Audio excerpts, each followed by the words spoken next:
Hello everyone, welcome to the stream today. Good to have you here with me today on this beautiful Wednesday. Yes, as tradition, I am muted. So that's how we do it every time, every single day. I just don't learn, you know? Every time I do something, it's like the first time doing it. Because I have do not have good memory of events. And I don't learn good. So that's the in some ways that makes it so life is always fresh and new, right? So it's not all that bad. Okay, well, hey everyone. It is so good to see you. Does Zepla remember what she had for breakfast? Well, I just finished eating it and I'm still picking it out of my teeth, so that's still now. So I can still remember that. Yeah, the elderly have memory problems. Yeah, that's it. That's true. Yes, Elden Bun tomorrow. I still haven't received my my collector's edition. Where is it? I've been looking. I've been waiting, and I'm looking. Is it gonna be here tomorrow? Will it be here today? Yeah, I haven't gotten it yet. Yeah, where's my 18 inches of Mesmer the Impaler? I've very much been looking forward to that.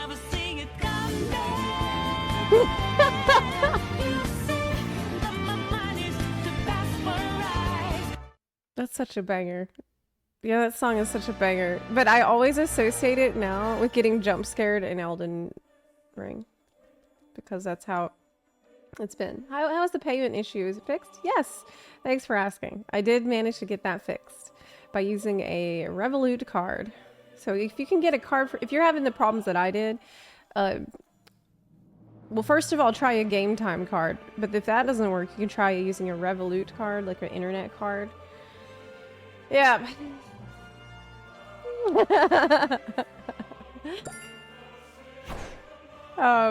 It did work. So today I'm probably, well, I never really know how long the stream is gonna be. Today might be a little shorter though, because I need to go have I need to have a consultation with my new hairdresser. Okay, I don't have a hairdresser here in Pensacola yet, so I wanted to go and I want to go and talk to the new hairdresser so I can take care of my hair. But I wanted to show you something really crazy that happened this morning. Okay, this is not FF related, but it's so cool, and it happened here, and I have to tell you about it because it's just so crazy. Okay. Oh my goodness. Oh, raid! Satchely, thank you for the raid there. I appreciate it. Welcome in. Welcome, Bun Buns. Hi. So I was just about to tell y'all crazy story. Crazy thing that just happened this morning. Let me show you these pictures, okay? So I'm here in Pensacola, Florida. This is a beach town. Look what washed up on the beach this morning. Hold on.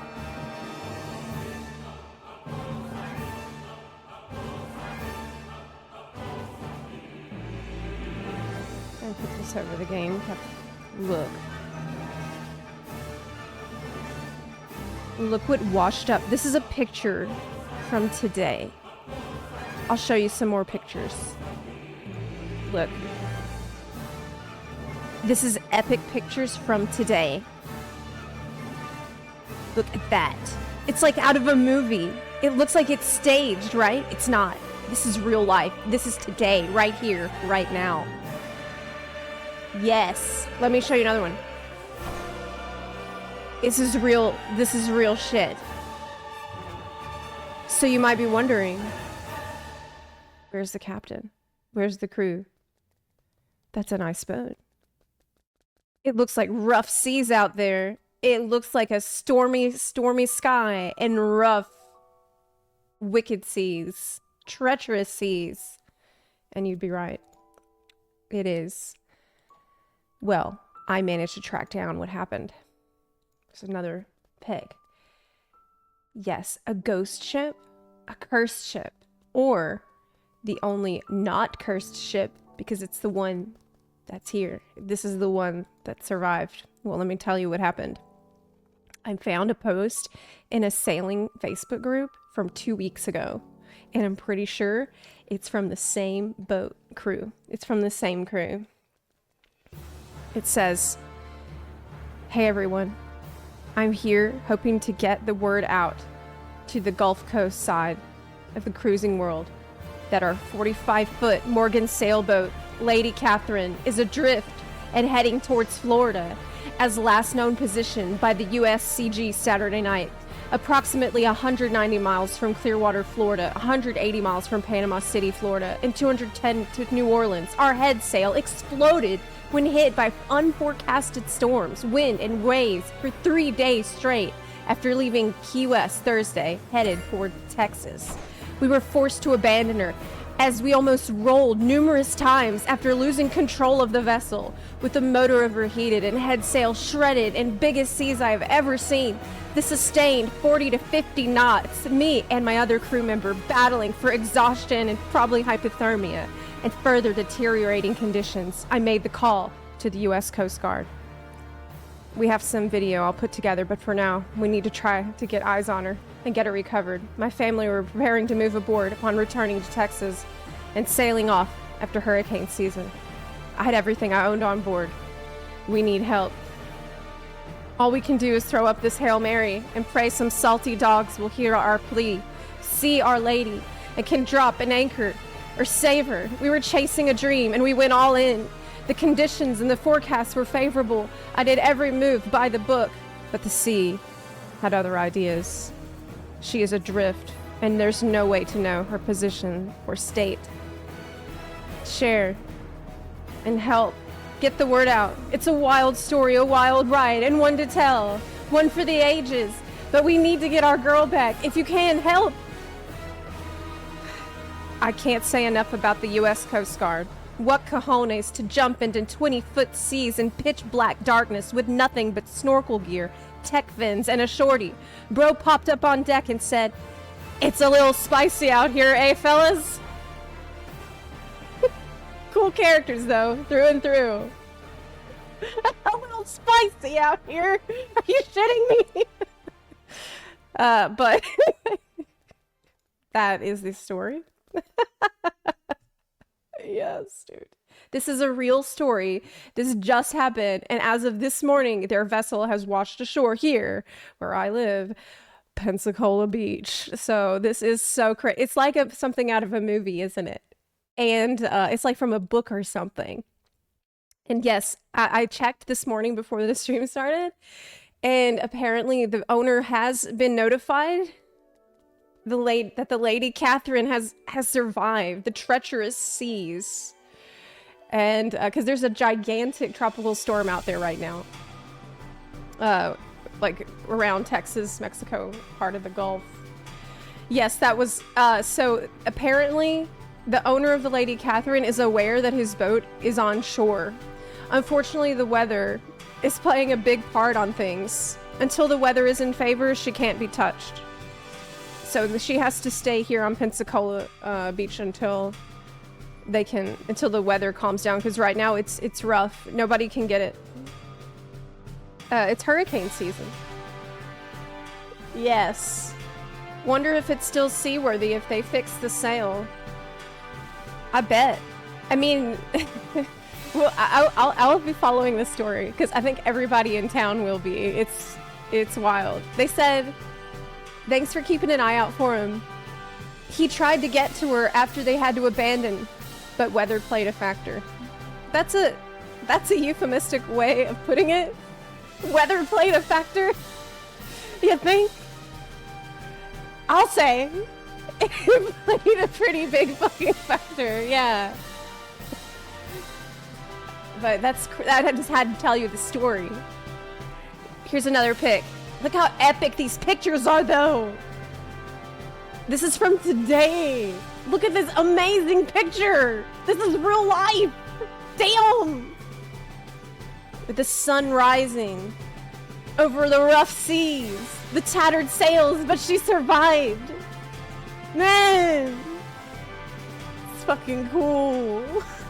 It's badass. Anyway, I didn't take these pictures. These were pictures that have been taken by professional photographers that are all around Pensacola Beach right now taking photos of this. Oh, here's a picture from, you don't need to be a professional photographer to take a wonderful picture of this though, because it's just very cool. Here's a picture, I think this is from just a regular person. Yeah. Wild. Wacky wild stuff. Wet and wild. It was a grim start to Dawn Trail after all. Oh my god! Yeah, it's like that's the opening cutscene of the Dawn Trail story trailer that they showed us, where Alice Say falls overboard. Yeah. We've seen it. Anyway. I wanted to tell you that. I will keep you updated on the situation as we get more information because I just think it's really cool. This is like one of these... Yeah, it is just one of these incredible tales. News headline will say, Florida man on bath salts. 8 his crew members called it spicy. I hope not. It would be if Kotaku wrote news, like real life news. That's like a Kotaku retelling of the story.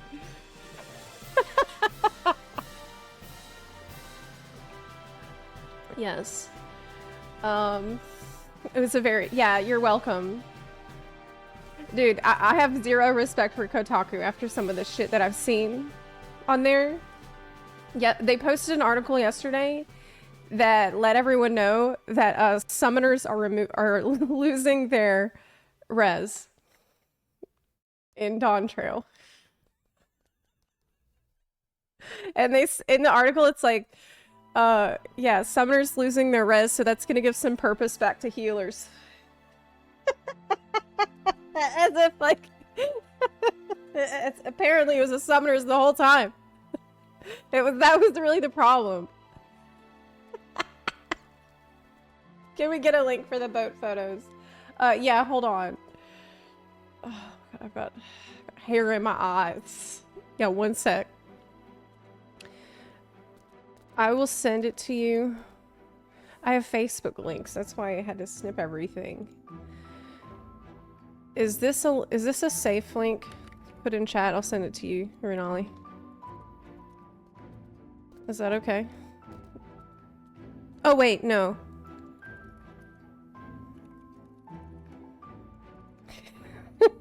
You can have it.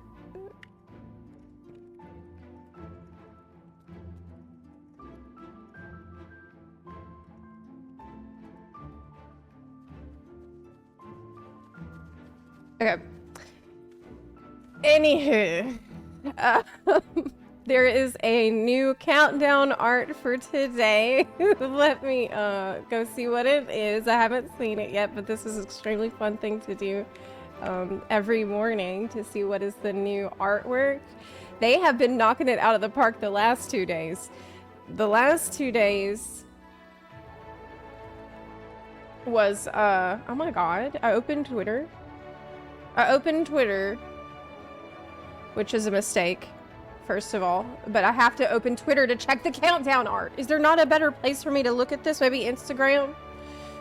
Anyway, I opened Twitter, and I see there's this post from Happy. Look at him. Look at how jacked he is. I met him at the media tour, and Happy looks so good. Like, not to be weird.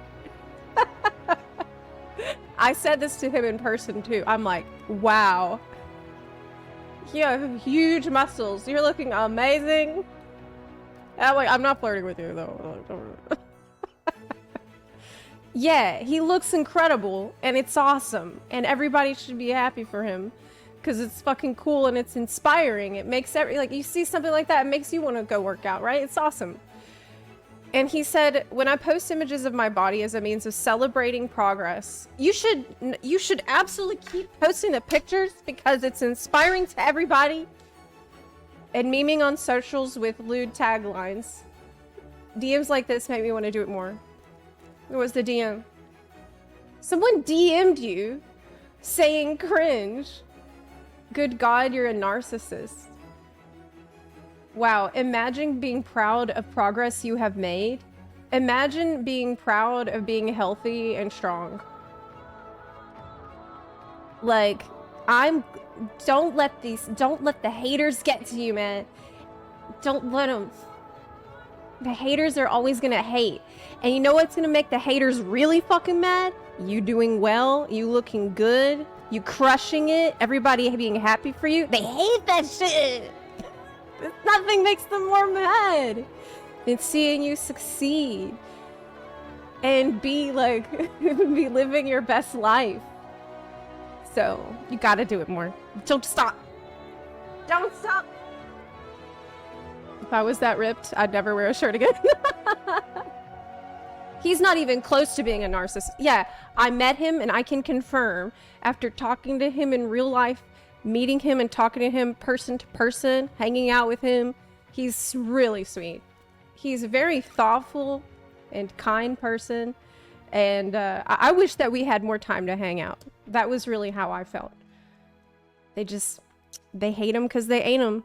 That's how haters are. Yep. But I really do think, I really hope that nothing discourages Happy from posting this stuff.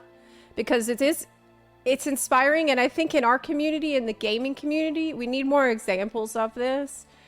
You know, people working out and taking care of our bodies, because this lifestyle, this gaming lifestyle, is not healthy. We all know it. You know it. I know it. Everybody knows it. So, we need more examples of gamers, like really good gamers like Happy, also crushing it with their fitness. So it shows you that you don't have to sacrifice your parse for real life parsing. Yeah, you can have it all if you just put in the time and effort. So I hope that he keeps at it and nobody discourages him. And I will fight anybody that wants to fight. Actually, no, Happy is going to do a better job fighting those people. But I will try to fight the people that are hating. But I won't be as effective at it because I'm weak. Anyway, why did I open Twitter? Because I want to find the countdown art. Final Fantasy in page. Partial nudity. Oh? Is there gonna be a booty? Don't trail. Is there gonna be booty shown? Well, there's no nipples, so it can't be that. If you have an image of a character with their shirt off, but they don't have nipples, does that count as the partial nudity? Dawn booty. Anyway.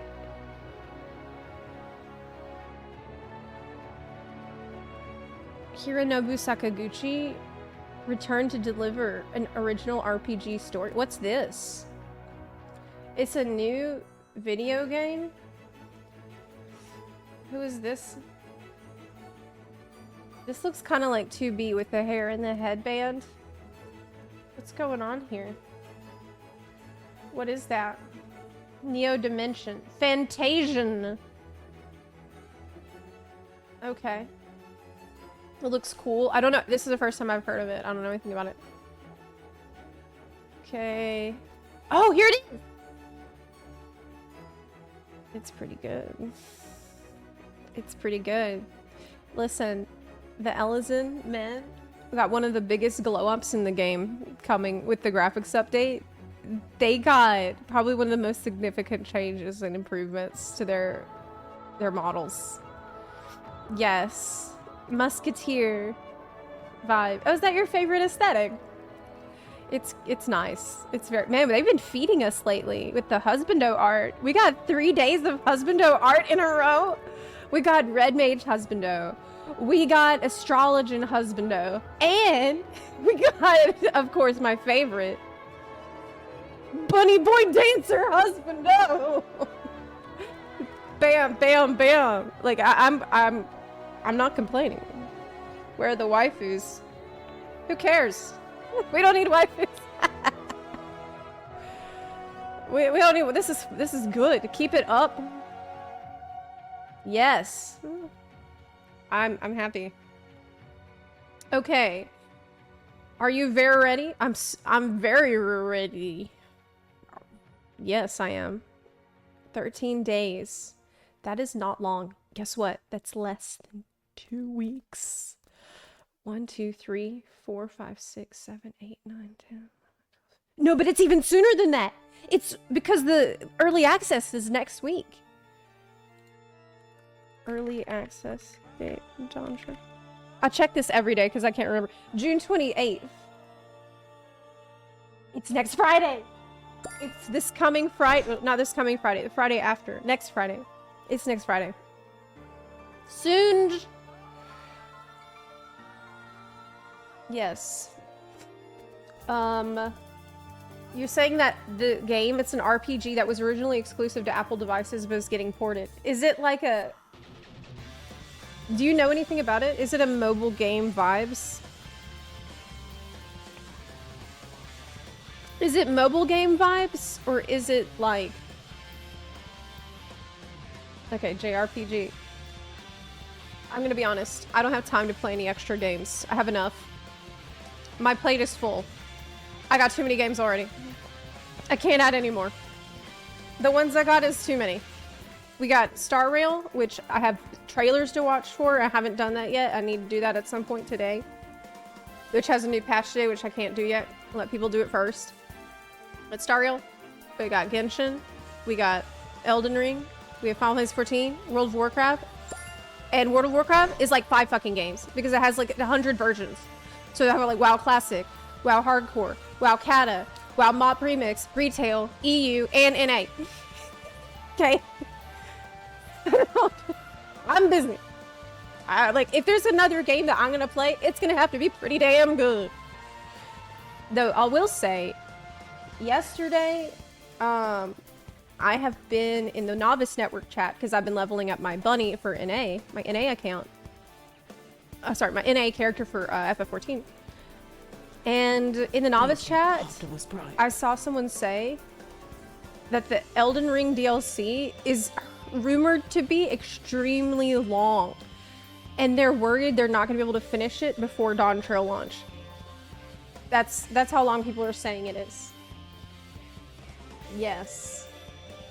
Yes. Camilla49, thank you for the 2-month resub. I appreciate that a lot. Thank you. Yeah. So I don't know. I think that I will definitely have time. I'll definitely have time to play it though.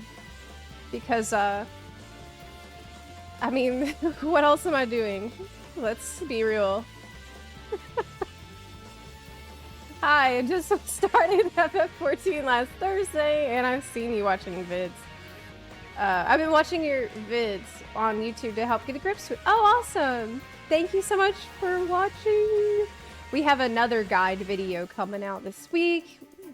The content production schedule is in full swing. The content will flow. So thank you for watching. Yeah. Took you 2 years to beat the base game. Yeah, but I took a 2-year break, so I don't know. Depends on how many 30-hour bosses there are. Even if there are multiple, like, how many hours could I realistically play Elden Ring every day? Well, probably from maybe 7. Maybe 8? No. Maybe 10. Maybe 10 hours a day. I could probably do it. I could probably do it 10 hours a day if I don't do anything else with my life during that time. Yeah. If I just give up on anything else that needs to be done and I stop making videos for a week. Yeah. Just clear the schedule. Don't forget to take breaks. But if I take breaks, then I'll get rusty. So I can't do that. I have to keep playing at all times. Okay, so there's some React content here we want to look at quickly here today. I need to keep things moving a little fast. This morning. Oh my god, there's a Siege Wing teaser. Oh my god. I'll look at this later. I think I'll look at the Genshin and Star Rail stuff whenever we switch. No. From whenever we switch from FF14 to Elden Bud today. I think that's a good time to do it. Okay. There was a video here. I did want to see that. It's been put in React content suggestions, by the way, if you have. Oh yeah, this is a video from Quasi I have to watch. Because it's spicy! Oh my goodness! Oh my god! Quasi made a spicy video. Title. Okay, it's oh, you already know what video it is. Don't read the comments in that video. Okay, I won't. Okay, so he called the video actual proof that FFXCV Endwalker Doomsayers were wrong. Now, I think that this title has actually been changed for accuracy. And I appreciate and I agree with the title change. The original title, I think, was Actual Proof the Critics Were Wrong, which is an insane thing to say, considering the fact that Yoshi P himself has not only been very critical of the state of things as of Endwalker, but he's also, like, actually thanked me for being critical in person. And he's also laid out a huge plan for all the things that he's planning to do in the next stage evolution of the game with Dawn Trail going forward, addressing all the problems that he has seen develop and really come to a head at Endwalker. Like that's just the whole 5-point plan he's laid out. So it's crazy to be like, oh, critics were wrong, because Yoshi P himself has been pretty critical. So I think that it's a better yeah. So you can see with the title change, meaning the Doomsayers are wrong, which I completely agree with. Like, this is very true. There were people who said that, who did accuse me of doomsaying because I was being critical of the expansion, but I think that there's a world of difference between being critical and being doomsaying.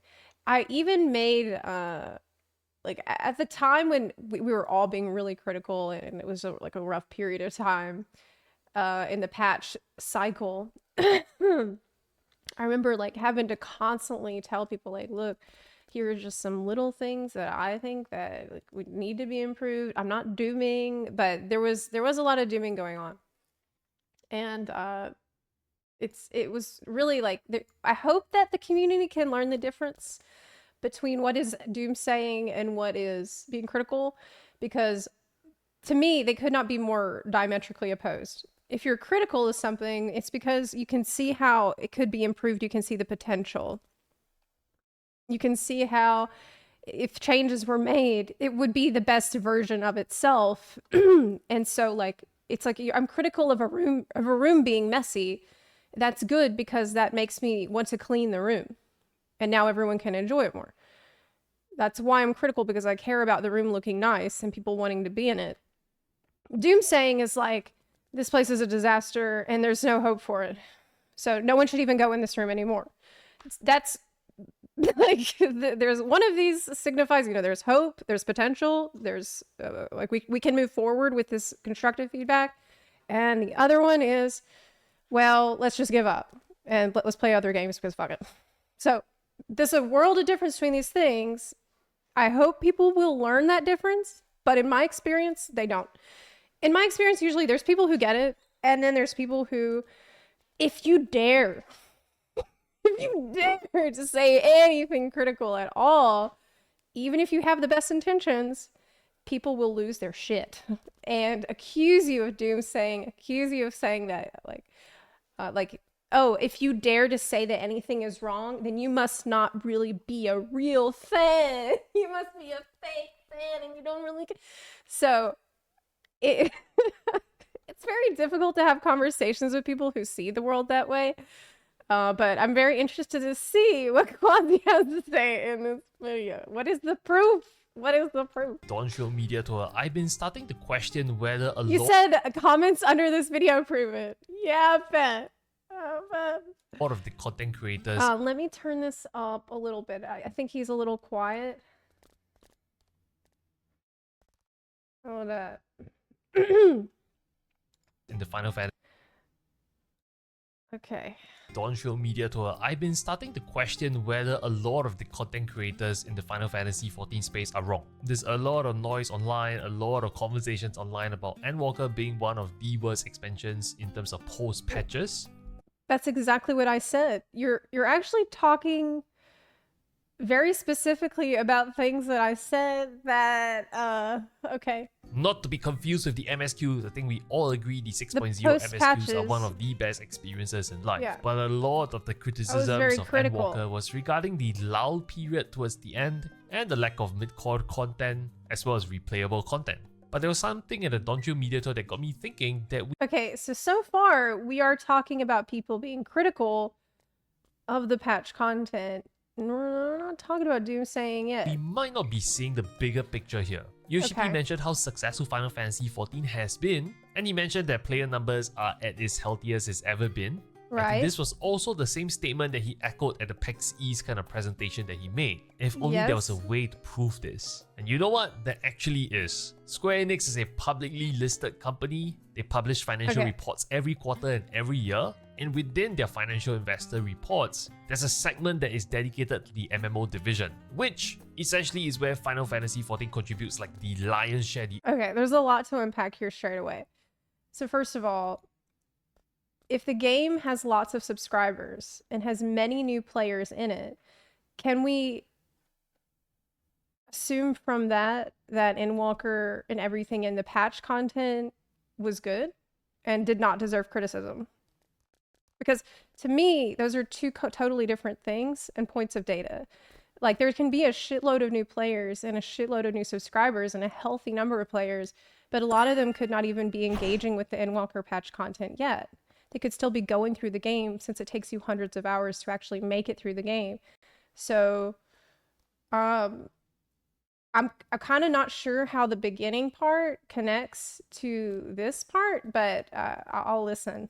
Overwhelming majority of the revenues. And so if you go back to all the annual reports, you extract the MMO division revenues, you will be able to plot how much money they're making off Final Fantasy XIV over the years, ever since Yoshi-P took over as the producer of Final Fantasy. Another thing too is, even if it were the case that there's a shitload of people, there's a lot of new subscribers and there's a lot of people who are playing through Endwalker specifically, does that also imply that criticism is invalid?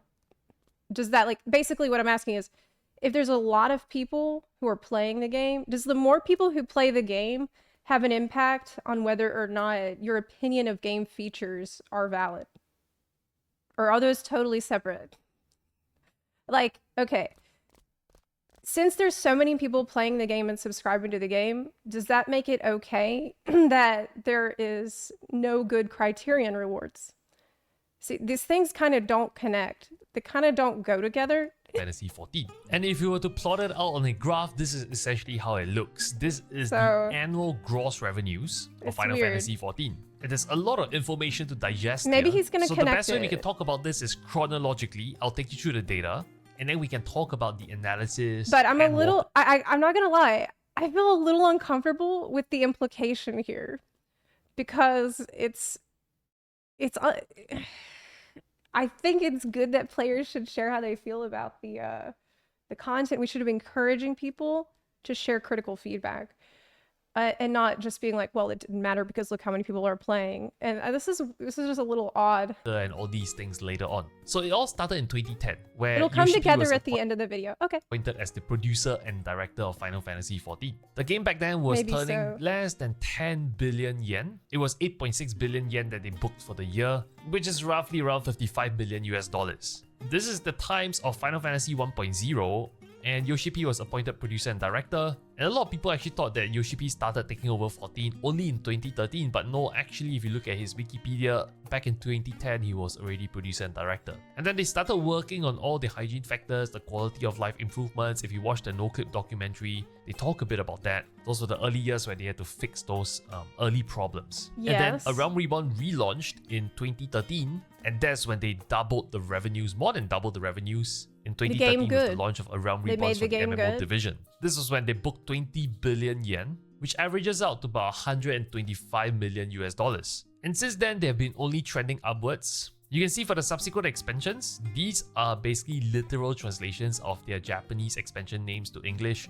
So this is Heavensward, this is Stormblood, this is Shadowbringers, and this is Endwalker. So over here, essentially was Heavensward. Heavensward launched more than $30 billion in yen. In fact, the exact number was 31.6 billion yen. This is about 200 million US dollars. This is when the game really started taking off. In between Heavensward and Stormblood, naturally players churn from an MMO when there's a lull. Very expected, very normal in MMO scenes. Stormblood saw the same crowd return, and they achieved the same amount of revenues roughly. But what's That's interesting about when I started, was around here. is that this correlates with what a lot of content creators were saying, that post Stormblood MSQ launch patches were actually good. The content was good, the battle combat stuff were good, It was and the good. game was pretty healthy. And a lot of people were happy with the post It expansion. did a good job of setting up hype and suspense for the story going into Shadowbringers.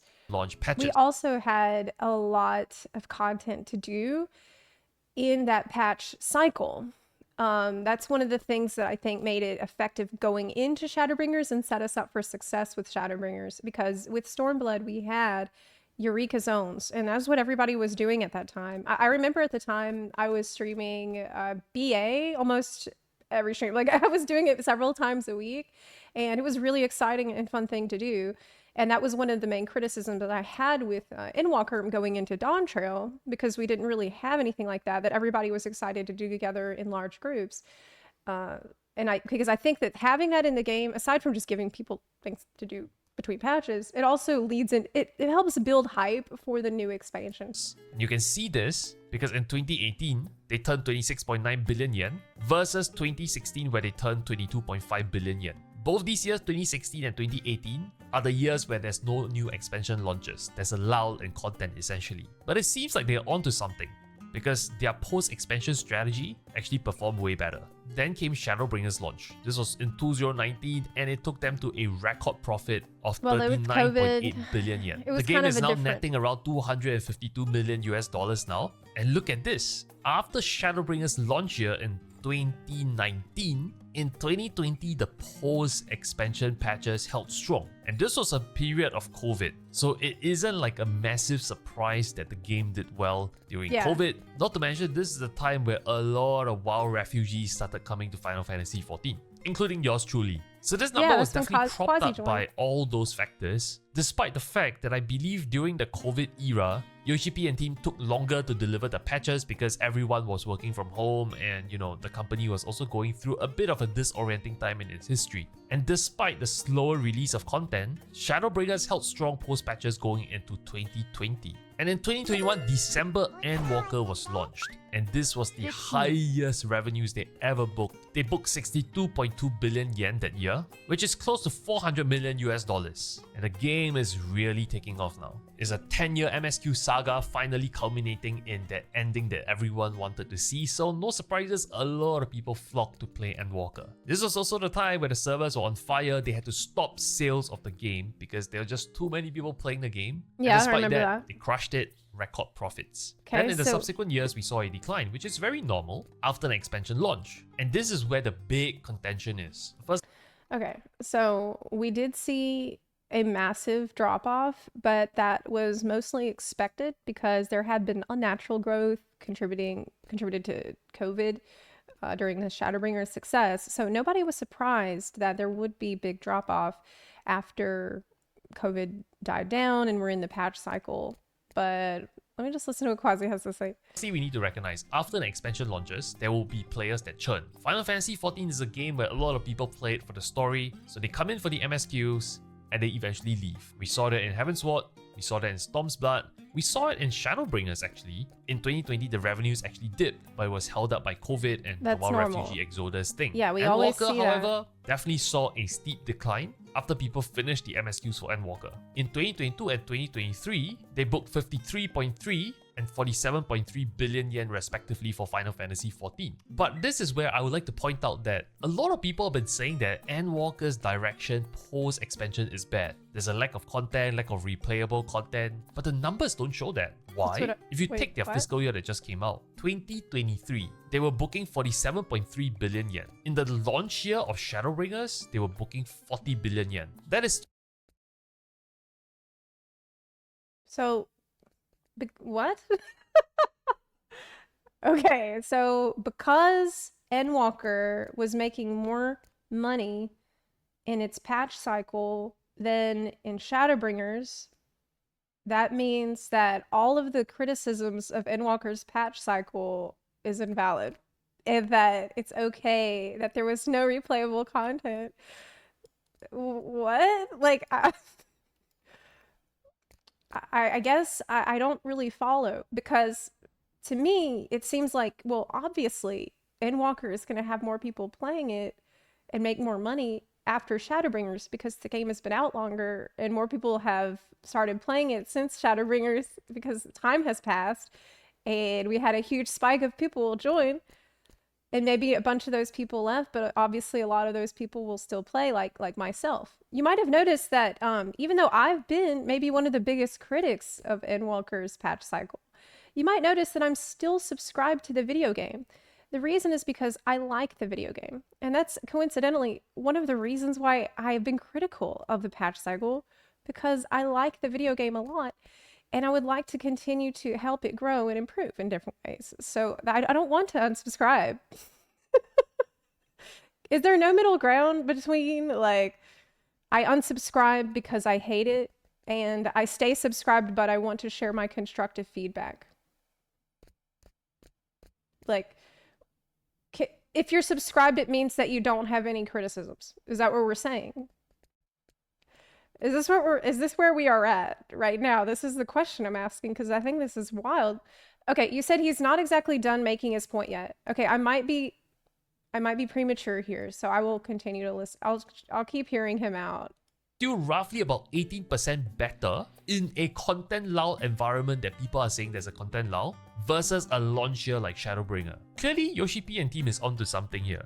Their strategy of basically targeting new players to come to play 14, allowing the game to be played as a single-player RPG, seems to be working. They recognize that the story is the biggest part of their franchise, and they revamp all the stories, the duties, yeah, all system. that's good. That's the good stuff from Endwalker. I actually made a whole video about all the best things that Endwalker gave us, and that is one of them. So, but then again, we have this problem where we're like, okay, because it made the game more accessible for new players to go through the story, then of course that means that there will be a bunch of new players who are going through the story, and they're not at Endwalker yet. You see what I mean? Like, you're saying, okay, they're onto something because they added all this duty support and new player story experience stuff. So that's why more people were able to keep playing during this time. But that actually has nothing to do with Endwalker patch cycles. It's a two totally different player experiences. Allow people to play the single player experience, and the numbers held up, despite the fact that a lot of content creators were criticizing the game towards the end of Endwalker. Yeah, because we're I'm sorry to like pause him every second. We're criticizing the end game, and you're saying that, oh no, it's okay because they added all this stuff for early game. This doesn't make sense. Saying that there's nothing to do, the combat is stale, and there's a lack of large-scale duty operations. Despite all of that, the game held strong. Even Yeah, better because of the new players. than Shadowbringers. And this leads me to what I wanted to discuss in this video, because I feel like when you see people talking about This is honestly baffling. Final Fantasy XIV, all these content creators talking about Final Fantasy XIV, these people are Like, am I missing something here? I'm really, look, I don't want to, I really want to go into this with an open mind. If I'm wrong about something, I will be the first to admit it. I am not the type of person to dig my heels in and say, oh no, how dare you? Like, I will never do that, ever. But, so like, if you think that I'm wrong with anything I've said, please tell me so we can talk about it and maybe I'll learn something in the process. That would be awesome. But so far, okay, you said he's not done yet. You were thinking the same as me in the beginning. All right, let's hear playing him the out. game as a livelihood. This is their job, and this is how they make money. They need to be talking about this game day in, day out in order to kind of generate revenues, right? Generate content. And the problem with that, I feel, is that 14 is not meant to be a game where you spend every living moment playing. You need to play other games alongside 14. But when you make it your livelihood to play this game every day, because if you play another game, your audience churns naturally, be it whether it's YouTube or Twitch, then you're forced and you're locked in to play 14 to just basically feed yourself. So when you're playing this game that intensely, naturally you would feel like, oh shit, I've ran out of stuff to do. Or rather, I'm boxed in. And I think it's very natural in that state to then be saying that, hey, I wish there was more to be done in the game. In fact, I feel like a lot of the negative feedback we've been hearing about Endwalker post-patches, it might be from a vocal minority. Okay.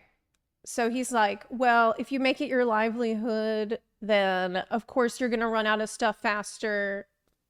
So I assume he's talking about me and the fact that obviously FF14 has been my career for many years.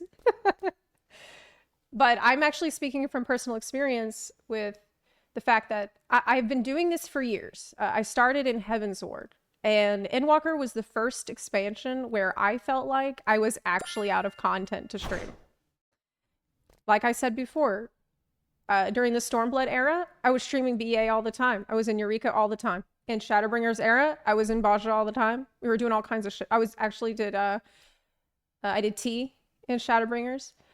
And Endwalker, so I've been doing this for a long time. And I know what's involved with committing your entire life to one game. Like, I know all about being a one game Andy. And I know that like there are pitfalls, there are definitely problems that you can run into related to things that he's discussed, but Endwalker is the first time and the only time where I really felt like we were trying to like pull water from a stone. Like there just wasn't a lot. There was just nothing to do. There's nothing that people really seemed to care about.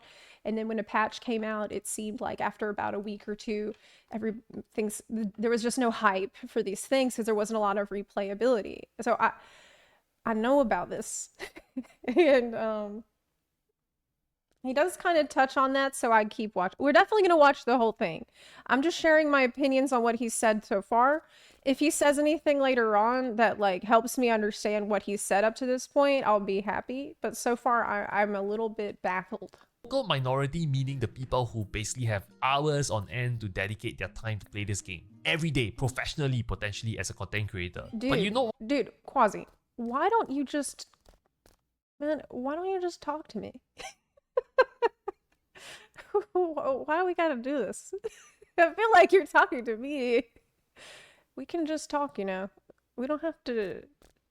Okay, anyway. But the average gamer that plays Final Fantasy XIV isn't like that. They go to the office, they had a hard day's worth of work, they come home, they have their dinner, and then all they want to do is just basically plop on the sofa, hop on their controller, and just play 14 casually. Nothing serious at all. And these are the people who are not on Twitter, these are the people not on Reddit, these are not the people who are in the YouTube comment section, these are the people who are not even on social media. They're just enjoying the game, gonna be pausing enjoying every the new 5 patches seconds whenever it comes out, and maybe playing other games alongside that. Full stop.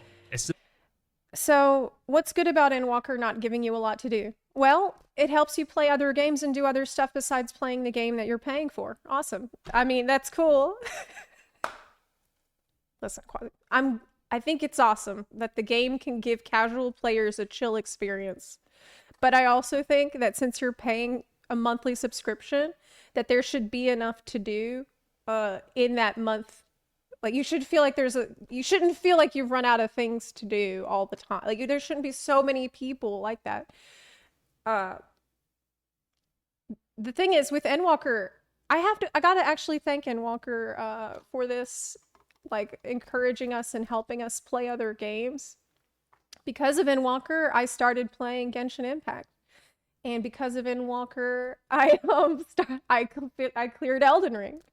And those are some of the best gaming experiences I've ever had.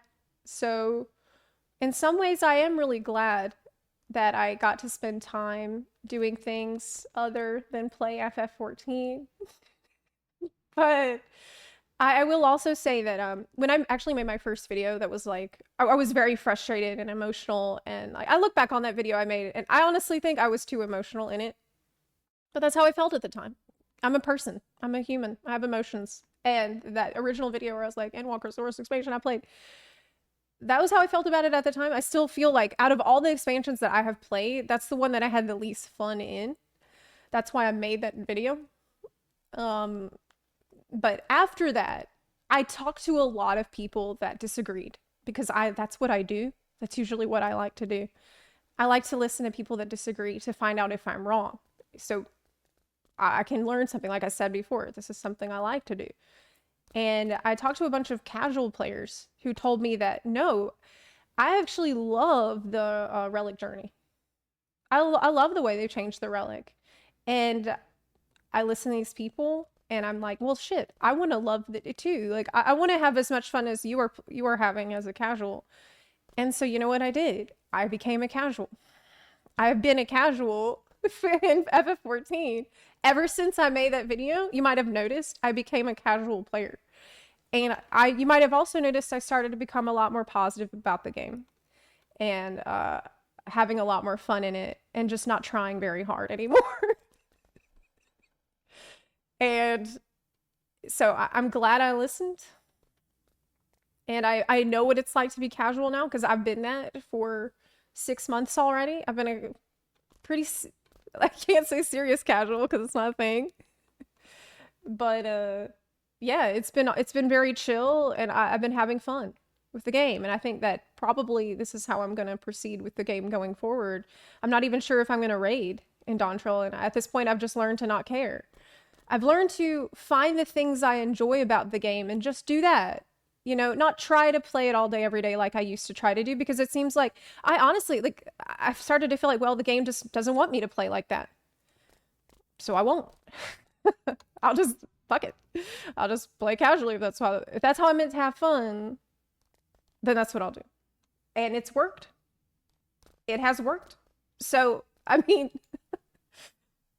I still wish that there was different, like, more options. I wish I didn't feel like I had been forced into that path. You know what I mean? Anyway. I can't Simple wait as for that, Dawn because- Trail. Fishing has been so much fun. E'en if Ruby Dragon can eat my whole butt. With his 124 failed windows. Hold on. Lilac, thank you for the 54-month resub. I do appreciate that. Thorn to Grace, thank you for the 15-month resub. This is the proof in the pudding. If Endwalker's post-expansion patches were that bad, this number here will be way lower than Shadowbringer. But there's definitely something that's still keeping this revenue trend going. This is so crazy that he keeps going over this point. If the end game was that bad, then all the people who didn't get to end game yet would have quit. I'm sorry, but okay, maybe he's gonna make. Above hear him out. Shadowbringer, and yes, it's trending down, I agree. The fact that it's trending down can be attributed to post-expansion launches. There's no MMORPG out there where the subsequent year to an expansion launch year is actually higher in revenues. In fact, I would say non-MMORPG games is the same as well. Launch year is always the best. So a part of this decline here is very natural. Now, is there any grounds to say that Endwalker post-patches could have been better? Yes. And Yoshi and team... Oh shit! But wait, it could have been better. Are you suggesting that it wasn't good?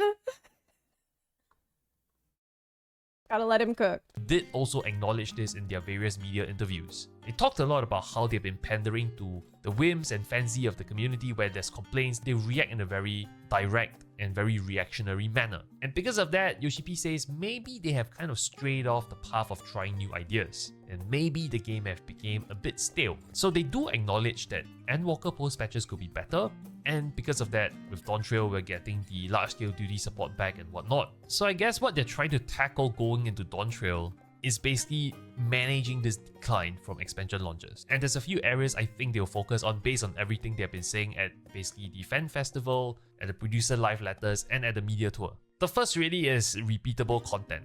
They are bringing back large-scale duty operations, similar. Okay.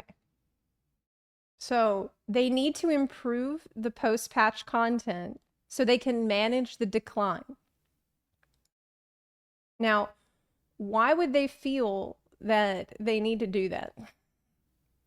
Would it be because maybe there were people who were vocal about things they felt were wrong or could be improved with the post patches? Because so far, this is actual proof that doomsayers were right. Like what you're saying right now, not doomsayers, but critics. So far, this is what you were explaining is the proof that critics were right. If you're now saying that they needed to manage the decline with better post-patch content. To Bosja and Eureka, and this brand new content is targeted at mass casual. It's not targeted at the hardcore content creators who play this game day in and day out, but it's targeted at mass casual. Anyone can enjoy Bosja, Eureka-like content. The other thing they will continue to do, and you see this in every single producer live letter, is basically introducing quality of life to the game. From very simple things like a 2-die system they're introducing with Dawntrail, to ensuring a better blacklist system in the game. I think this is the reason why the game has continued to hold strong after the launch of Endwalker. Okay. So it's obvious that like originally the video title was proof that the Endwalker critics were wrong. And then he changed it to Doomsayers, but it really feels like that's even a weirder change because so far we haven't talked about doomsaying in this video at all. So far we've talked about people being critical and now showing that, yeah, they see that this was a steep decline and they need to manage the decline better. The reasons for the decline have been laid out by those critics. But here's the proof that they're wrong. Like basically nothing makes sense here so far for me. You say he still hasn't cooked. We're 10.5 minutes into the video and people say that okay, we still need to hear out the rest. Than Shadowbringers. It's because people also recognize that they've been working hard at the game and there's still a loyal fan base that continues to pay their sub even if they might not be logging in much. I know there are some weeks and months where I'm like that. I continue to pay my sub, don't really play the game much. And I do so because I recognize that this is a game that I want to support. Another big takeaway going into Dawntrail, into the future of this graph, is that they said that everything they've done leading up to this year was really trying to ensure that the single player experience is great. New players can come in and they can have a great time. Duty support system was revamped because of that. And he said now that they're done with the single player facet of upgrading the game, now they're going to focus on the multiplayer again. And hopefully with Dawntrail launch, we will see this decline being managed in a way better fashion. And if you were to take anything away from this video, it's simply this. It's very different when a content creator tells you that there's nothing to do in the game because they play this game as their full-time job. Versus, let's say you are sitting on the fence thinking about Final Fantasy XIV and whether you should get into the game. The way at which you will consume this game is different from them because they need to make monies, they need to put food on their table for their families. And so they're gonna play this game at a way intense pace versus you. So be discerning in terms of making your own assessment of where the game is going or how healthy the game really is. I think that is totally based to remind people to make their own decisions and assumptions about the game rather than just parroting an opinion from some content creator that they've watched. Like, definitely, so this is something that I have repeated many times. Trust your own feelings. Trust your own opinions. If you're having fun, that's all that fucking matters. If you're having fun and literally every single streamer and content creator says the game is in the shitter and there's nothing to do, but you're having fun and you have stuff to do, then you can ignore everybody because it doesn't matter. But that doesn't mean that everybody else who has complaints and has criticisms should just shut up. Or that they are wrong, because everybody plays the game differently. And so everybody is going to have their own personal feedback and experience from the game. And that's why it's so important for everybody to listen and feel like they can share that. Feel like they can be open about that. Especially when they feel like they're the only one who feels that way. Because this is all feedback that the devs can use to, manage a decline, like you've said, that they needed to do, which obviously they do. So, yeah. Definitely don't just take some streamer content creator's word for it if you don't agree with it at all. I say that all the time, though. I never want anybody to just take my opinion and repeat it brainlessly. That's stupid. But it's worth listening to people and asking yourself, do I feel that way? Do I agree?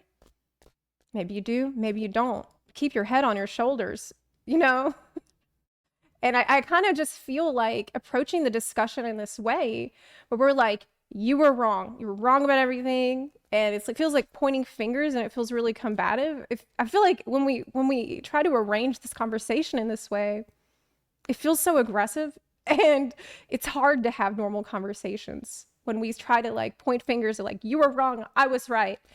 And I'm having fun and you weren't, and we're so different. I just feel like there's got to be a better way to frame these conversations so we can listen with a little bit more kindness and understanding to each other, especially when other people are not having a good time. I think we all collectively can agree that Endwalker post-expansion could be better. Again, Yoshi and team have also acknowledged that themselves. But is it as bad as what content creators are saying? Probably not, because even in a year where there's a content lull in 2023, where a lot of people are complaining about the lack of mid-core content and all these things, this revenue is still higher than Shadowbringers. And I think Yoshi and team's new philosophy, making the jobs easier to play, the 2 minutes meta, all of this are paying off in terms of the numbers. And we can see all the complaints online, but numbers don't lie. And I think they're onto something here. They have way more information than us in terms of how we are enjoying the game, how players globally are playing the game. Yes, but this is one source better of than truth we do how to run the game. That's true. I trust Yoshi P and his direction with the game. But this is absolutely wild. This is so crazy to be like, well, because the numbers didn't tank to pre-Shadowbringers levels, then I guess there wasn't anything really to worry about.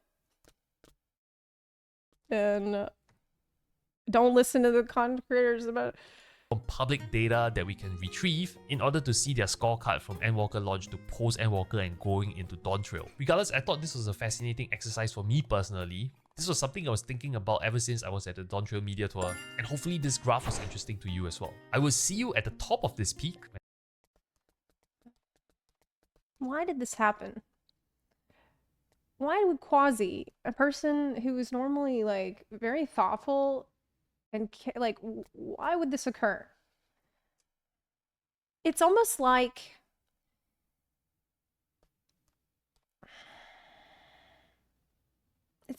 Quasi has this impression, when I shared critical feedback about the post patches, which is all things that he seemed to agree with in the video, and he agreed that these are things that the devs are working on point by point to manage the decline better in the next expansion. So he seems to agree on everything I've said. So why does it feel like he thinks I've said that the game is in the shitter and it's dead? Because that feels like what the video's trying to say.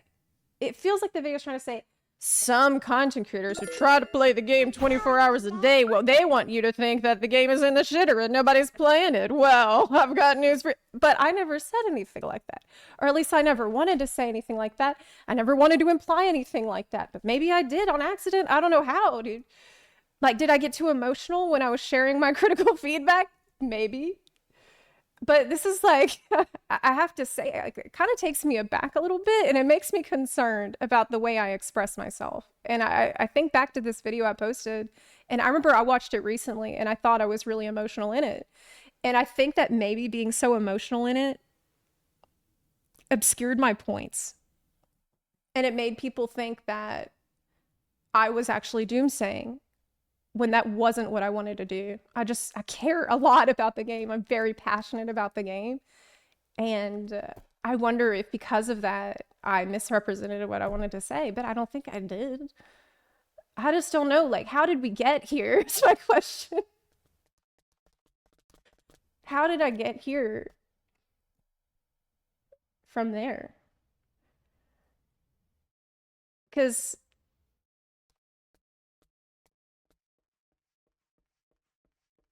people use their video in their own doomsaying. Yeah, that makes me uncomfortable. I remember after the video, like, lots of people took the video and then started using it to actually do doomsaying and say, oh, the game is in the shitter, it's over, it's Jover from the game. But I never felt that way. And I've said many times, like, I don't want to doom, I just want to share. Like, there's some things I think could be improved. That's all I ever really wanted to say. And so that's it. I don't want to encourage doomsaying, and I definitely don't want anyone to look back on things that I've said, or look back on the ways that I've expressed myself and feel like I have ever doomsayed or thought that, like, that's acceptable. Because as I said at the very start of this, before we started watching, to me, there's a gulf of difference between doomsaying and critics and being critical. There's a massive, massive chasm of difference between these things. One of them can lead to progress. The other one leads nowhere. And I'll always be the first person to admit that I've been wrong. But I guess what I don't know. I'm looking back on it and wondering how I could have said things differently or better so that this wouldn't happen.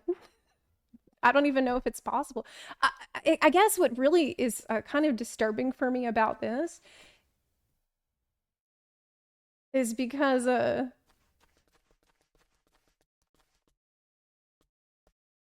like, for Quasi's usually, like, so thoughtful and, like, nuance, like, he understands nuance. And that's why, like, I'm having a kind of a existential moment here, wondering, like, what?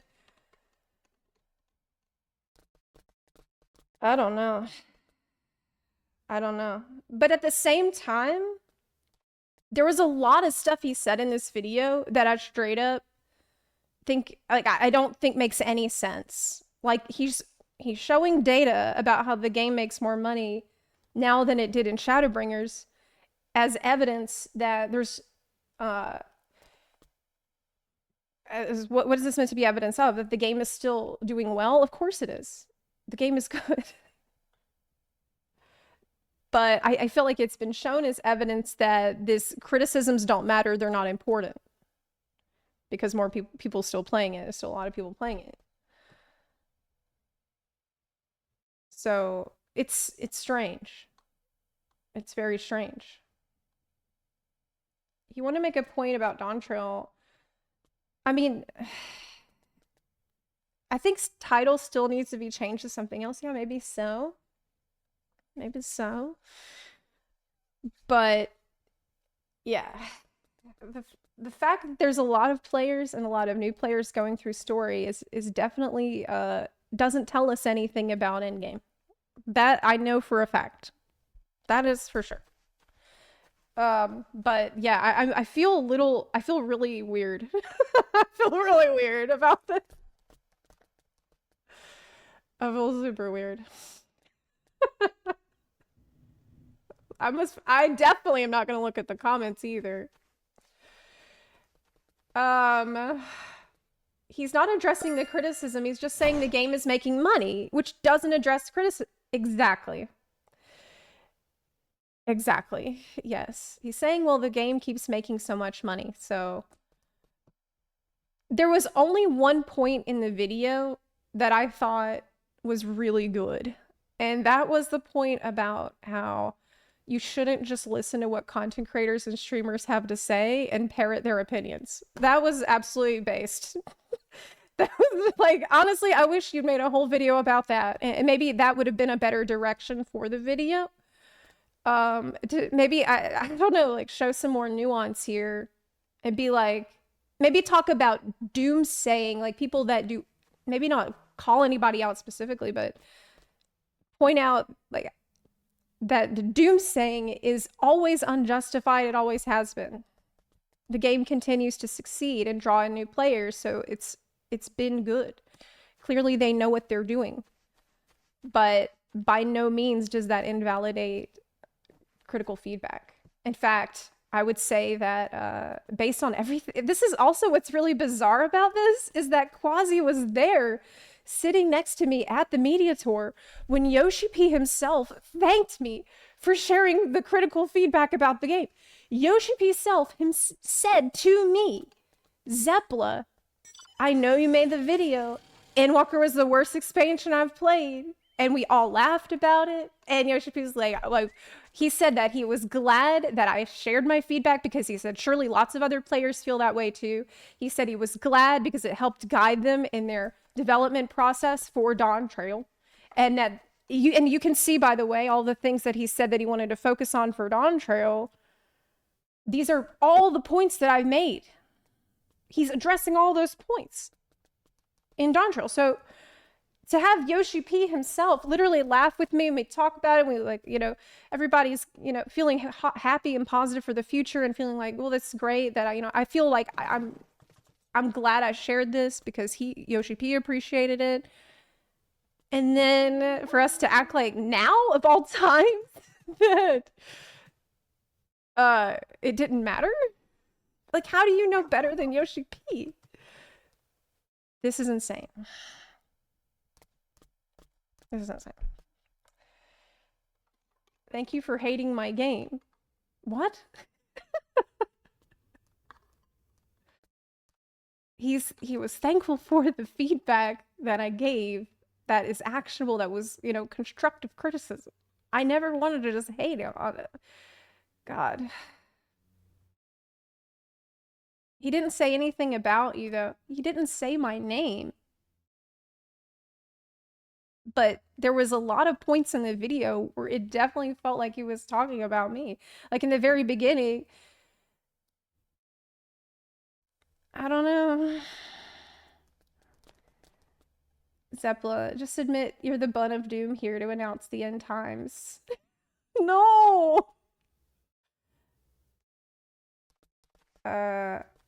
It's a difference in perspective. He offered a quantitative analysis, and you a qualitative. But if he just wanted to offer a quantitative analysis of how the game is doing, then the video would be like about how no one should ever be doomsaying in FF14, I guess. I don't know. It's kind of stressing me out. I think I don't want to spend too much more time on this because it's actually giving me a lot of stress.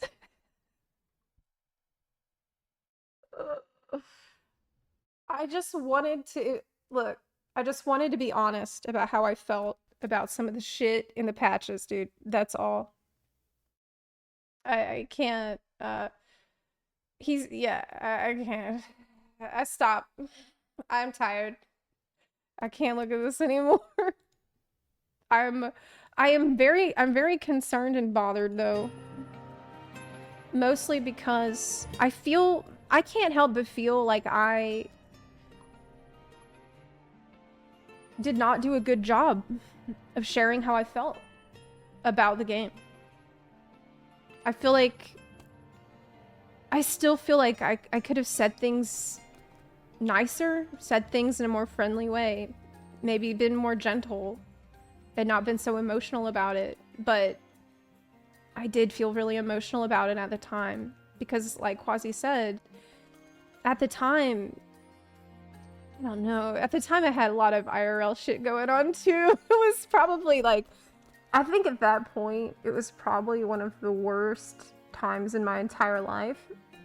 Like mentally, I was doing so bad, like so much worse than y'all even know. It was a pretty dangerous period of time for me. And I guess it all just kind of exploded. And I wish I could go back and redo it more gently and more like, I don't know. I don't know. I definitely learned my lesson.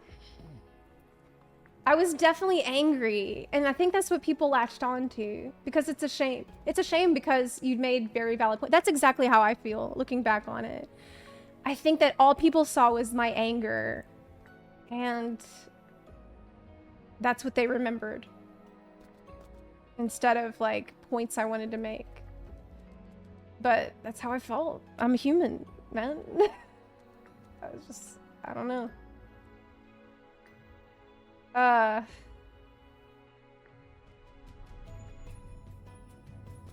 The amount of FXCV content creator dooming on Twitter is the point of this video, I think. Like, I think it's a good point to try to discourage dooming. But I think my number one concern with the video was that it didn't do enough to differentiate doomsaying from criticism. That's the thing that made me really uncomfortable. Because that's an incredibly important boundary. And it's super, like, these things could not be more different. And just kind of using these terms interchangeably, I think, is really destructive in us trying to have normal conversations about the game's progress and growth. I think that's the number one problem that I have with the video. It didn't show that there is a difference here. Like, yeah. Title was not baity. Endwalker had the worst post-game patches out of all the expansions. I also didn't think that the title was clickbaity. When I said Endwalker was the worst expansion I have played, I very deliberately put I have played in the title to indicate that it is my opinion from all the other ones I've played. It was the worst one that I played from my experience of the expansion. So I felt like since that is something I truly held belief that would be okay to name the video that. And I still think it was. I definitely think it was still a good title. I don't regret the title at all. But there have been people that I've talked to about it who were like, maybe you should have called it Endwalker is my least favorite expansion. Why? Why? Why would that be better? Why would it have been better for me to say Endwalker is my least favorite expansion? Would that make people more comfortable? Would that make everything fine? Like, what are we doing here? Are we trying to make people less uncomfortable by mellowing out how we really feel? Is that what we're really trying to do? No, I was mad. I was angry. That's how I actually felt. So why would I try to... Worse is pretty negative, because I felt negatively about the situation at the time. That's why I wrote it like that. So I was mad. But I don't know. At this point, Endwalker it should have been Endwalker was super, super great, but Shadowbringers was super, super, super great. Angry face, yeah. Yeah. Your video was very subjective, and I completely respected that. And I also agreed to a certain degree. I mean, we could see if there wasn't a lot of engagement in Savage and Ultimate, which is fine. There just wasn't a middle ground in terms of content difficulty. Yeah, there was a follow-up video after that about mid-core. There not being a mid-core content. I don't know. People latch on to worst expansion I have ever played to Doomsday. Yeah, I think that's it. Actually, that's the issue. It was not that that wasn't how I really felt. It was that people latched onto it for doomsaying purposes, not actually listening to my points. And that is actually a very good reason why maybe I should have done a different title, so that I wouldn't encourage doomsaying unintentionally. But like, I just feel like it's kind of wild that I feel like I need to, I've got to rethink everything I did and said, and like wish that I had done everything perfectly and said everything perfectly with the perfect tone of voice and not got too mad and not been too angry and not made a title that was too provocative. Why? Like, can we just like have a little bit of compassion and understanding for each other as we're trying to share how we really feel about things? Like, can you maybe think that I'm a real person? I'm a real human that like I might feel differently.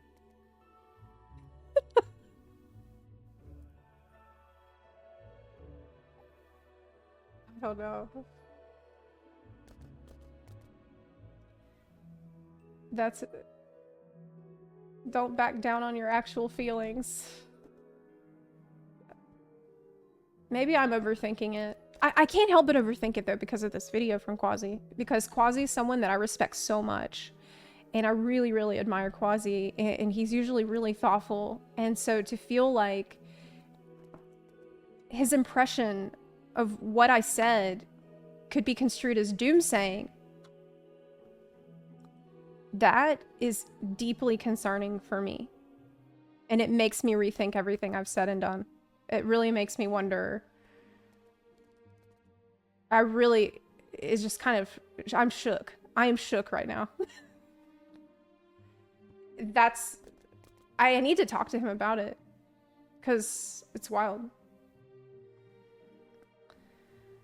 I'm shooketh. Might it also be because when you say worst expansion, people think of the expansions from other games? Yeah, maybe. Maybe it just, when you say something like this, you have to think of all the other associations that might pop in people's minds. People can see things a little different. I'll be honest, yeah, at times you did come off that way. That doesn't mean you were wrong. It's just opinion. I mean, when it comes to opinions, everyone has their perspective. So it's hard to say like one person was right or wrong.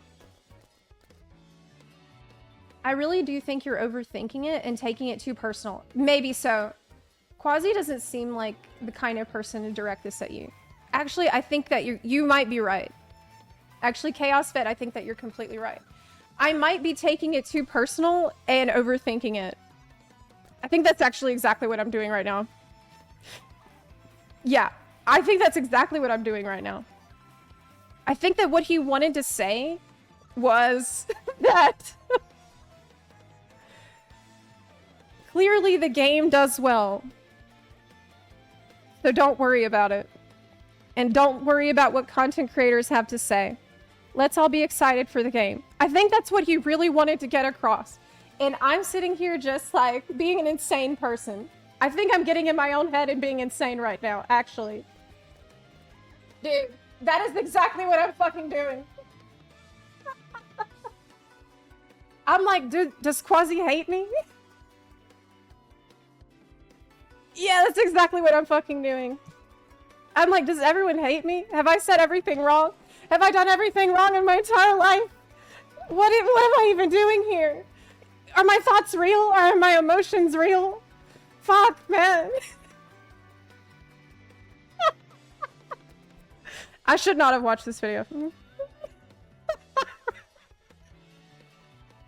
This is why I can't read comments, man. I'm gonna be the person who's like going over in my head about it all day. Like, was I right? Was I wrong? Could I said it different? Could I said it better? How can I make everybody happy all the time? How can I make it so everybody likes me and everyone will be my friend?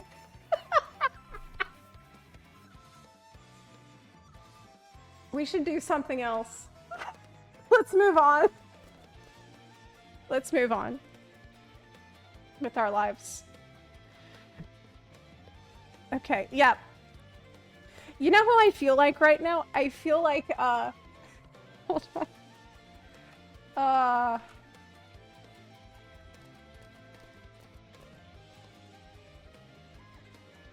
feel like Michael Scott from The Office. When he said, this is me. This is how I feel right now. Don't ever, for any reason, do anything to anyone. For any reason, ever. No matter what, no matter where, or who you're with, or where you're going, or where you've been, ever. For any reason whatsoever. Do not say anything. Don't share any fucking opinions. So, just words to live by, man. This is how I feel. This is me. This is me. Just stop. Don't do anything ever. For any reason. Thank you, Optimus Prime. That's me.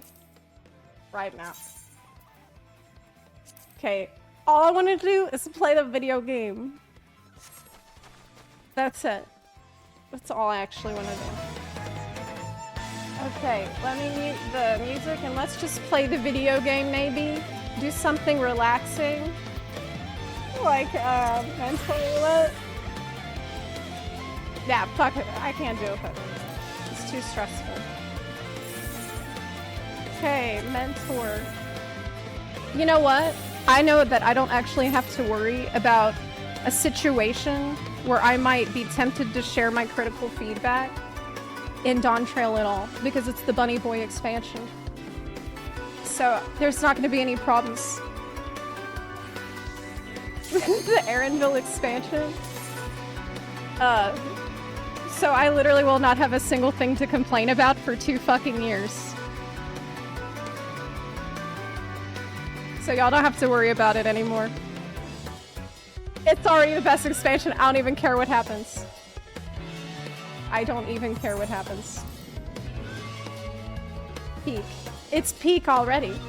And you know what? I can probably record my video right now about how Dawn Trail is the best expansion I've ever played.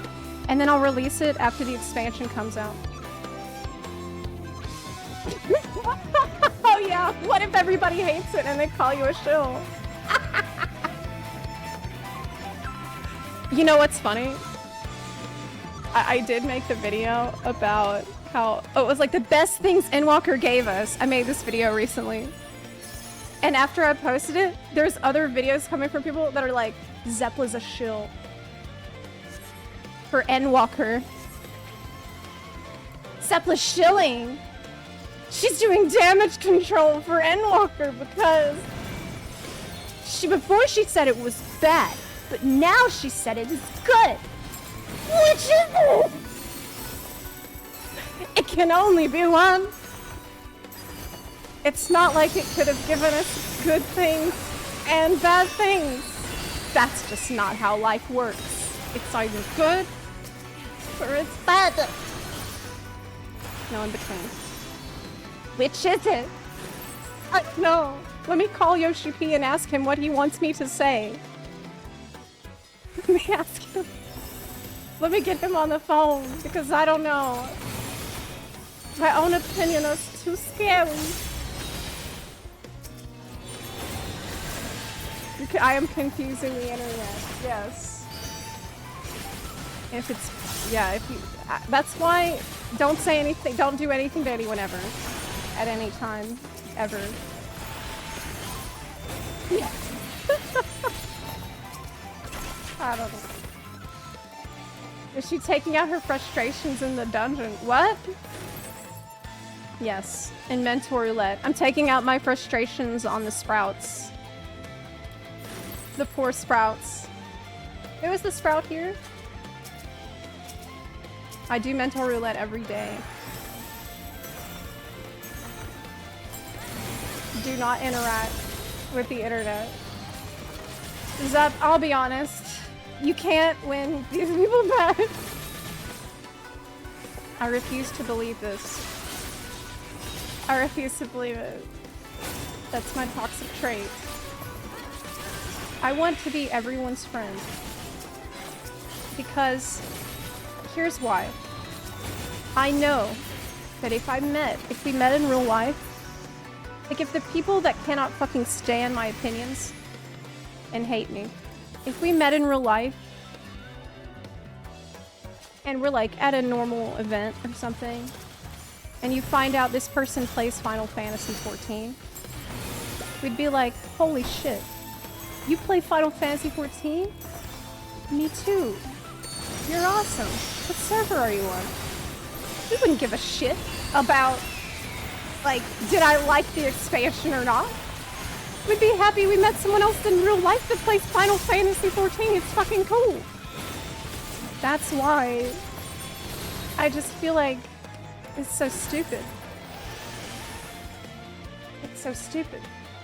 Do you think that we'd be like, oh, but I didn't really... If I said, well, I didn't really like the Endwalker patches, it was probably the worst expansion I played, in my opinion. They'd be like, oh, well, you know, that's how it is.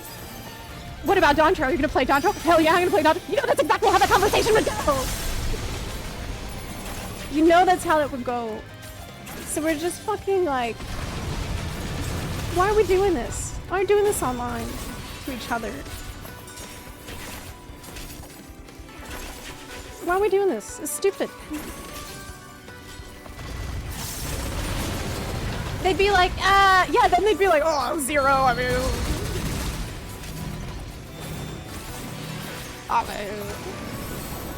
They wouldn't be like, how dare you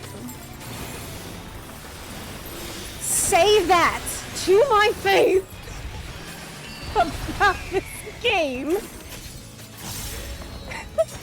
This is not how people talk to each other.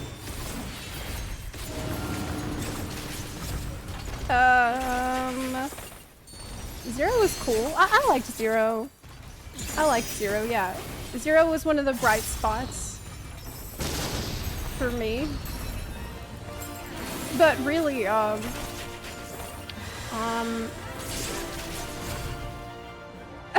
ran away. It was a scary stack. I actually wasn't sure about it myself, so I stayed back a little bit. It didn't look like the normal stack. I'm like, good luck. Good luck, Sprout. Godspeed.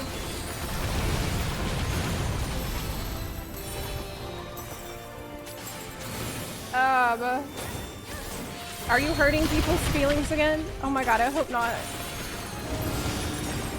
I really hope not. It's gonna bother me all day. It's gonna bother me all week if I found out I hurt someone's feelings.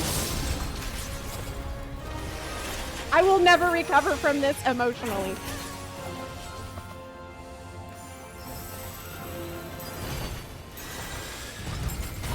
That's why I just can't look at anything. I just got an FF14 after WoW, which I've played since 2006. I can't wait for visual upgrades. Welcome to FF14. I'm also playing WoW at the same time. We're doing both. We have the Bun Guild in WoW on EU and NA, and we also have the FCs in FF14 now, by the way, if you want to join. We are on Excalibur for Primal, and we are on Phoenix for Light. So EU and NA presence. And that's pretty awesome. This will be my first time having an FC in quite a few years.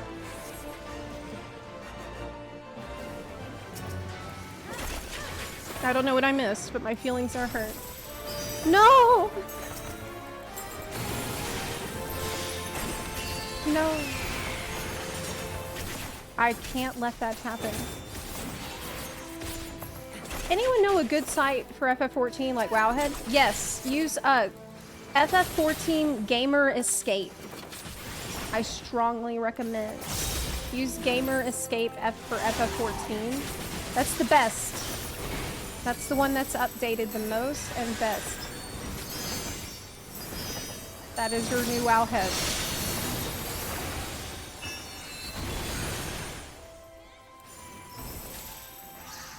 Also feel like FF4 fans might have liked Endwalker patches less, because none of the story was original for us.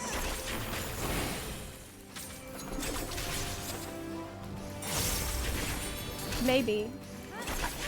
Maybe. Actually, I kind of do think so. I watched all of FF4 before Endwalker came out. And I kind of wish I didn't do that. Because then I was able to predict a lot of things that I could not have predicted otherwise. But I think that that is... Actually, who cares what I think? You should listen to what some content creator has to say about the game. All that matters is what you think, okay? Don't worry about me. I'm just here doing my mentor roulette. I'm fucking chilling. I'm gonna play it. Wait, what am I doing here then? Do you have any questions about glamour, perhaps? Or is that funny?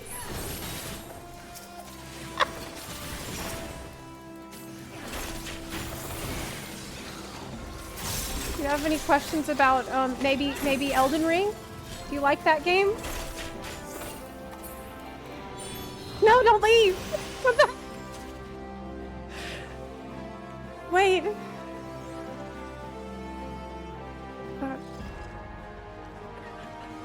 Fuck. Even that no work. Shit. Even that no working. I guess that means I just have to say what I really feel in the end. No matter the cost. That's the lesson from today. Island Sanctuary, holy crap. Oh my god, I need to do mine this week. Oh my god! Is this safe? No, it's not. No, it's not safe.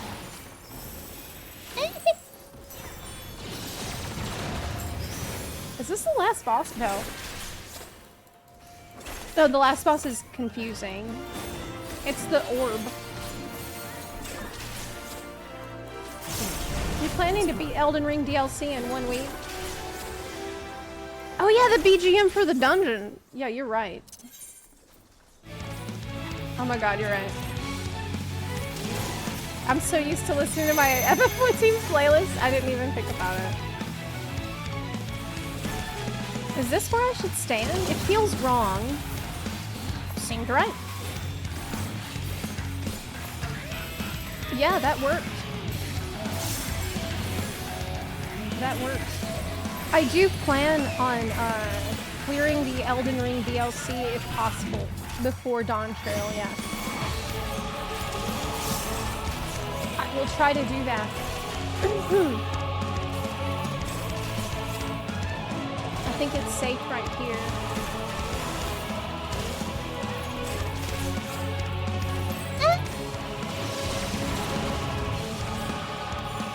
I was too slow. I was in a mentor roulette. Oh, it was a leveling roulette yesterday. I was on Dancer. And we were in Tower of Babel dungeon. The healer and other DPS died It's the dungeon where you can turn into a frog by standing on the platform. And there's that boss.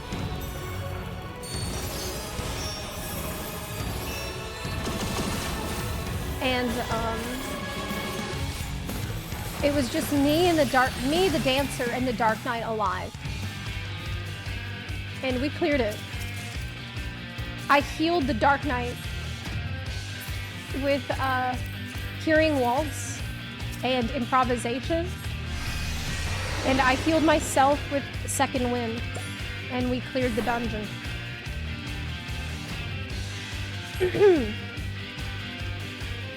Do you hear the BGM twice? You do. Oops. Oops. I fixed it. Thanks for telling me.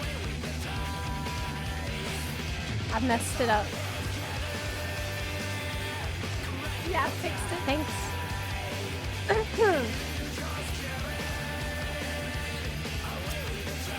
How many viewers will be watching people play the Elden Ring DLC tomorrow, do you think? Oh, I don't know. It's a good question. Probably a buttload. How many will cosplay? I will cosplay. Might cosplay on Friday. I'm gonna cosplay Rykard. What streamer will visit? Finish the DLC first. Not me. Not me. I'm a new player. So...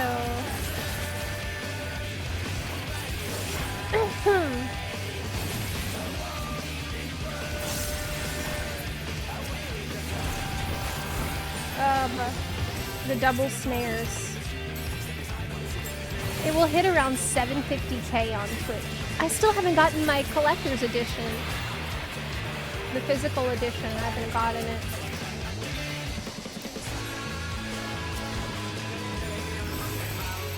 Butthole.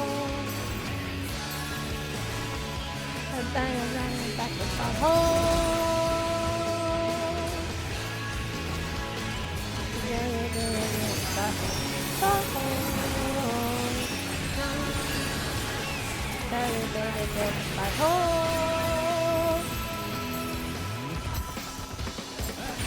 That's a good song. One time I was at FanFest and I heard people around me singing Butthole, and that was really awesome. That was awesome. You can't unhear it? Same. I know, I always hear Butthole. I hate you for this, Zepla.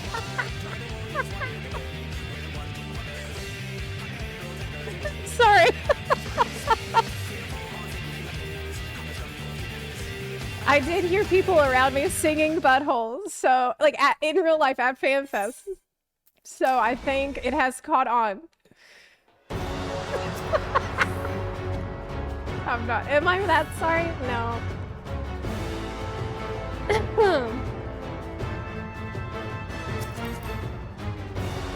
I'm not that sorry.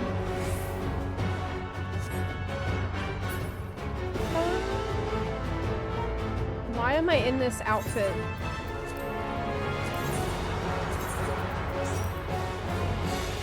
Let me do my glamour opener. It didn't get rid of it. It doesn't matter. I have to actually fight the boss now. It's time to fight the boss.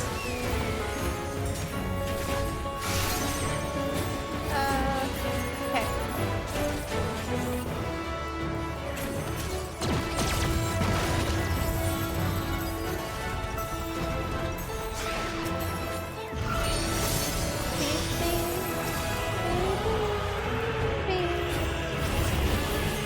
Is the Rykard cosplay ready?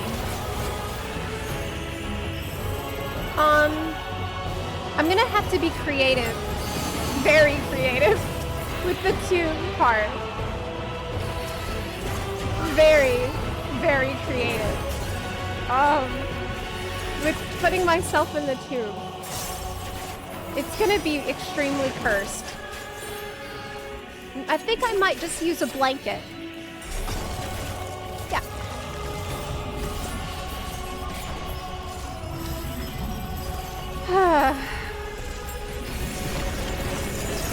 to be very low cost. Okay, so don't get your hopes up.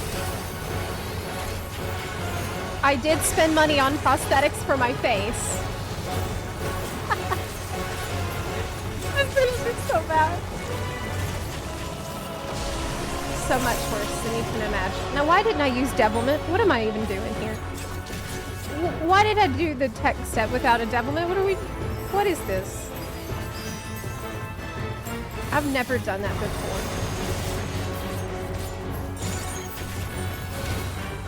Oh.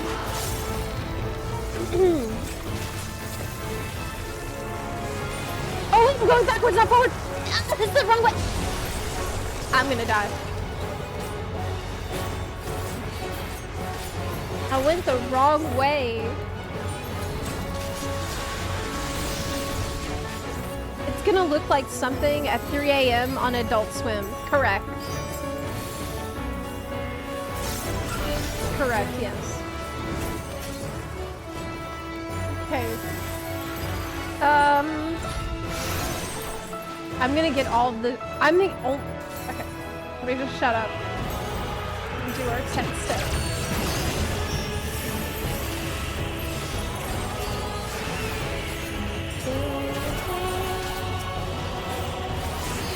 Okay.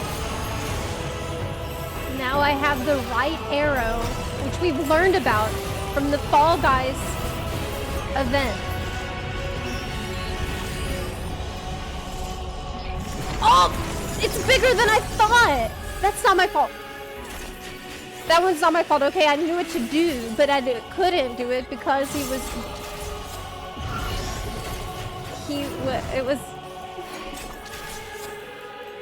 bigger than I could have prepared for it.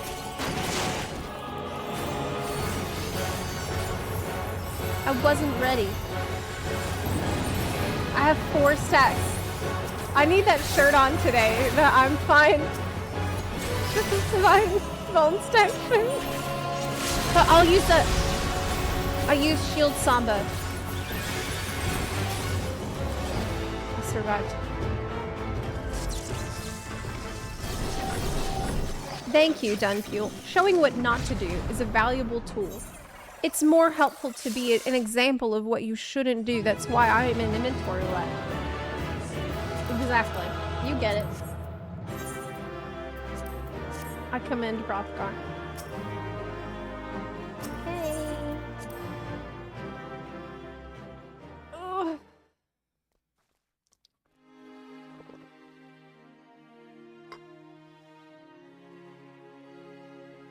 That was easy. That went really smooth and well. Will I go one mo? Yeah, why not? What am I drinking? Tea? Iced tea? Sweet iced tea? Is it gonna rain today? Let's go again. Mental roulette. Ba, ba, ba. You can join our FC if you want. Here we are. Buns at the Bun FC house. You can join the Buns here. Hi. I need to fix this glamour though. Like, I don't know why I thought that looked good. It does not. Ooh, that's good. Ooh, that's nice. What's that? I will converse.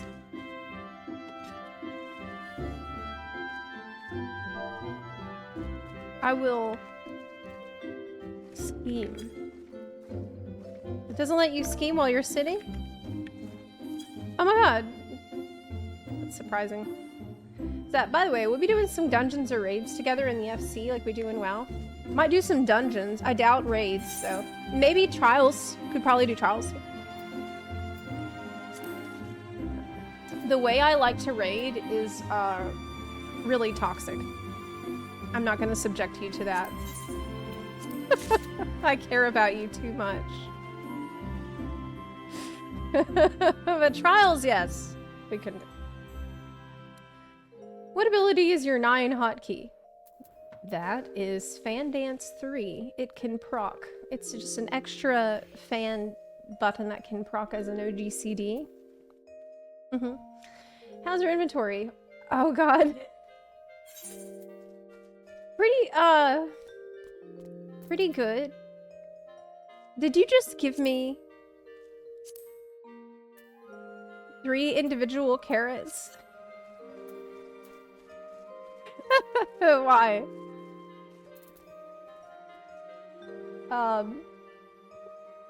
Make Sally raid, call a sprout, Uwu run. I have not done Uwu before because they don't have the good, cute weapons.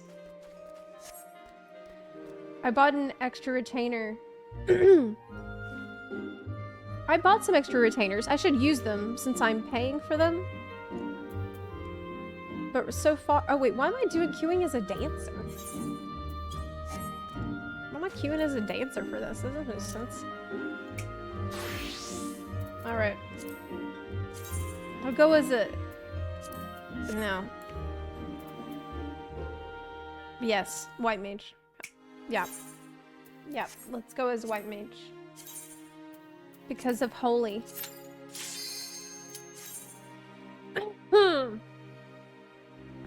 All that useless materia.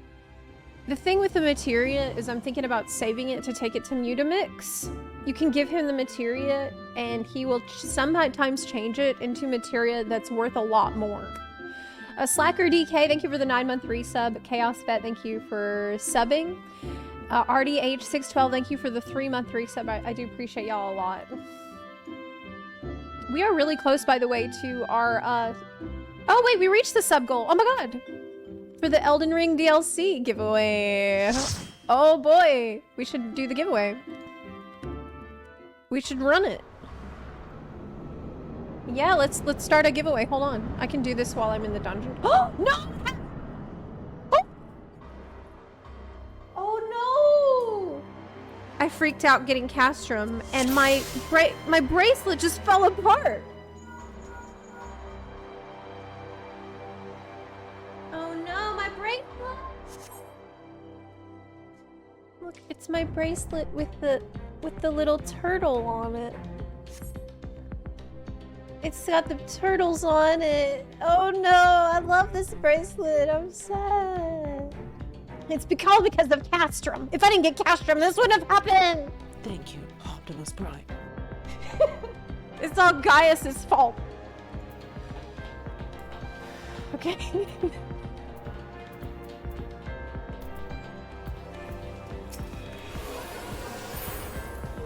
Look, I'll just throw a regen and then keep looking for my, They don't need me even. I'm a healer.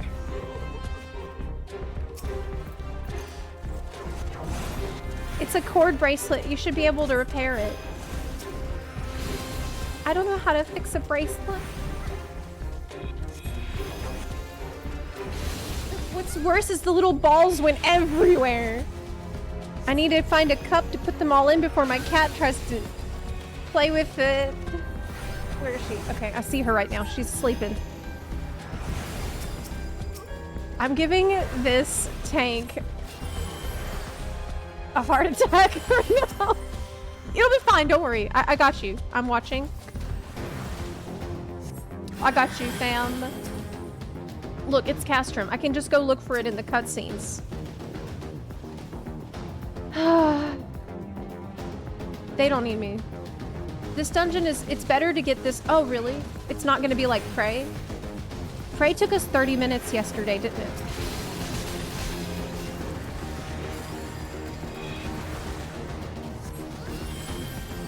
I'm trying to get the last 5 levels on... Oh! PvP! Yes! I'm doing the same thing. I have been running it. Crystalline Conflict does not give enough.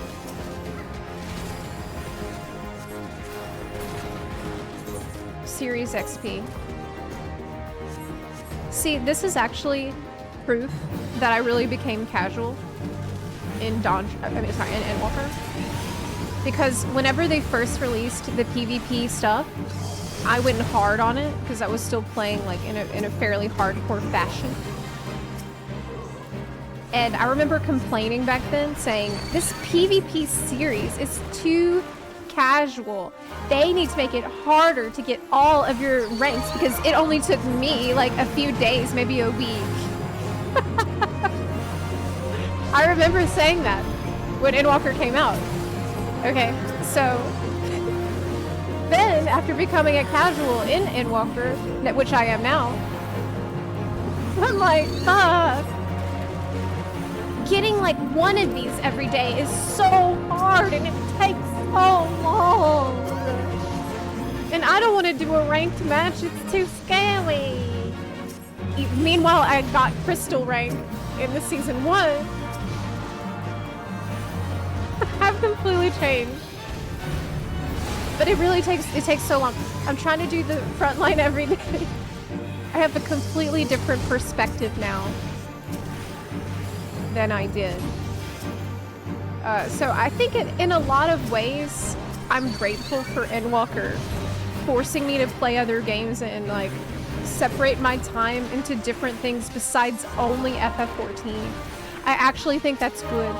It's been really healthy for me as a player and as a person and as a streamer because I don't feel like, oh, FF14 is the end all be all, the most important thing in the whole wide world and everything depends on it.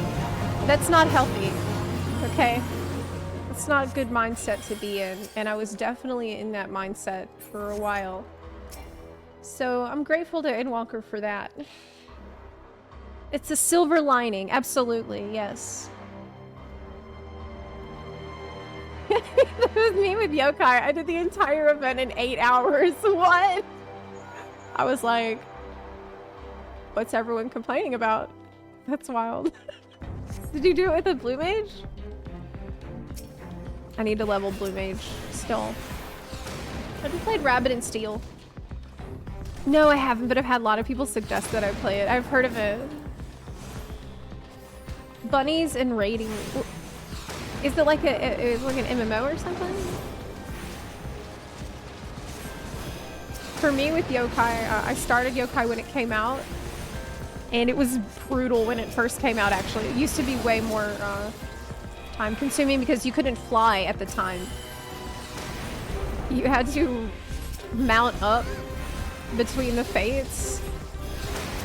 And that was rough. That was super rough. The flying cut down. We also didn't have blue mage at the time. So I just finished Yokai this year after years of chipping away at it.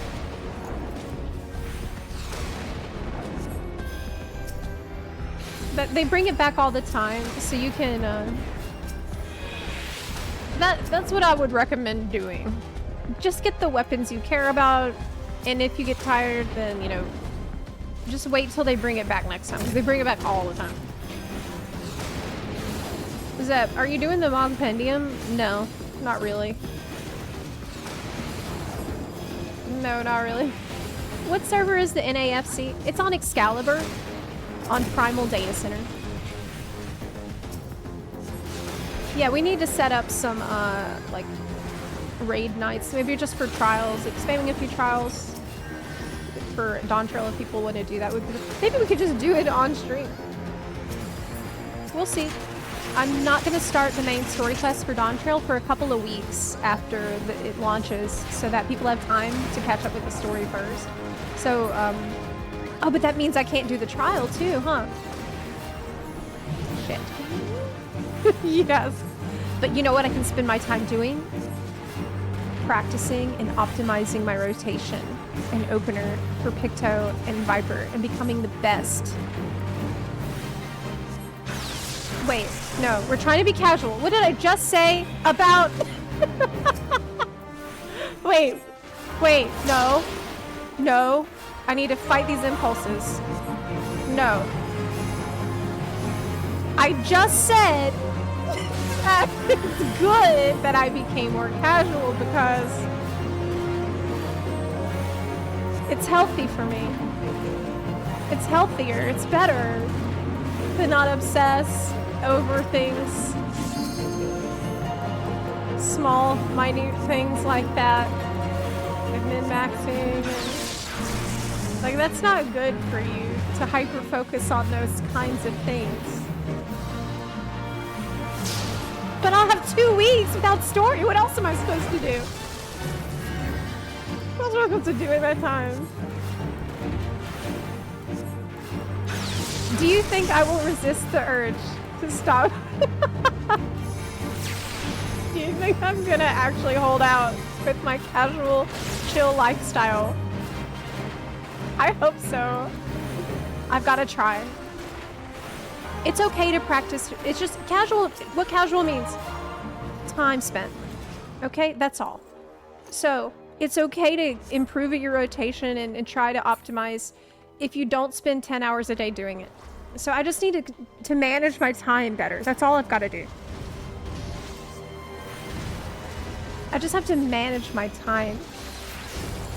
That's something I'm pretty good at. Yeah, I don't ever have problems with that. So, I'm sure it's gonna be okay. Yeah. Just don't obsess.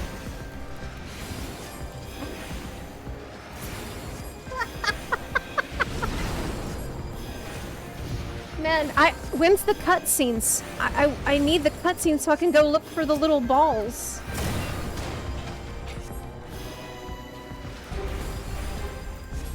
Hey, Orochi Long, thank you for the 5-month resub. I appreciate that a lot, thank you. And by the way, we have, oh, the giveaway.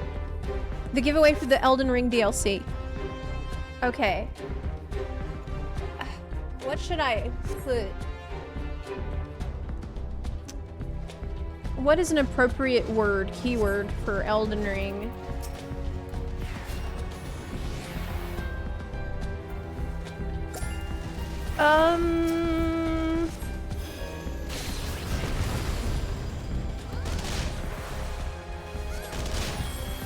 You died suffering. The maidenless is too long.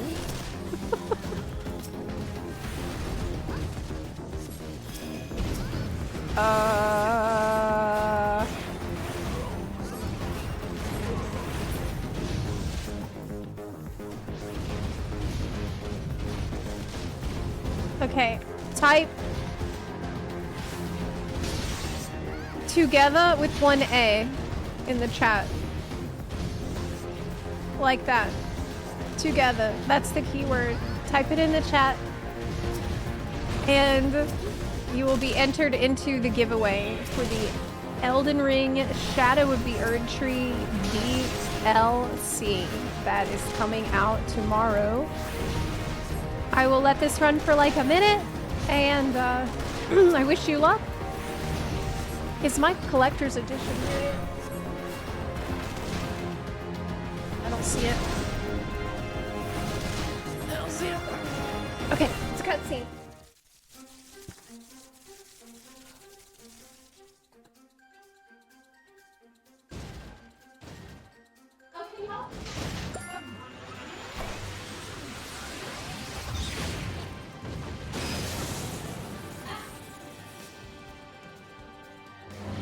Found some more balls. Okay.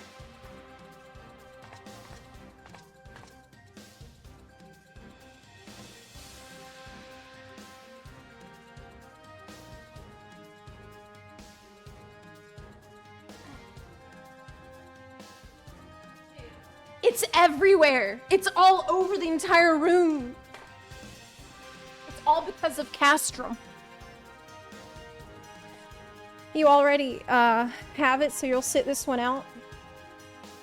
Well, you could roll, and then if you win, I won't have to spend money. That's a joke. That's a joke. That's a joke. Okay, I'm just kidding. All right.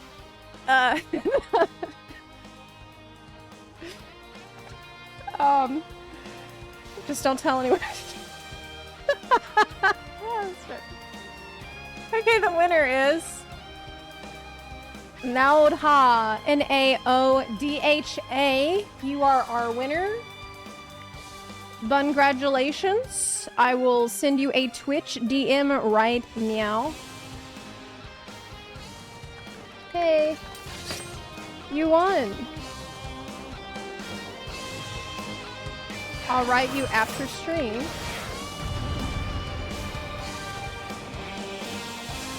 Okay, congratulations! We can also reset the giveaway here. Giving away another? Could just reset it completely. Yeah, I'll do that. Have fun with the DLC. Enjoy your suffering. Suffer well.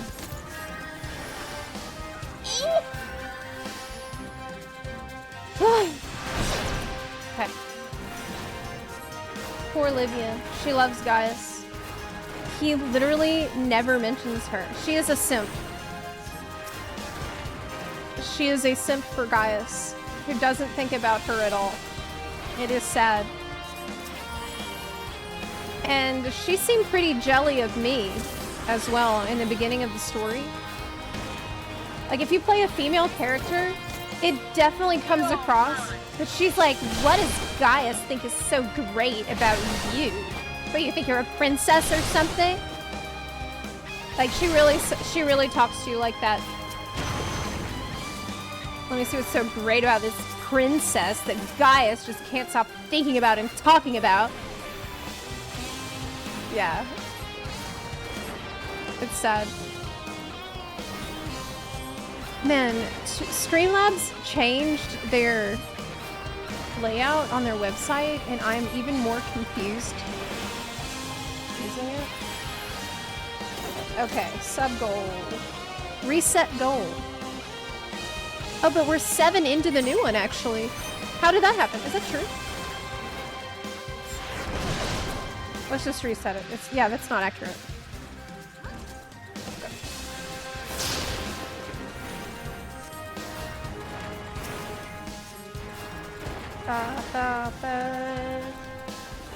She did kick that lettuce at least. What? That wasn't cool. I love lettuces.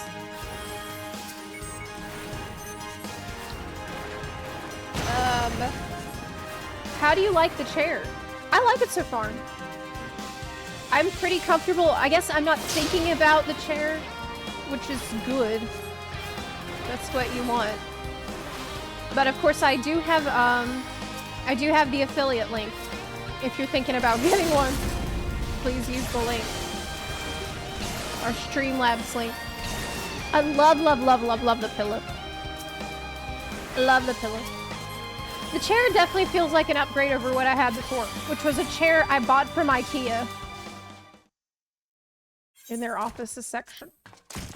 This definitely feels better than that.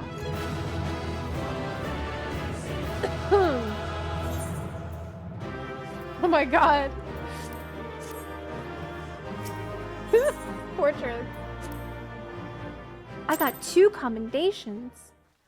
Even though I was half AFK. Or the beginning.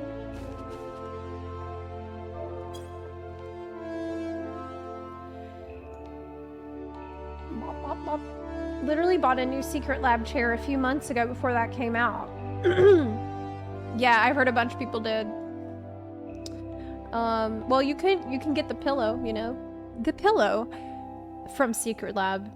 The official Final Fantasy XIV collaboration pillow that you can get using Zepla HQ's affiliate link, which could go to supporting the channel and giveaways like the one we just had. Now, I'm sure you're wanting to know more about this Secret Lab pillow. Well, I am delighted to show you more and tell you more about this incredibly soft plush velour pillow with the fat cat design, very cute shimmery thread. They also have this available for you to purchase in the alpha variation. I am partial to the fat cat version, but both I'm sure are going to be perfectly soft against your comfy buns and back. But Zepla, you might think, how is this plush velour lumbar memory foam pillow going to help me if all I do is shrimping at the PC? Well, that's the thing how it's going to help you, because when you set it behind your back, you need to lean against it to feel that softness. And that's gonna make you want to lean back and not shrimp as hard. There you go. Oh yes, it is memory foam. You're hired. Thank you so much. Thank you. Thank you. If I use your link, but then buy a different, not XOV chair, would you still get the commission? Yes. Correct. Yes, I think it covers pretty much anything that you would buy on their site. Pretty sure. I actually, I'm 90% sure. But yeah. You should make a chair commercial like... Oh, did Preach make a chair commercial? I haven't seen it. I don't know about that. Okay. It's so comfy. Your bracelets might pop up. Oh yeah, my bracelet fell apart in Castro. That's sad. This is my favorite. I still have 2 others though. See how cute? It's little sea turtles. So this one actually seems like it is already falling apart though. It's like kind of messed up. Yeah. So I'm gonna have to go around and try to find every piece so I don't vacuum it up on accident. Anywho, let's hop over, let's switch gears and go into Elden Bun for now. Because I can't be on for too long today, I think. Because I have a hair appointment. It's like a consultation to meet a new hairdresser at 5. So I also would like to maybe record something today for next video. Okay. Let's switch gears. Elden Ring DLC is tomorrow. Now, yesterday we killed Renala. Easily. It was so easy. I'm not gonna do anything different for my hair, no. I just, I dyed it recently and the dye started to fade a little bit, so I just want to get it refreshed. I have to do that every now and then because I dyed it from being blonde, and so it has to be touched up from time to time. But I'm not gonna do anything crazy. I like my hair brown.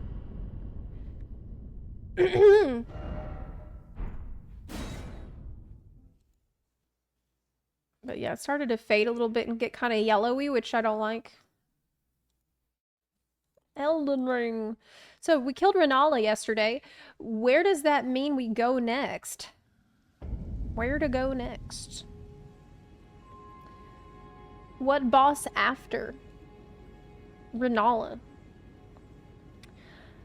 I could go to Caelid. I could... Maybe I should go to Caelid. I think that would be fun. What? That's not your natural... Yeah, this is my natural hair color. I had to dye it because before it was bleached blonde.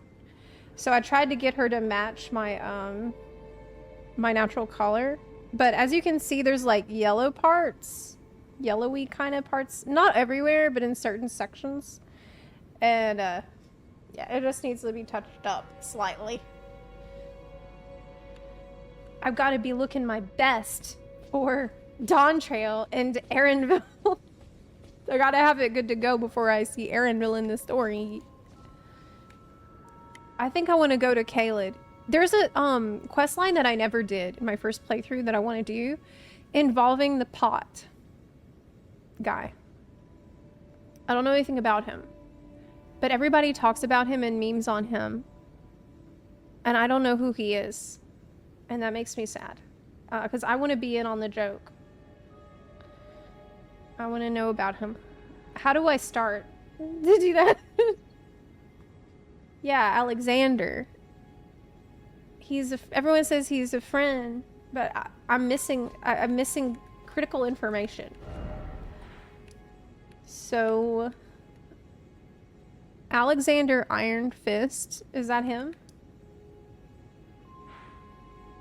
Let's go to Caleb. Can I go there from here? No, that looks like a cliff. So we'll start here and then we'll go on the road heading east. Oh my god, Chris Fallen! Congratulations on defeating the Elden Beast and becoming Elden Lord. That is awesome. Way to go, good job. How's it feel? How did you feel about the fight and about Radagon? How'd you feel about everything? Good? I didn't care for Elden Beast fight. For me, that was probably one of the least interesting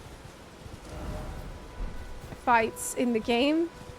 But it was okay, because I liked everything else. So it's not a big deal.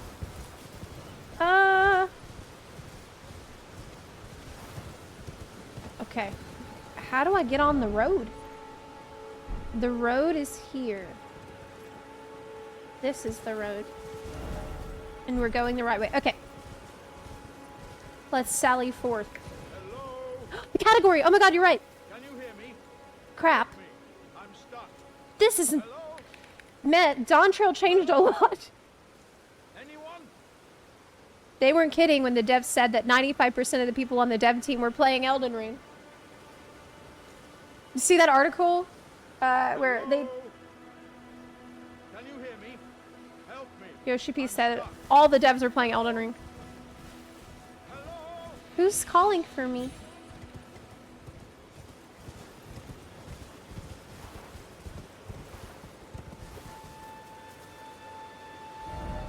Time. Hello?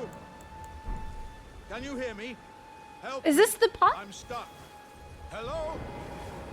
Oh my god, this is it! I found him! Anyone? Oh, my stars. I'm so happy to see you. I am... This is Alexander, he's right here! also known as the Iron Fist. And as you can see, I'm stuck here. Yeah. Please, can you help me out of this? Of course I'll help. My thanks. 1,000 thanks. Just give me a good smack from the rear. What? With something nice and big.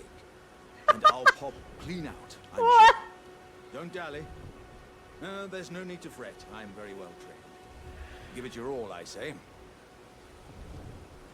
You want me to give you a big smack on the rear with something nice and big?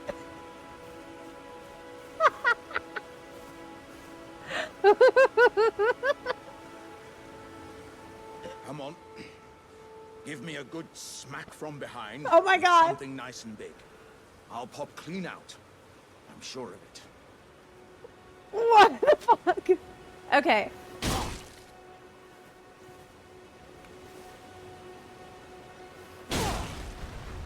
Triumphant delight. Emote.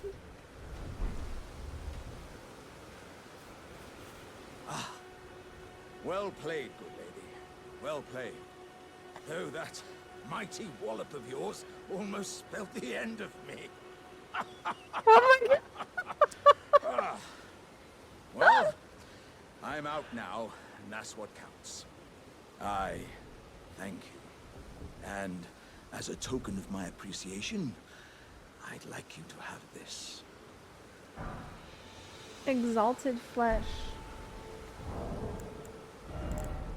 What is that?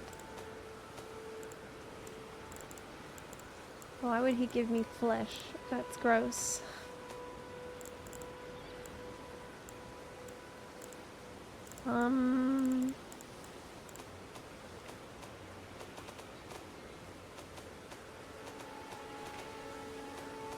Where even is it?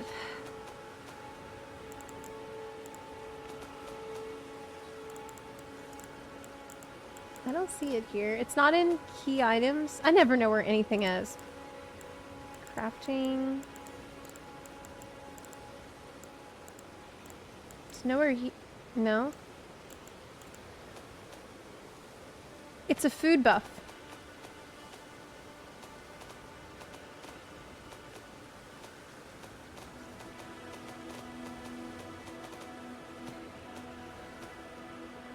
Food. First page.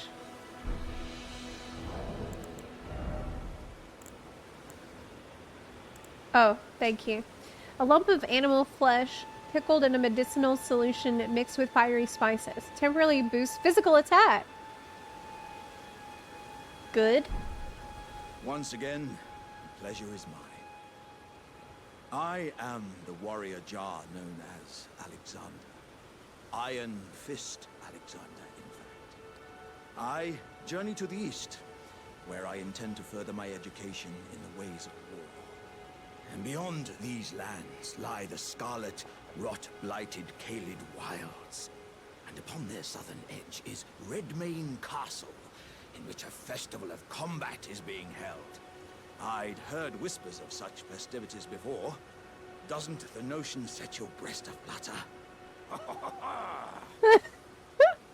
What a delightful character. I'm heading eastward to Redmane Castle, on the southern edge of the Scarlet Rot. I've heard there's... Okay, so he's going east. And I guess I should go that way too. That's for Radon, but I don't know if I can handle Radon. Actually, I remember when I fought Radon 2 years ago. That was the only boss I used summons on the first boss, because I didn't know they were, and then I used summons on Radon as well. So I never soloed Radon because I just thought the fight sucked. But at the time I didn't really understand how to play either. So I don't know if it's a fight I can handle on my own. Yeah, I remember using summons 2 years ago on Radon.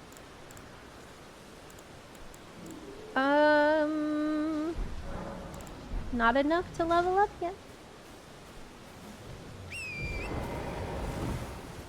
Okay, so...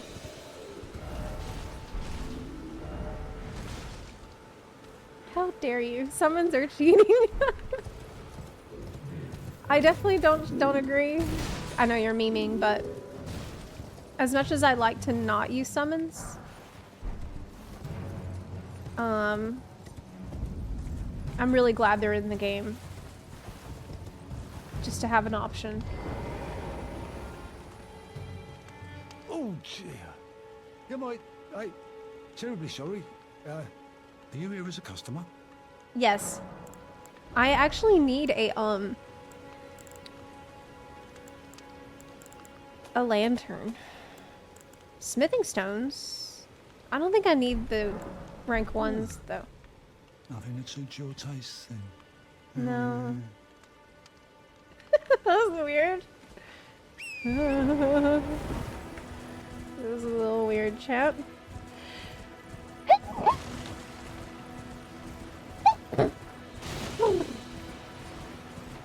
Yeah, it was weird, chap.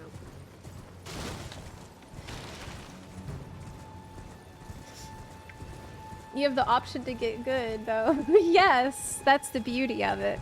'Cause you can... If you don't overwhelm a player who isn't ready, it's more likely they'll continue to play and therefore get good. So what matters is giving players options so they can push themselves as they're comfortable with and at the pace they're comfortable with. It's so brilliant. It's just such a good game. It's just such a good game. Okay? So fucking good. I love it. Yeah, I really do believe that everybody can defeat any boss. Oh, can I go in there? What's that? I thought we were going to Caelid. But what's in here?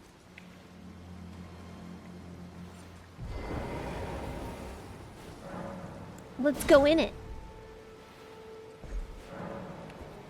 I feel like it's I always feel like I'm putting a quarter in the machine. That's what that feels like. turn on the game. Okay, what's in here? Turtles. That's it. There's a door. Ooh. What's in the box? Oh, that's I've been looking for you for so long. But I don't have a slot for you. Because I have to choose between two really good things.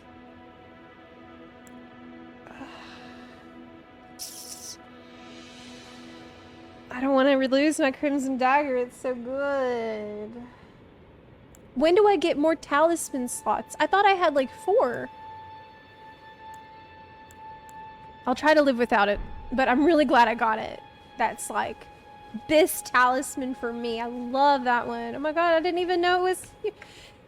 It's just my intuitive sense led me to where I needed to be. I just knew. Without even thinking about it. It's the universe guiding me. Yes. After second great rune is the 3rd slot. Okay. Okay. Is Bloodhound Fang good? I don't know.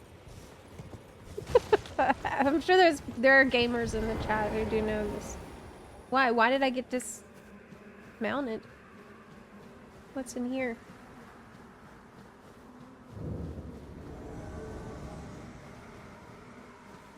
Oh, I got it. There's an enemy right behind me? Yep. Harnessed Eater.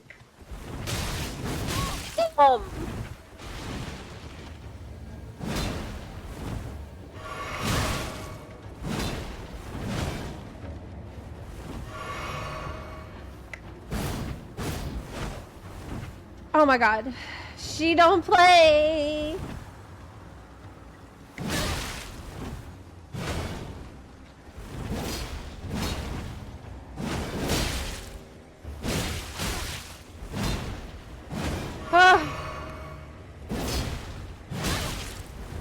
Can't roll fast enough. God. That was scary. Sacred Scorpion Charm. What's that do? I don't know.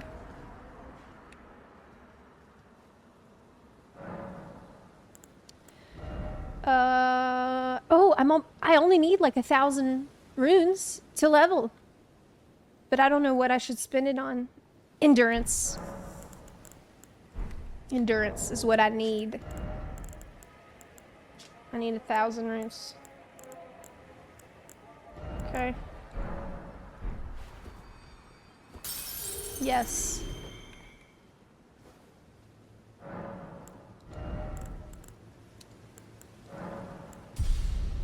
Good. Hey, that means I can get better outfits. That's why endurance is really good. Because it lets you carry more armors on your body. I don't know why I said it like that.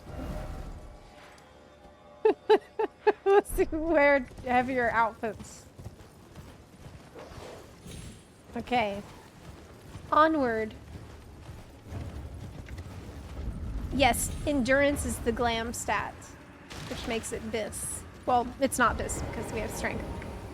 But it doesn't feel bad to put points in it, like with vigor. I'm not gonna lie, every time I have to put a point in vigor, I feel like I failed a little bit. But I'm not at this skill level required to not put points in vigor yet. That's gonna take years, I'm afraid. I know we have some chads in the chat who actually don't need vigor. I'm not one of them. Not yet. Okay, Scarlet is so nice. It's such a beautiful and scenic location. I quite like it. Oh!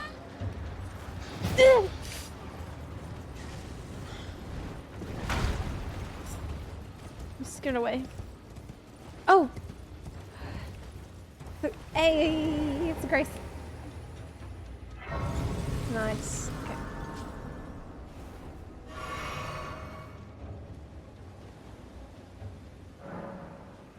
Leave.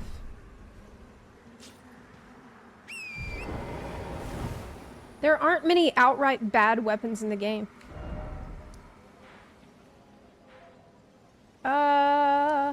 The light says to go south. There's a tree behind me. I think I should go there first. Because there could be glam. I want to kill something.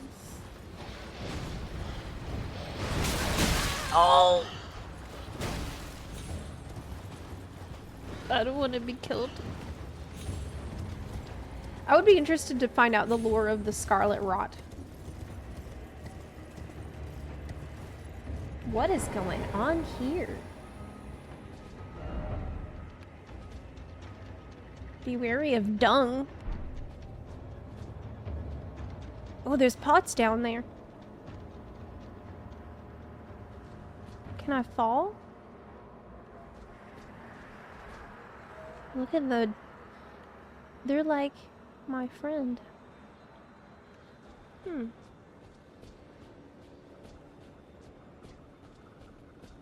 He's the gamer posture. You're right, he does. That's true. Oh, maybe you have to jump down. I see the player messages. I was kind of expecting a tree sentinel. Oh no, there's a path. I can just jump down on the tree. Okay. Let's see what's over there. He is. I don't think I've been here before. Oh!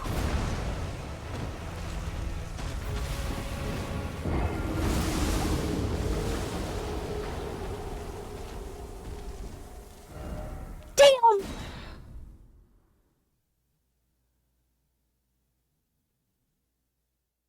Whoa. Okay.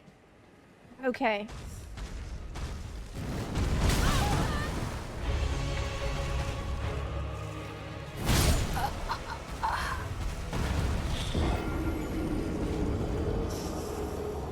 This is fine. This is fine. I can handle this.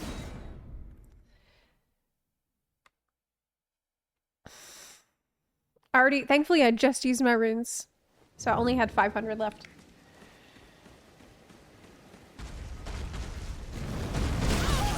I'm rolling too fast. Too soon.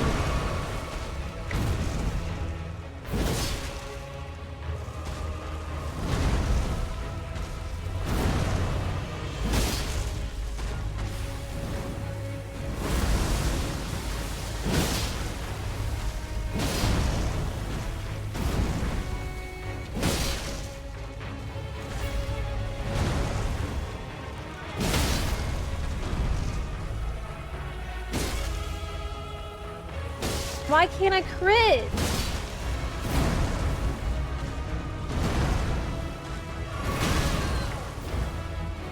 He's not gonna let me heal.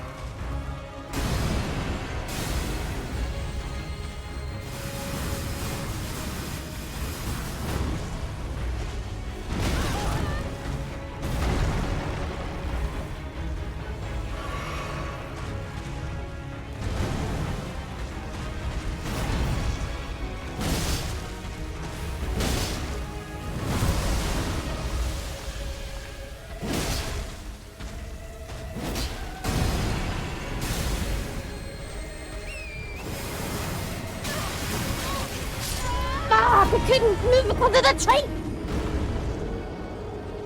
I got stuck on the tree and I couldn't get out. I also have a really cursed keybind for summoning the horse. It's E4.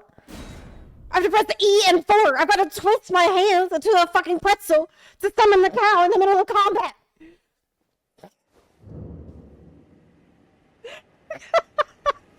I'm on keyboard and mouse. Okay. I have to furl my fingers. Yes.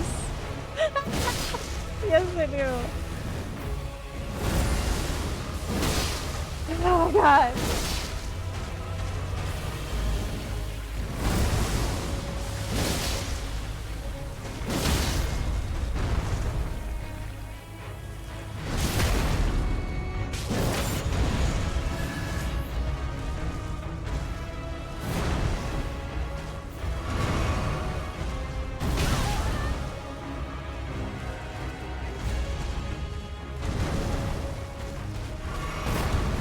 Woo!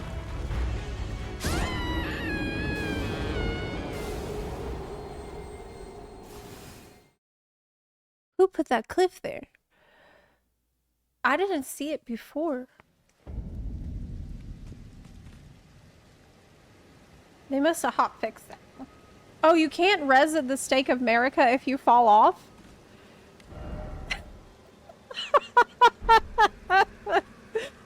Because America's just like, no, that's too cringe. You're on your own. You really expect me to put you right at my stake after what you just did? Try again, sweetie. Yeah, she's like, it was...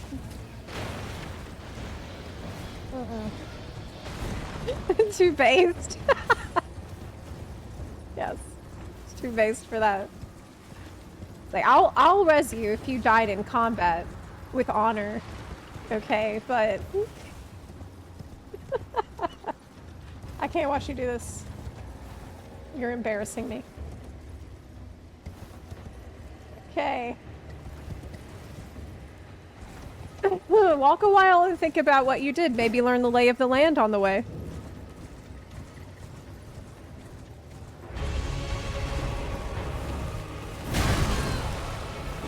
Man, that's so slow.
I got the rot.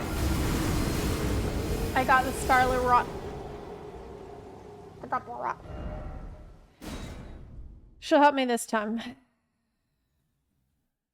It's Kaled and the rot. Okay. If you're playing on keyboard and mouse, you should definitely check out EMU on Nexus Mods. Okay, I will. I will check that out. I've had other people suggesting I didn't know what it was, but I will actually look into it before the DLC.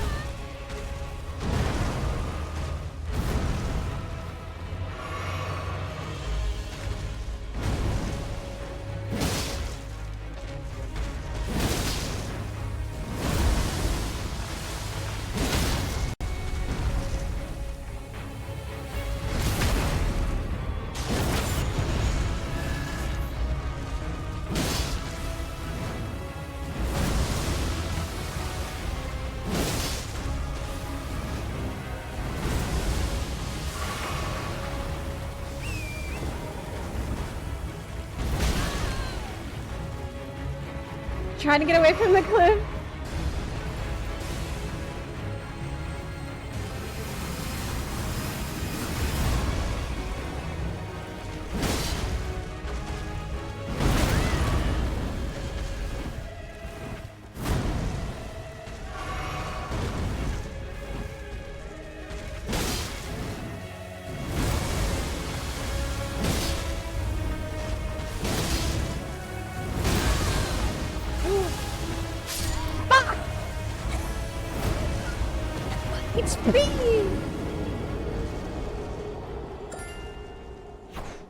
We got him this time. We got him this time. It's that rot. The rot got me. I got rot. We got it this time though.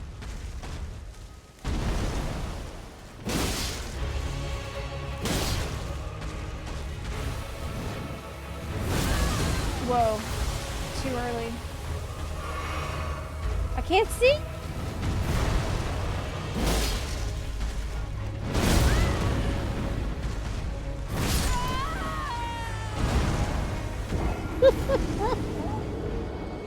I always get greedy at the end. I always get greedy at the end.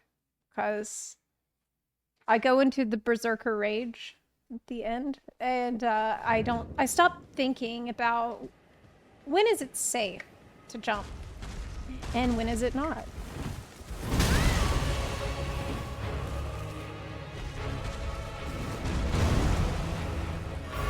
This is fun though.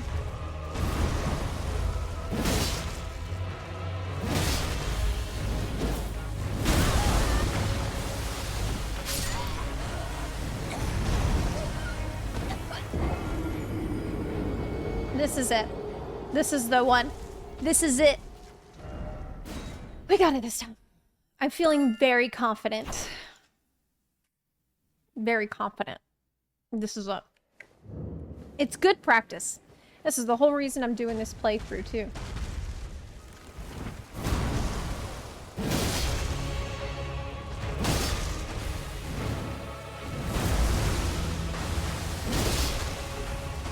I need my turtle.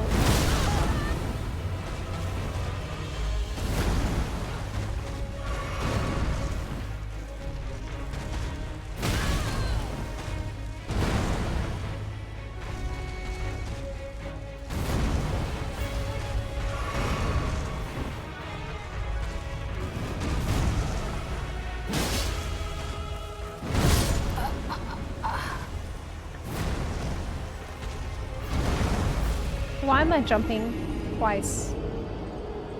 I should try to only do one jump attack at a time. As painful as it is, that's what I gotta do. Because once I'm jumping and he's lifting his foot, it's too late.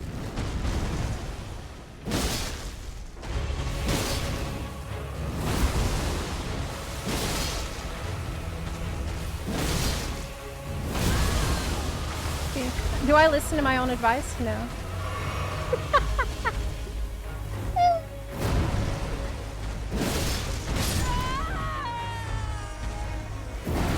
Am I fat rolling maybe?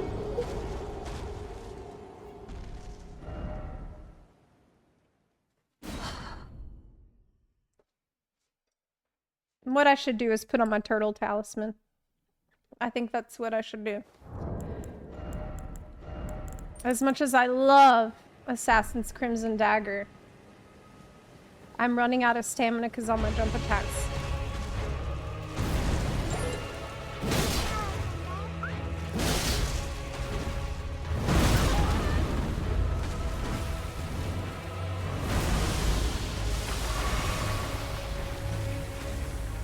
Uh-oh. Big rot. I need to move back. Retreat. Oh!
I want to use the horse. However, the horse is hard to summon. Because the horse, I have to press E4 to summon him. And that is not that easy to press.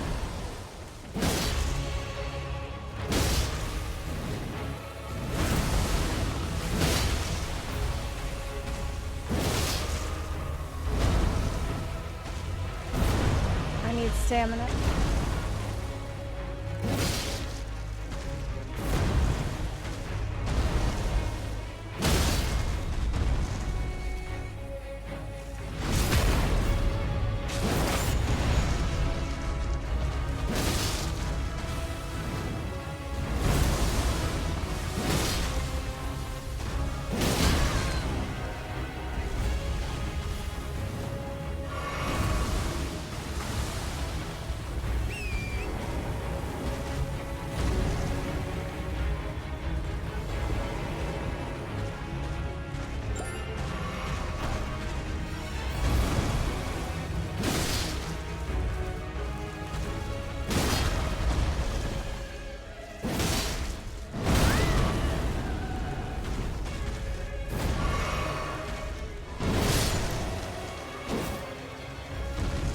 Nice.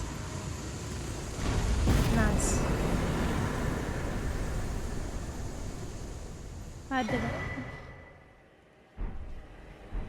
Ah, that's good. First try.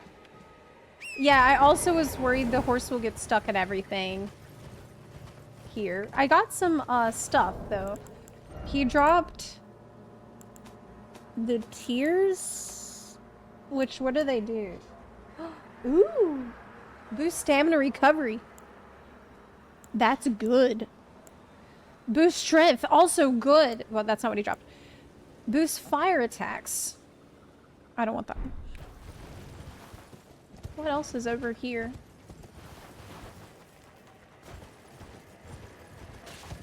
Why are the pots, people?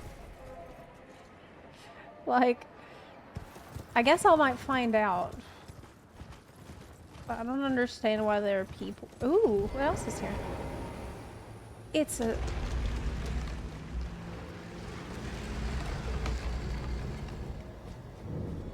It's a catacombs. Did I get, I probably got some runes for that. 9,600, yeah, I got a bunch. Okay.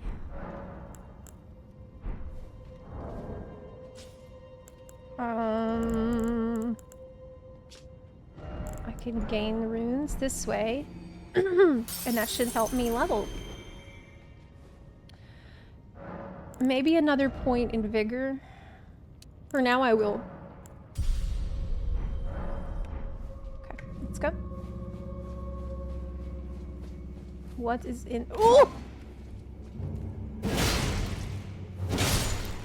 What is in these catacombs? I don't think I've ever been here before. So we'll find out. Together. There's two ways to go. First off, up, then down. Okay.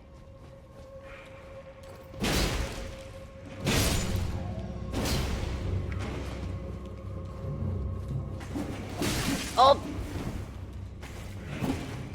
Okay. Avoid. I'm just gonna run through. No, I'm not!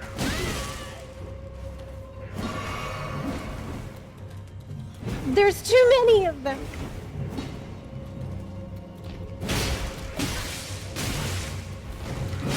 Dude, how do you fight this many? You can't just run through here. They don't let you run through like that. There's too many and they're too quick.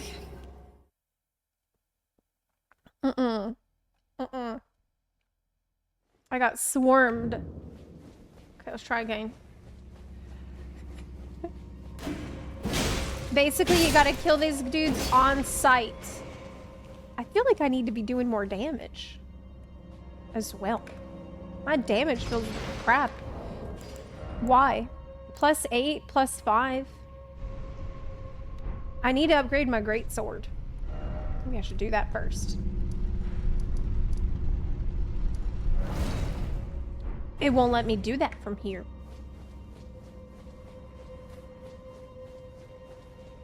I have to leave. What armor is this? This is from the starter Crusader thing. It's starter gear.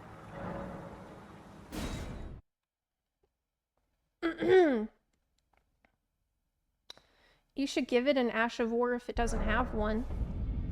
Ooh, new items. It says new items can be purchased. Well, before I do that, let me see what it's going to take to improve my weapon. Because it sucks. I took you for no man to lay out your own. Okay. I need 1,000 runes and 6 smithing stone 2. I'm not going to have enough money to do that. I need to kill something else, like kill a dragon or something, and then I'll be able to upgrade it. Yeah. I need 6 smithing stone 2s. Lay out your arms then. If I kill a dragon, I'll get a bunch of runes. They're made of stone, so your sword isn't gonna do as much damage. Oh my god. Okay.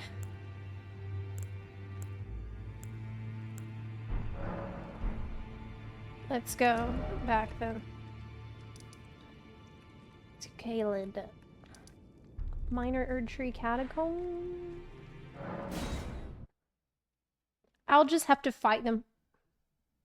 This should be fine. I'll just fight them and deal with it. I'll hit them harder.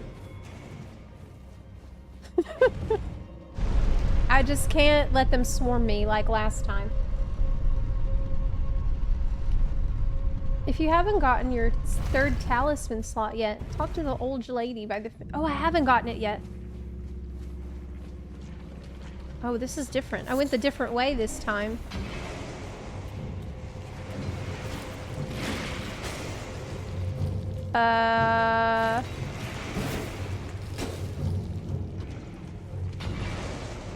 This is bad. I'm getting poisoned. Okay, let's not go that way. That way sucks.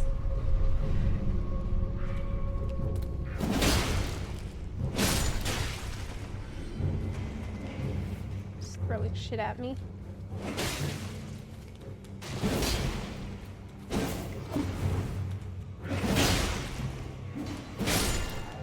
Okay.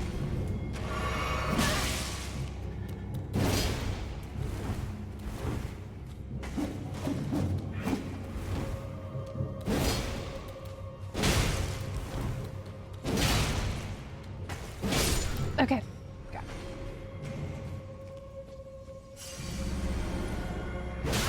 Oh!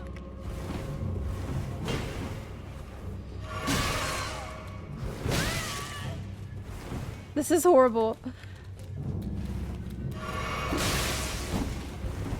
I'm bleeding out. I'm dying. God. Oh.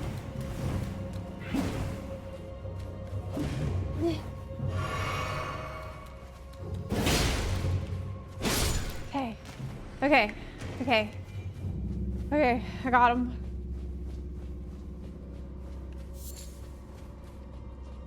Now I can pull the lever. Somewhere, a heavy door has opened. I heard it to my left. Opening. Okay. There's a chair. A break.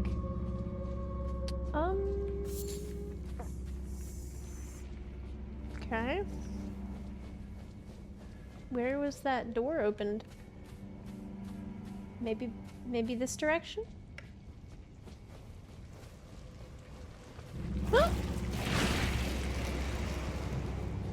It's slimes. Oh, they're really hard to kill though. I think I'm not meant to kill them all. I think I need to run past.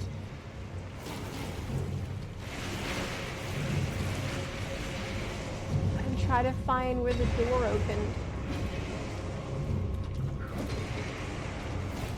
Maybe I need to go up.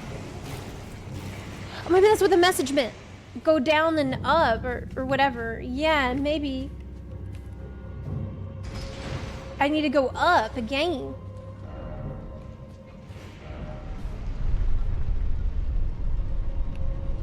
Okay. We go up and maybe the door is up there. Up top.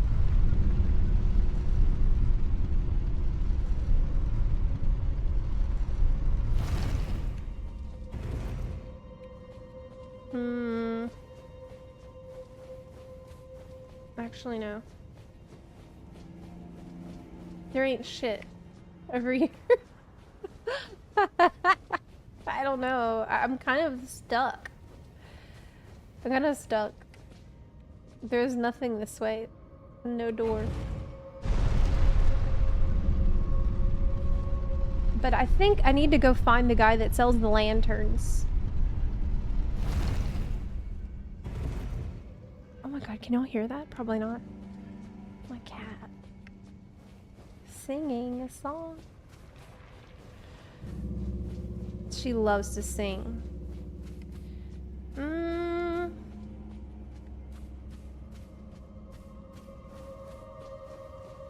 You think it's under the lift? Oh!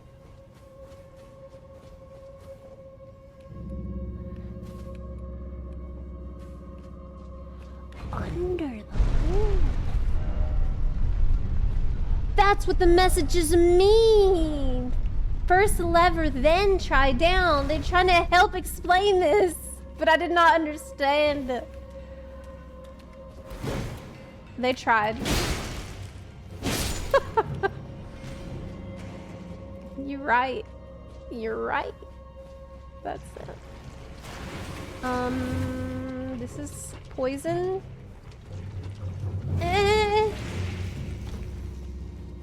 This is the door that opened, I bet. Yes.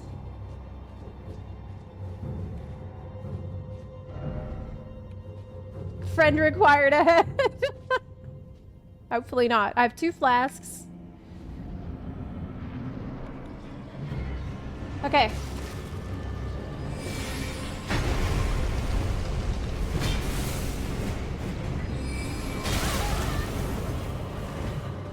Whoa!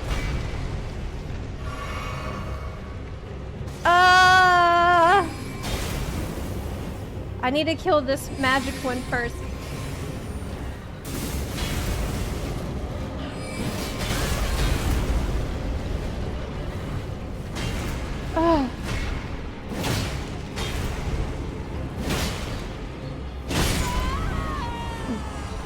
This is pretty rough, actually.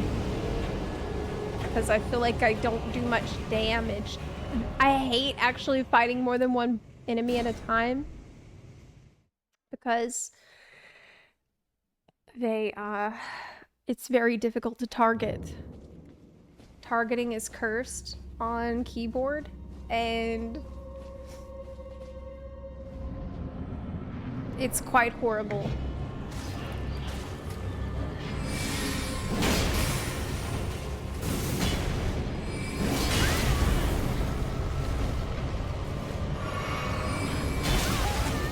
Whoa.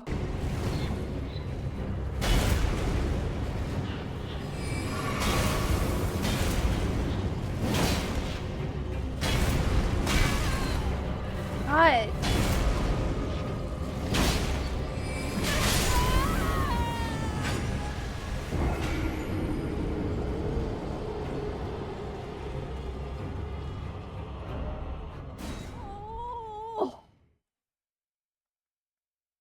Ouch. How can I set up this fight so that I succeed? Can I maybe use the pillars in the room to my advantage? Can I get them stuck, get one stuck on a pillar so they get separated? That would be good.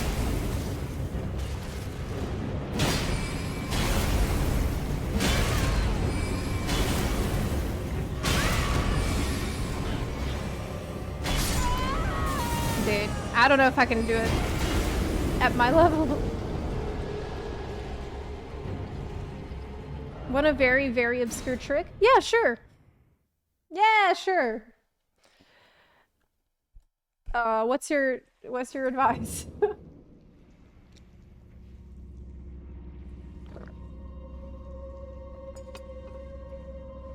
I prefer not to use summons. I'm gonna try to do everything without summons. So throw crystal darts at one of them. What? Okay.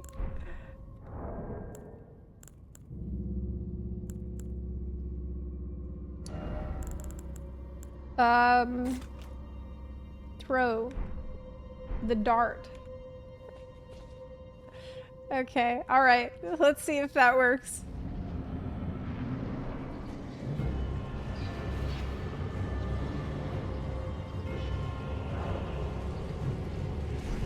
Oops. It's not working. I don't know how to throw it.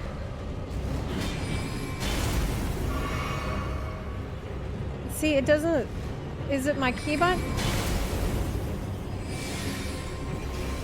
I don't know what the keybind is.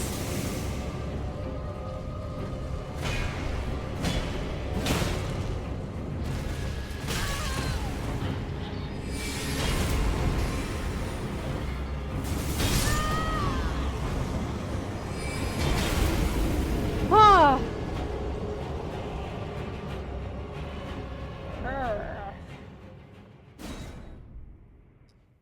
That's the face it makes.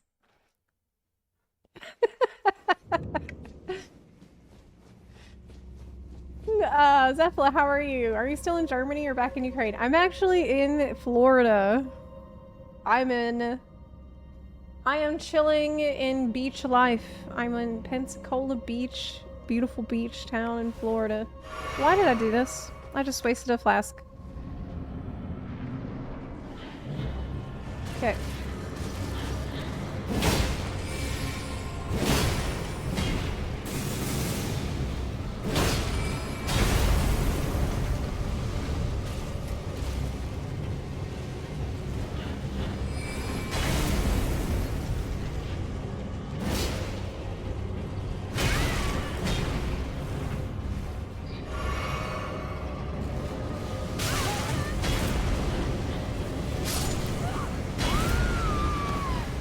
Targeting. That was more effective. I'm a Florida bum. Yeah. It's like I still have my house in Ukraine. Like that's my property. And it's still intact. I have somebody who goes and checks on it. I make sure that it's clean and that the yard is trimmed and everything. So it's just waiting. I pay the bills still for like just making sure that it doesn't rot.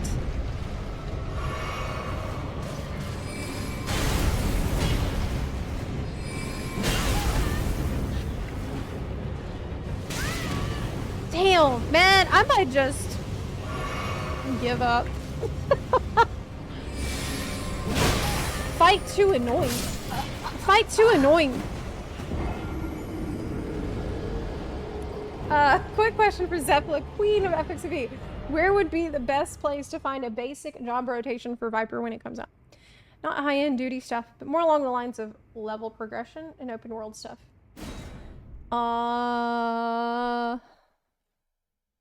maybe I'll make it. Maybe you can just stay tuned to my channel. Oh, what? What? Zepla making a guide about how to play a job? Oh, maybe. Maybe you should just stay tuned to the channel.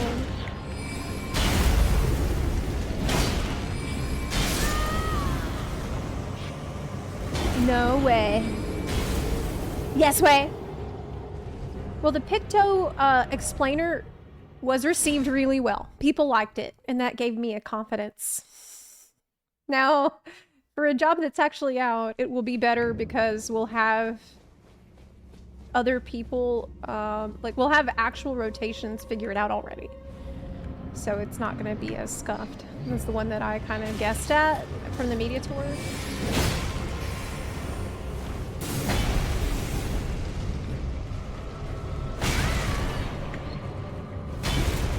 I might just give up on this fight, actually. I'm thinking about it. It's so stupid. It's so stupid.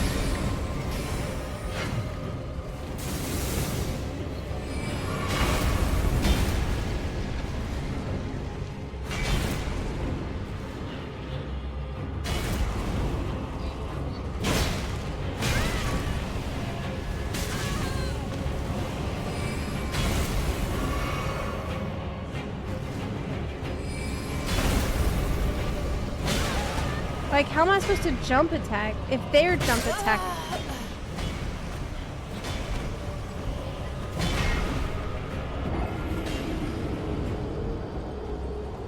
I'm trying to equip...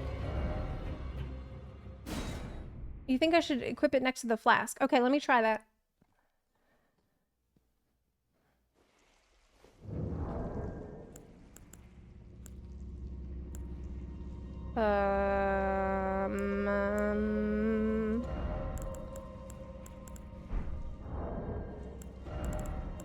How do I equip it next to my flask? Instead of... I don't know how to do that. Oh, maybe here? No. I don't know how to do it. Quick item 4. What the hell? Oh! A slime? In the equipment menu, where you put armor and weapons. I have to get up for a second, even though I'm being attacked. Yeah. I gotta get up anyways.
Okay.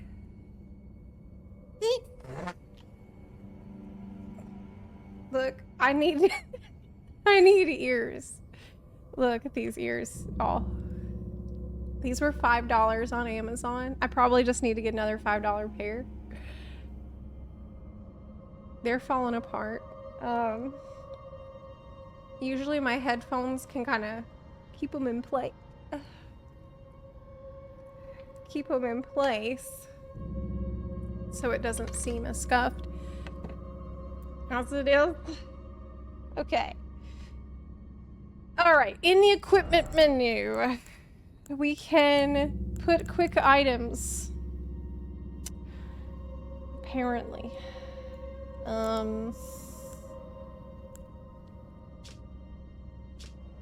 I did put it here. Sounds like I'm equipping it.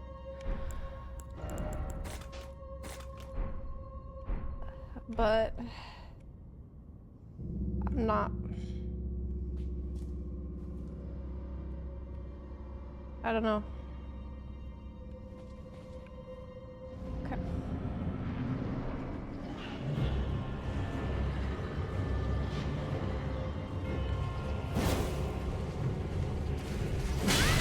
I think I might just skip this boss. Though. Because it's too annoying.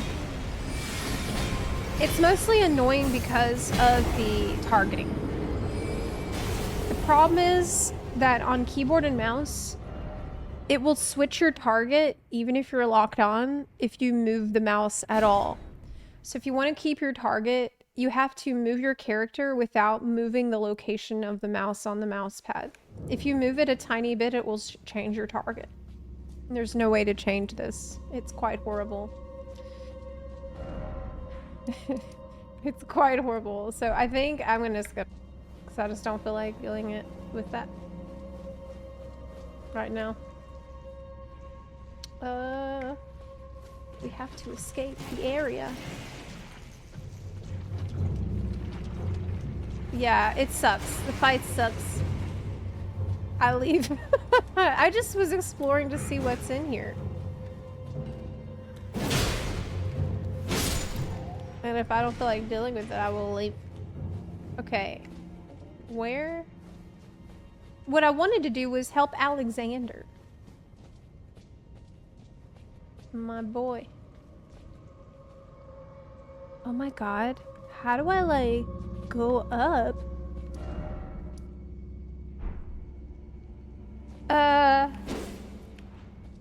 How go up again? Elevator up and no button?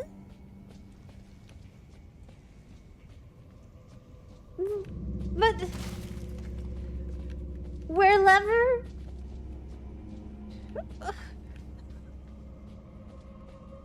I'm stuck. Oh my god. It wants me to kill the boss.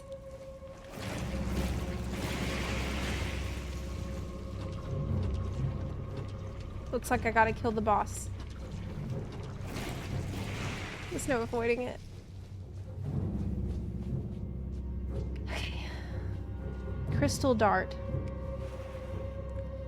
All I have to do is figure out how to use a dart. Okay, that's all I really need to do here.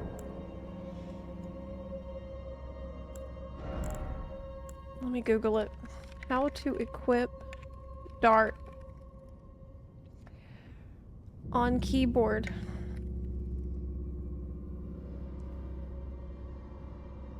Hold your pouch button.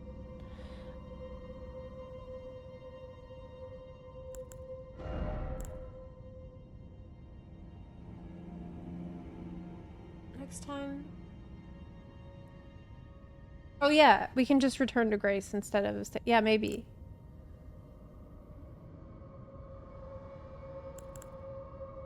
Okay, so I put it switch. I put it here on the pouch, which is what I'm supposed to do.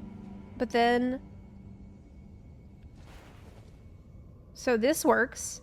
The telescope works. Okay. Fuck.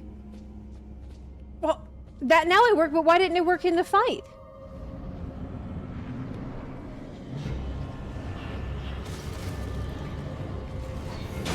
Okay, it worked. It's not doing anything, no! It didn't do anything! Ah!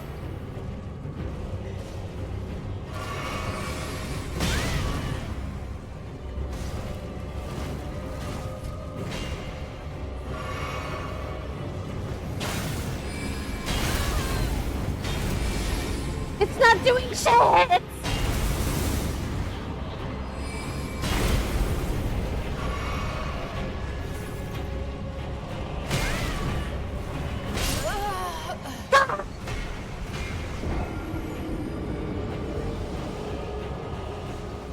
I'm gonna have a little snack. Oh no! Last sight of grace. Let's get the fuck out of here. Yeah! Bye! Oh! Yes! We can just leave! Hooray! We did it!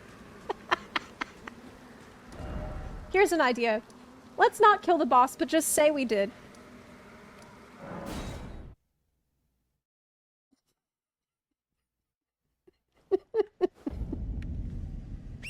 No one will know. I'll say, oh, it was really hard, but then I used those crystal darts and we were out of there. That's not a lie, what I just said. But it paints a different picture than what you might have witnessed. But that's okay. We don't need to fill all the details. Who's gonna know?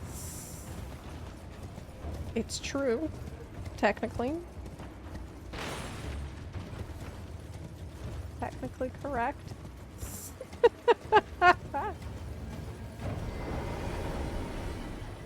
Yeah, the boss, it was stiff. Grace discovered. We're gonna follow the guidance of Grace.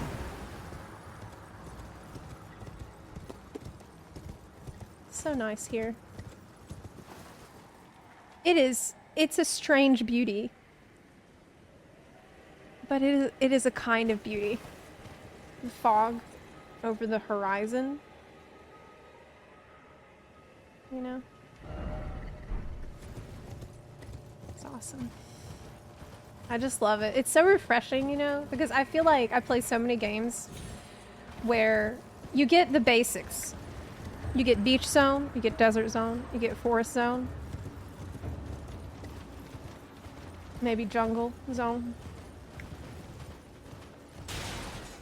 But then Elden Ring comes out with like a zone like Caleb, which is unlike anything I have ever seen before in my life. It is beauty and strange.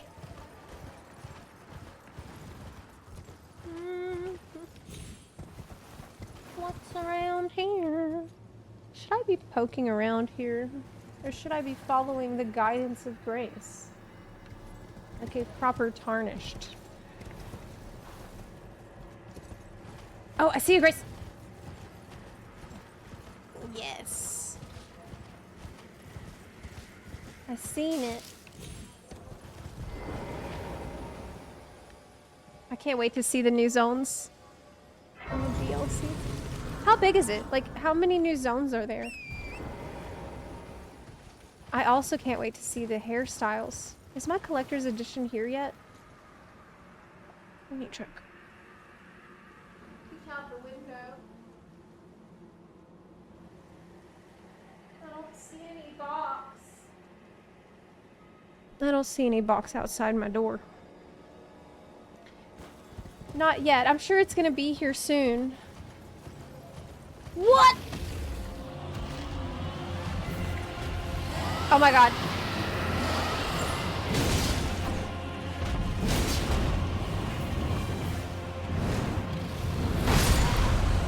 Red Bull!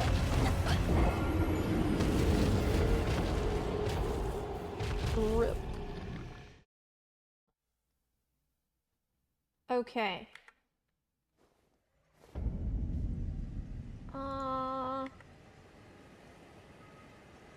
I need to do something here. I need to move this. Okay. Let's try again.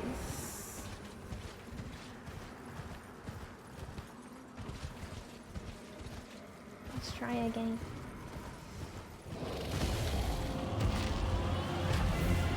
I will probably not be able to do it. Maybe I can. I killed that other dragon the other day.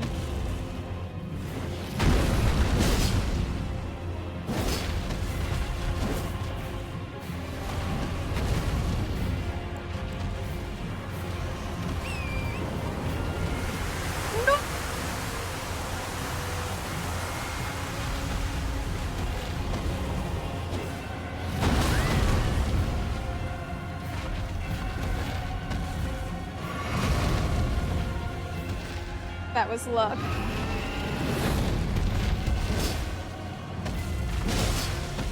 Wow. I'm doing so bad. I'm doing horrible.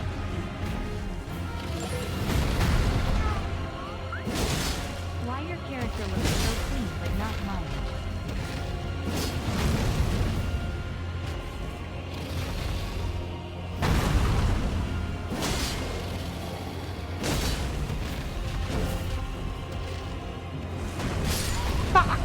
It's too early. Too early. Maybe I can do it. Lucy, thank you for the 10-month resub. And thanks for moving us along on our new sub goal. I actually did give away Elden Ring DLC earlier today. So we reset the goal and we're onwards to giving away another one if we reach it. So this resubs are also contributing towards that goal. Luffy, my character, I spend a lot of time making her very cute. One thing you can do is check cute character creation videos on YouTube. There are people that obviously spend time doing it, perfecting this, besides me.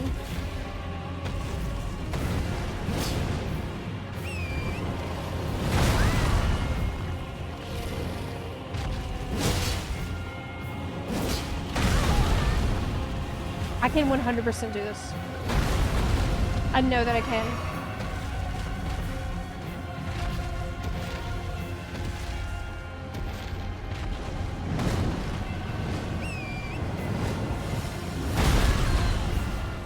Maybe it's better to not mount there because it takes too much time.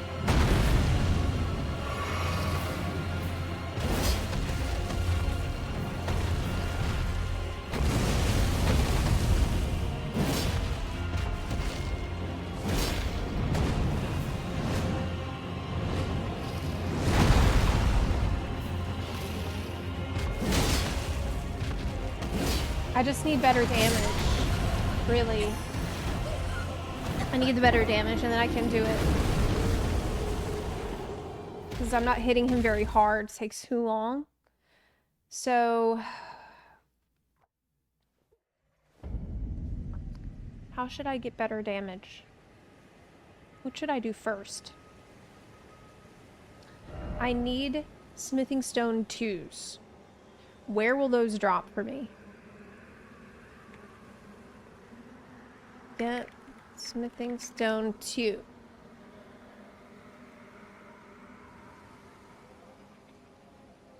Or really, I can buy them now, I think. Yeah, I can buy them. So what I need to do is get runes. Well, a good way to get runes is by killing a dragon. But I need the runes before I can kill the dragon. So that's kind of... Maybe there's another dragon I can kill that I didn't kill already.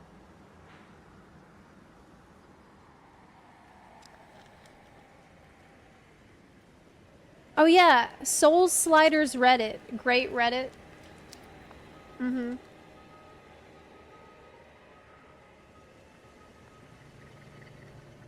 The Sleepy Boy Dragon. I don't know who that is. Yeah, I need runes. I think that people were saying there's a dragon in the starter area.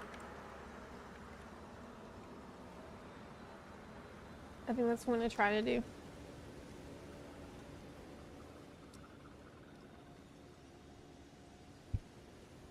Let me see.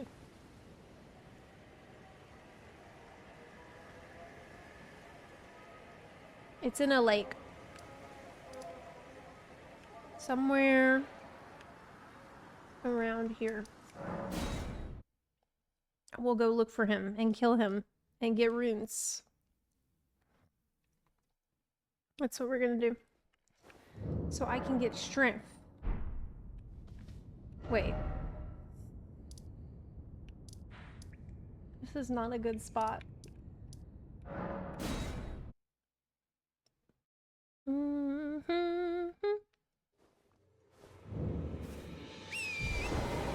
Let's go. Oh, is this the guy that has the lantern? Wait, well, you're back. Care to buy something? Yes. No, he doesn't have a lantern.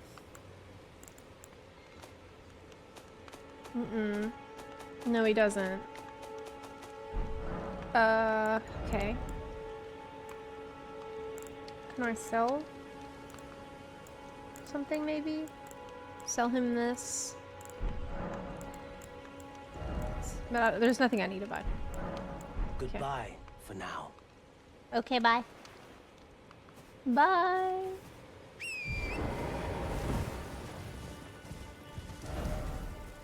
Let's go east towards the dragon and kill it.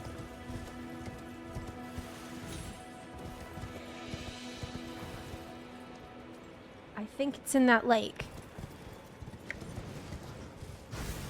Let's head to it. So I will become strong. Strong. I have been putting points in vigor, but I'm still really low level because I'm hauling ass through bosses.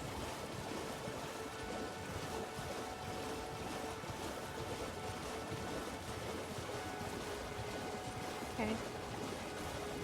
Somewhere around here, I think.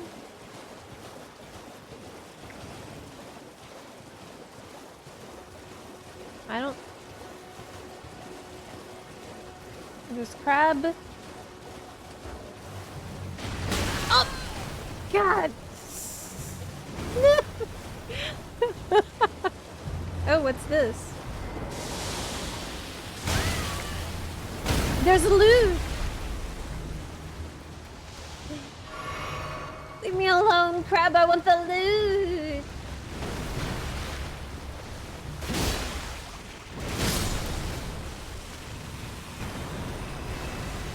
I need that loot.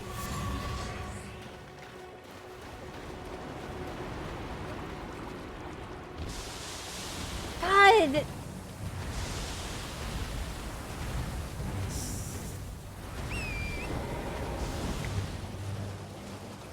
How the fuck?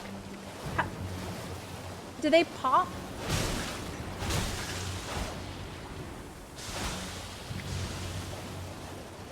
I need the loot.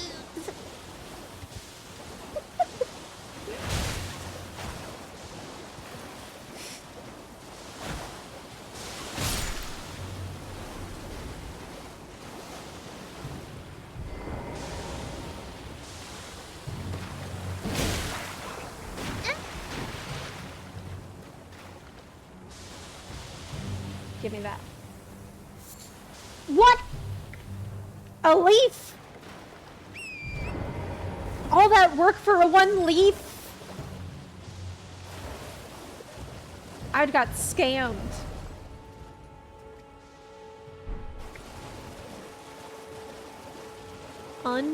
Unbelievable. Okay. Where the hell is this dragon supposed to be at? Oh! Okay.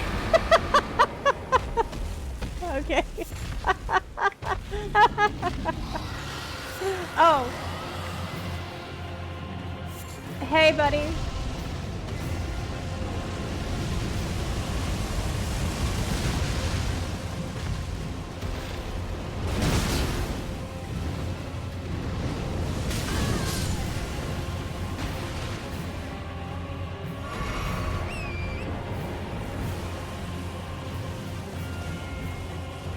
Okay.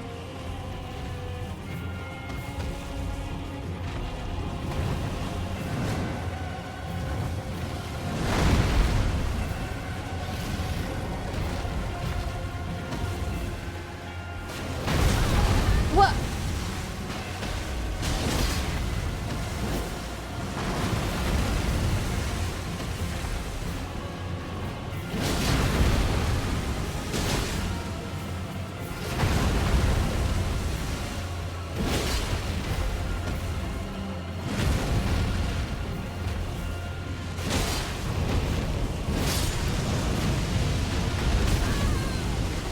Drink! Drinking!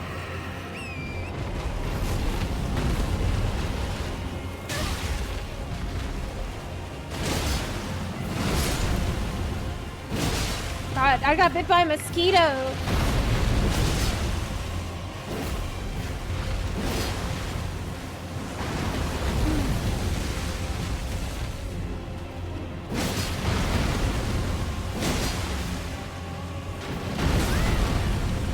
It's a shockwave that also gets you, not just the foot coming.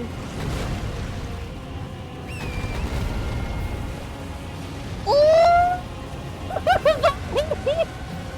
Oh, you can't blow fire that far. Oh, yes, you can.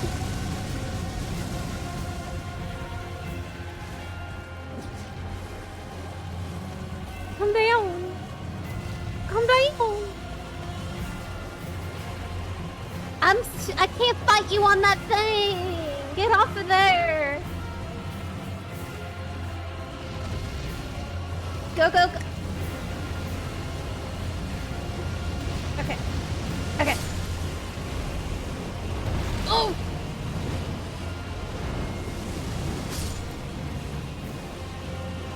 Man, he's killing shit for me. He's like helping me farm through.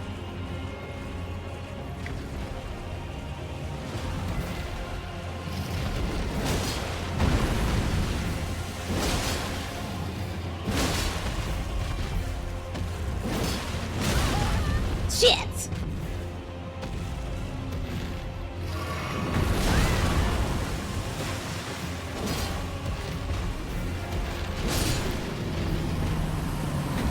Nice. That was it. Easy. Okay. Oh. I only got 5,000 runes for that.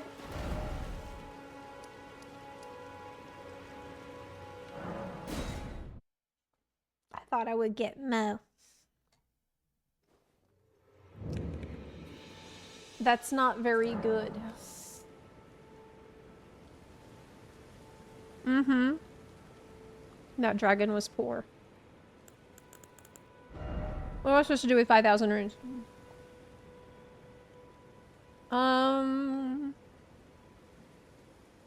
Okay. What other dragon can I fight that's not as poor as Owen?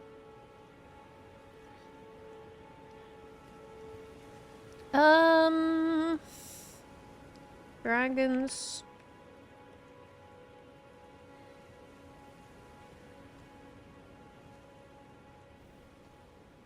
Let me see.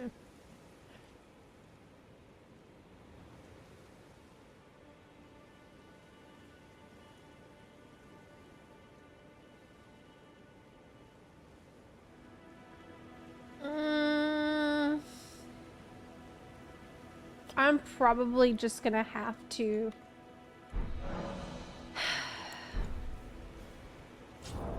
Well, maybe I have enough runes to upgrade the weapon. Let me go check.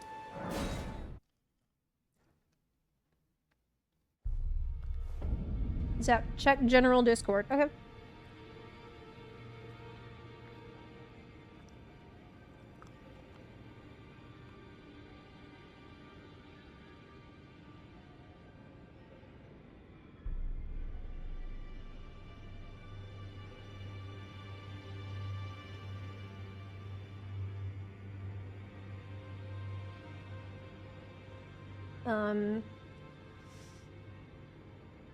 Use the sleeping dragon exploit to farm more runes. Is it an exploit? If it's an exploit, I can't do it. It says... I'll show you the article. That's not it. That's not it. Okay. Most players probably familiar with the sleeping dragon in Caelid. It's a giant white dragon with massive health and drops 5 dragon hearts. Okay. Unfortunately, Tarnish are missing out on an enormous sum of Stormblood ad. What the fuck? Yo, did y'all hear Stormblood is coming out? I heard a lot of good things about it. Yeah. I think I might try the game because I heard Stormblood like has a lot of content. Anyway.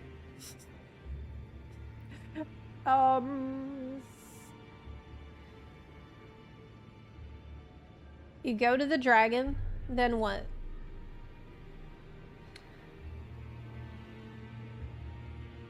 The dragon has large HP and is immune to almost everything. Luckily, it seems to have a weakness to bleed. The first step is to summon Torrent and head to the dragon's tail. Repeatedly slash the dragon and cause hemorrhage buildup until a good chunk of his health is gone.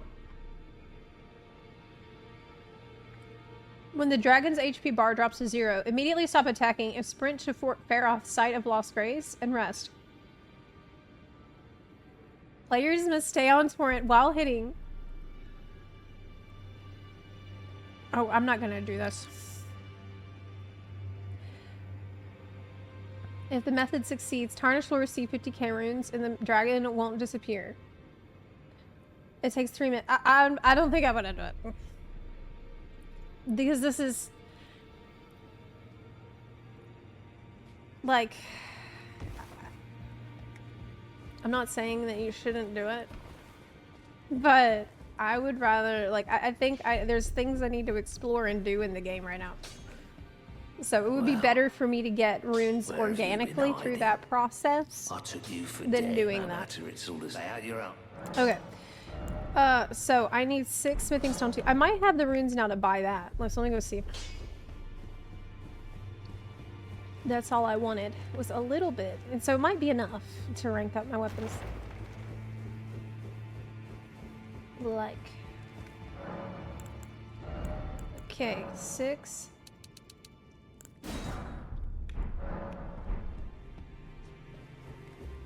Oh hey, it's that lady. Again.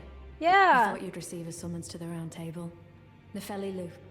We met at Stormvale. I remember you. I'm glad to see you here. I have something for you. I found it in Godric's grafting grounds. You were the one to defeat him, I would hazard. That's correct. Make good use of it.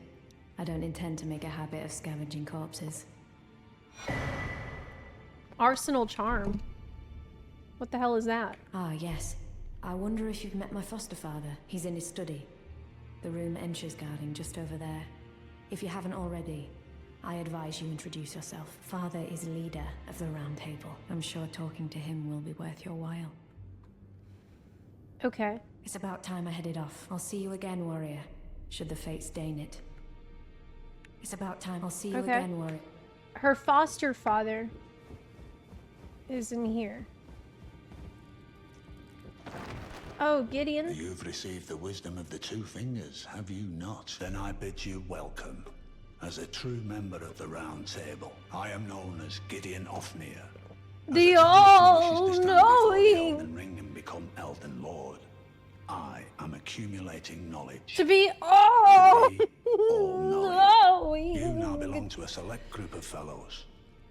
As such, I ask that you remain constant. Okay. You'll be after more great runes now, eh? Then as your fellow, allow me to divulge a little knowledge. The inheritors of the great runes, the shard bearers. We of the Round Table know the location of 5 of them. including the one you defeated. Godric the Grafted, Lord of Stormvale, Got him. General Radahn, who fought Melania and her rot to a standstill in the Caelid Wilds. He's next. Praetor Rykard, Lord of the volcano manor of Mount My Gungnir. favorite. Morgoth, the Grace-Given, Veiled Monarch and Lord of Lane Down. My other favorite. And Renala, Got her. Queen of the Full Moon, ruler of Rhea Lucaria's Academy. You'll still be after more great runes, won't you? I gotta get them all. I gotta get them all. General Radahn, the famed Red Lion and Scourge of the Stars, is a ferocious warrior. He fought Melania and her rot to a standstill in the Caelid Wilds to Limgrave's east. And now Caelid has been engulfed by the Scarlet Rot. Even approaching the region is no mean feat. I've heard survivors of Radahn's army are still in the wilds, staving off the rot with fire. And if it's true, I suspect Radahn is still there as well, in Caelid. Though, I doubt he much resembles his former self anymore. Cool. I understand you've been speaking to Nefeli. She's my daughter. I You took her in fostered? when she lost the guidance of grace. Though a mere axe-wielding barbarian, her youthful credulity suited my purposes. So I put her to work. Do not hesitate to employ her. Should her services benefit you, despite her looks, she is more than capable in the press of battle. Okay. But what did she give me? She gave me an item. It was silver thingy.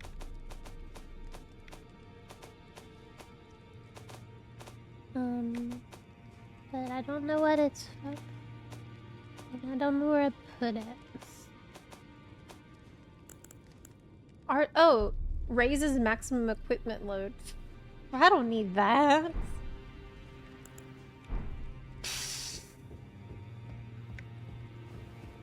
I don't need that. It's useless. Can I go in this room? No. Okay. So Melania, she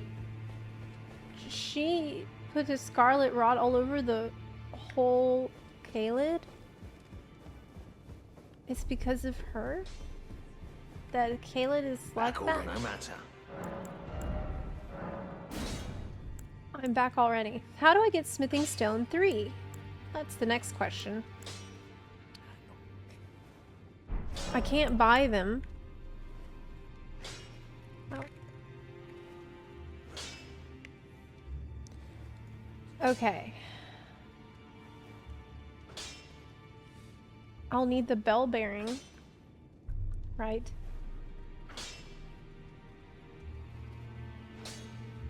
Okay, so where is that one? Mountaintops of the Giants. But isn't that really far? Like way later on in the game? Can I even go there yet? I think I can't go there yet. So in the meantime, I have to just like find them. Okay. That means I need to go to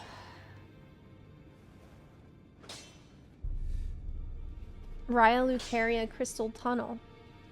There might be some that I missed there. Because I definitely went there already. It said that there was 8 that I can get there.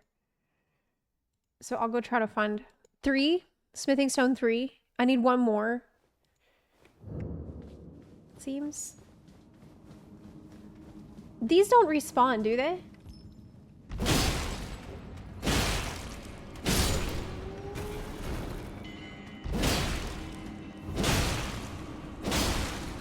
Or like, do they randomly drop? No.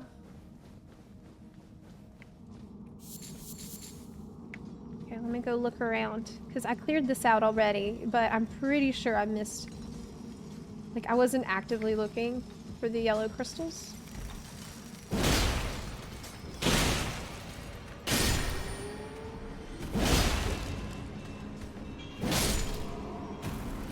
I see one over there. I'm gonna have to jump. Okay.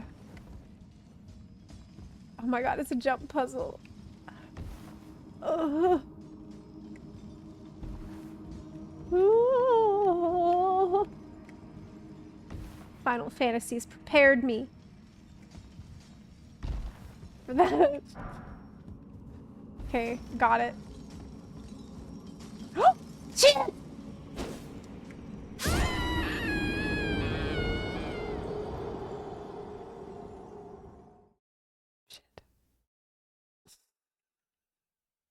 Final Fantasy didn't prepare me well enough.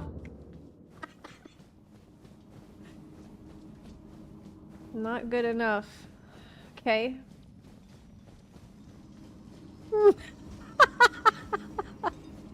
Man, I always say the dumbest shit right before I die. It's horrible.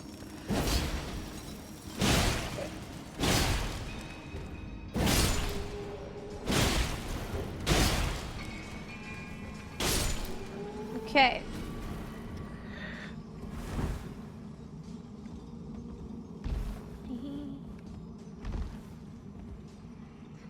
I need to get back to my room. Okay. Okay.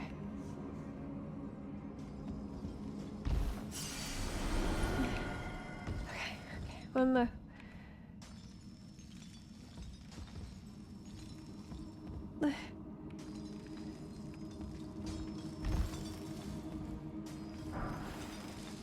Oh, we fell!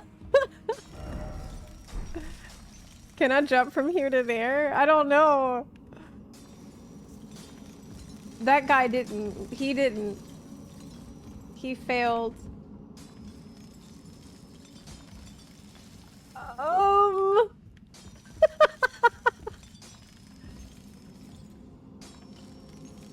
Okay, it looks like a bad idea.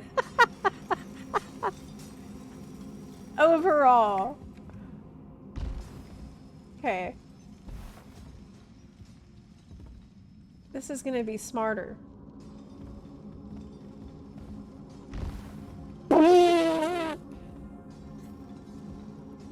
No! Shit!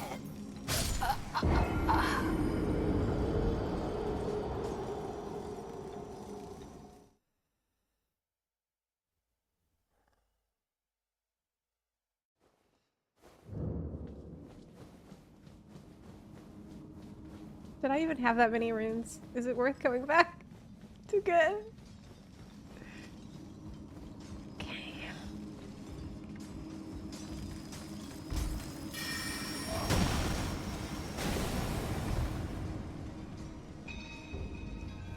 Yeah, look, I'm pressing F to jump, which is very, very appropriate. Press F to jump. It's super uncomfortable, but this is how we do it. This is the way. For whatever, for better or worse, this is the path that I've chosen. This is the suffering I've chosen to endure. Okay.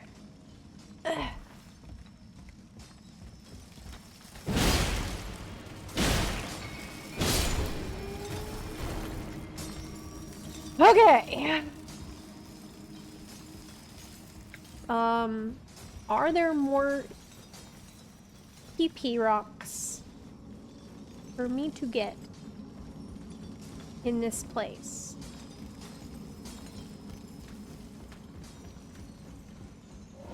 Probably.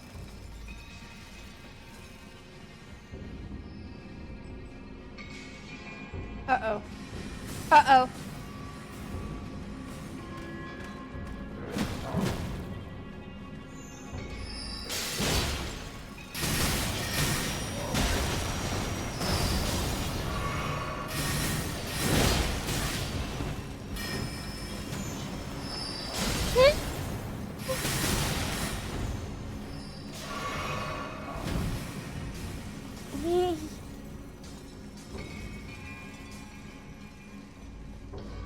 Can you not buy them at the rank 3? No.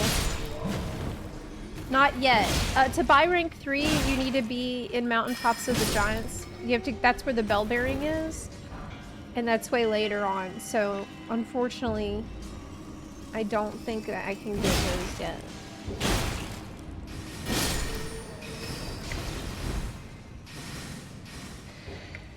Okay. Okay. We're good. He's going back.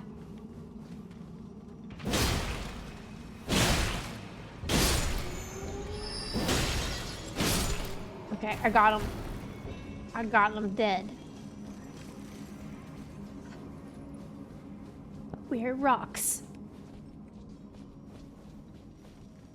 That might be the last one that I can get here. But I wanted to look around and make sure. Yeah. I'll check.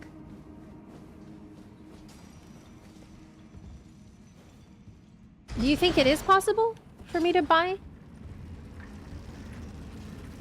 Am I wrong? Should I go check again? I didn't check that carefully last time, so I could be wrong. But while I'm here, I might as well get some free ones. Right?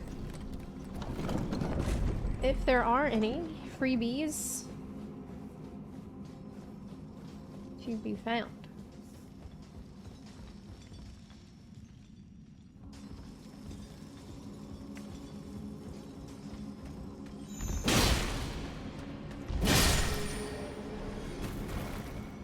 Oh, I see one!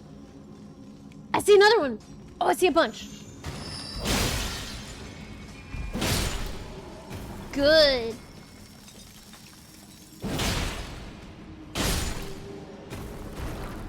Yeah! Wait, no, these are 2s.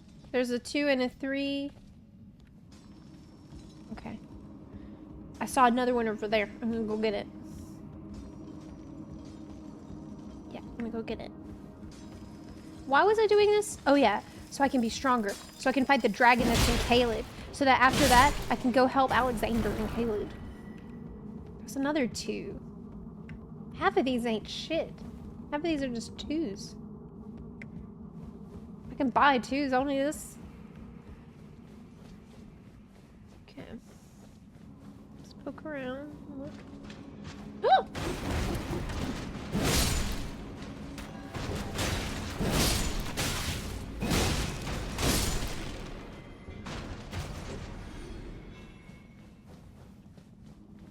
Good. Not good. It is just shitty ones only.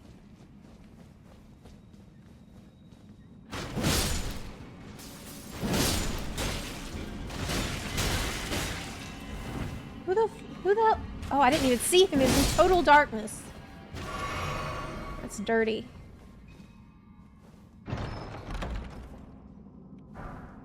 Crystal knife. My character's covered in arrows. This is fine. This is okay. Just she'll walk it off.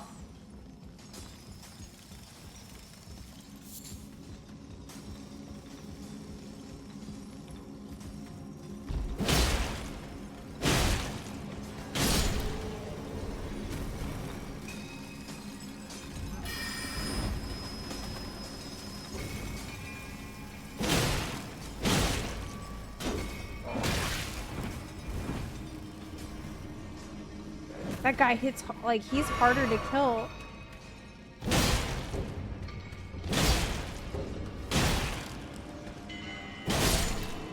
Okay. Oh.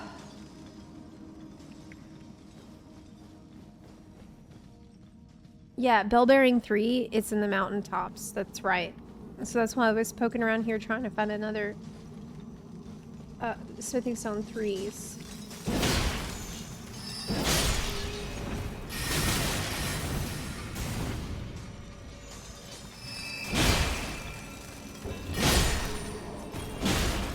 Oh, there's a bunch right here. They're all... Yes! This is the jackpot. This is awesome.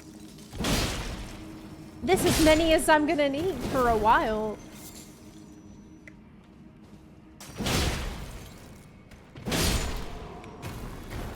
Okay, good. It's 2s and 3s everywhere. Okay. I guess I should check down below. I went in here already. Yes. Oh, no I didn't. Shatter Earth.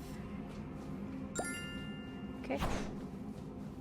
Let's go down and see if there's any I missed at the very end, and then I can just teleport back.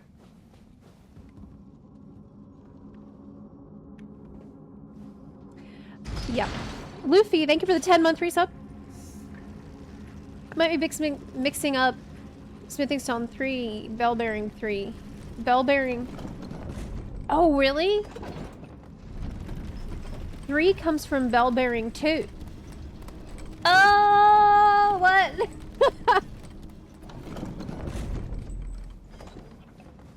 Oh. Well... That's okay, because there was a bunch I missed here anyway, so... It's good that I went here. That was not a waste of time. Yeah, you got 1 and 2, yeah, from there. That makes sense. Let's go back already.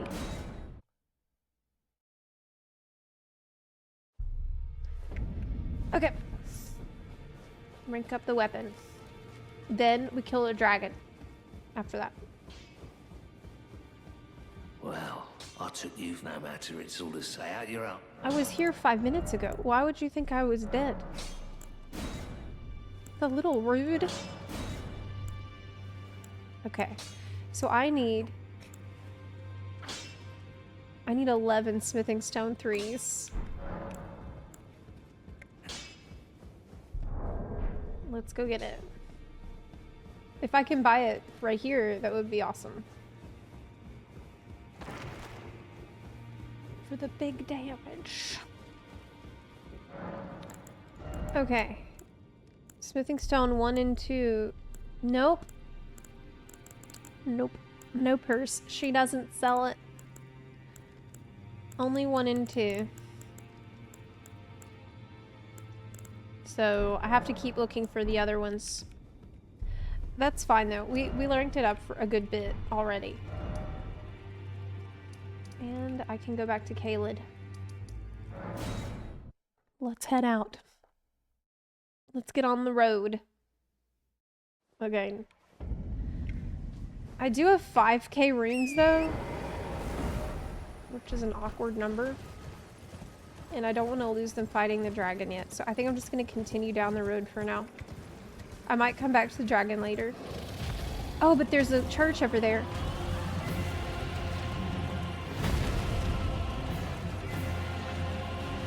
There's a church.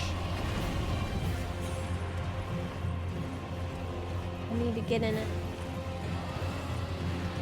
Maybe the dragon will just forget about me.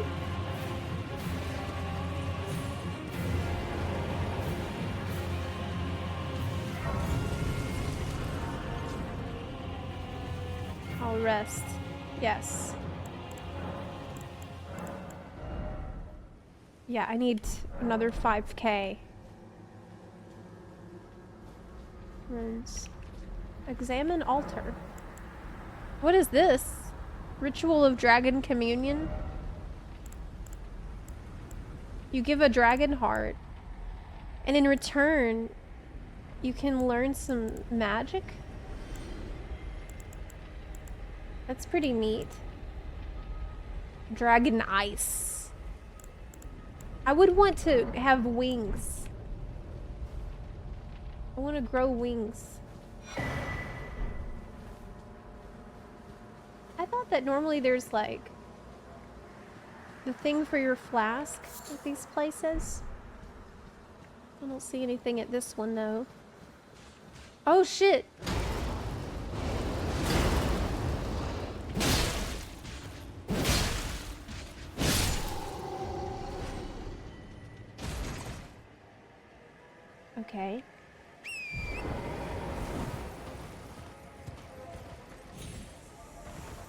Okay. Well, let's just keep on the road then. What I need is a map. Oh, it's right here. Onward, bun buns. On the road to help our friend Alexander. Was really what I wanted.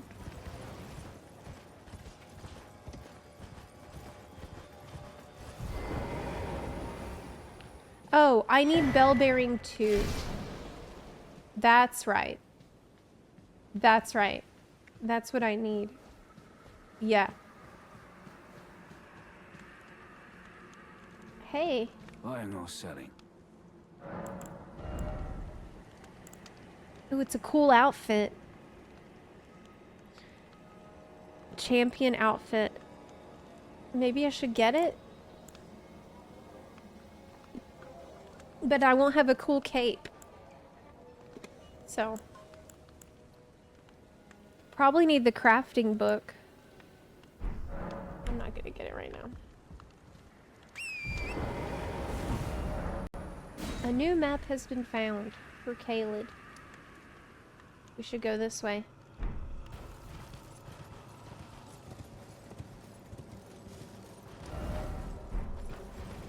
Mm-hmm.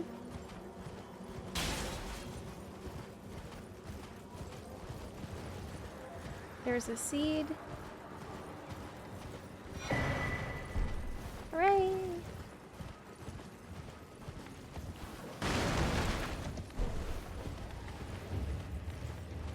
Okay. Yeah, let's go over there to the castle. See you later, Rob. I haven't made it to the capital outskirts yet. Nope. The last thing that happened was I killed Renala. And then I decided to venture into Caelid.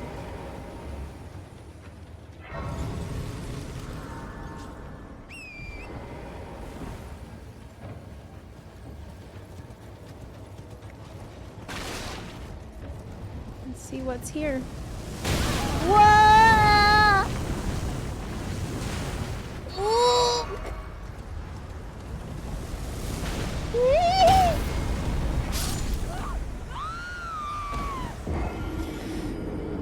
Okay.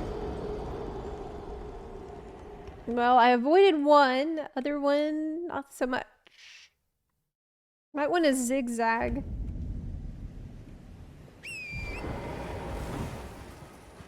That was rude.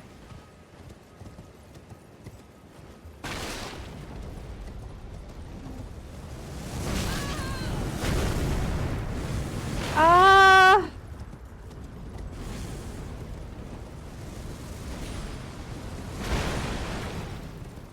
I should leave.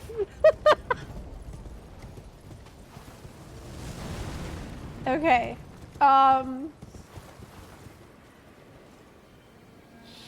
I don't think I can go in there. I don't think it's gonna let me. Wow, it's so beautiful though. Wow. Wow. Beautiful place. Beautiful and horrible. Okay. Let's try to zigzag.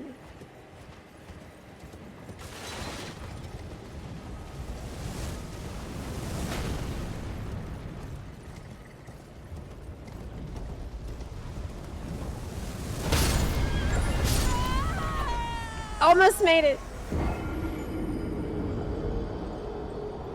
Almost made it.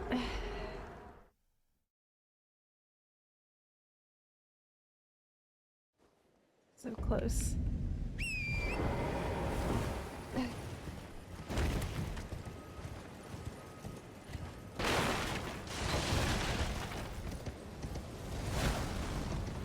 My runes. Okay. Try to get.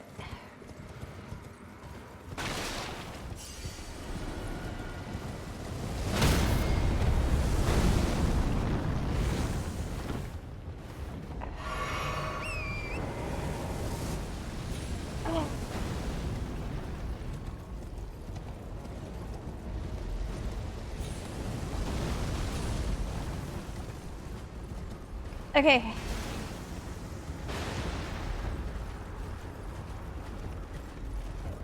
Aha! Made it in here.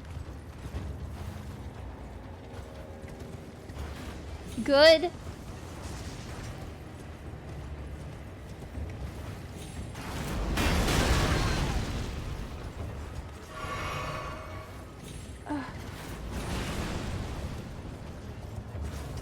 I see a ladder.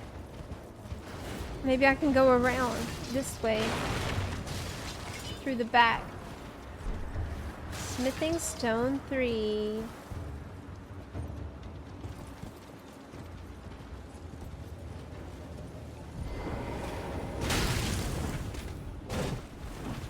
Oh shit.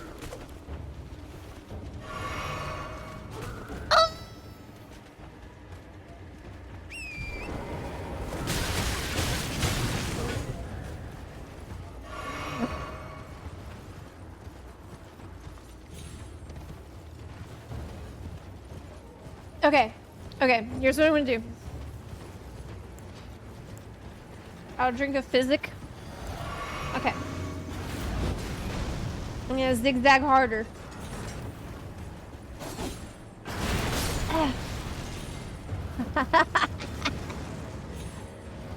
I'm unstoppable. I made it. Almost made it. Wait.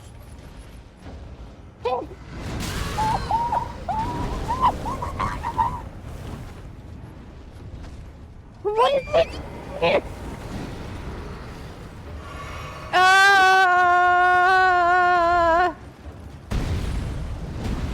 Dude.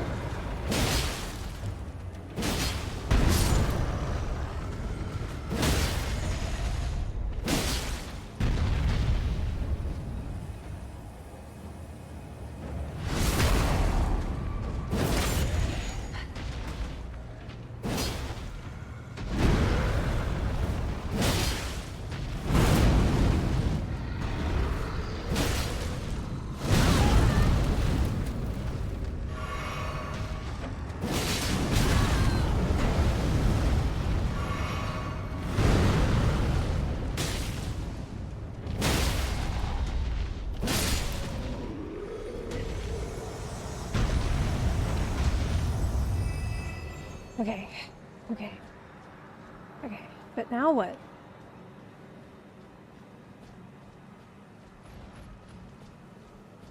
That was a giant surprise. It's cute. Okay.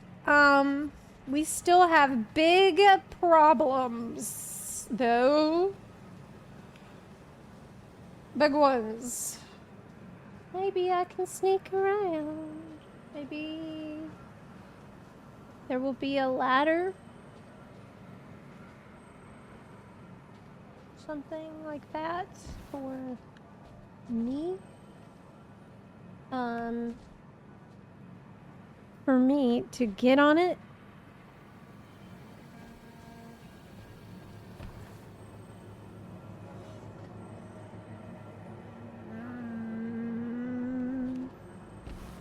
If I go, it just sucks because I have, at this point, 8K runes. And it would suck to lose them.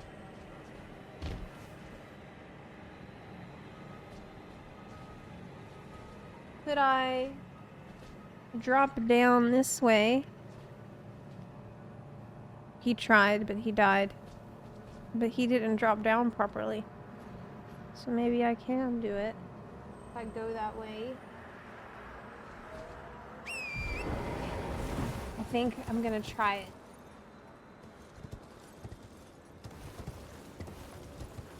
It worked.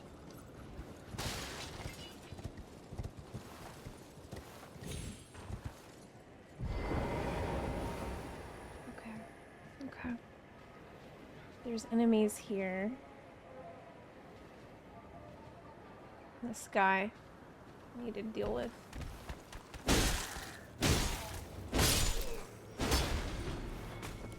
Okay. Uh-oh.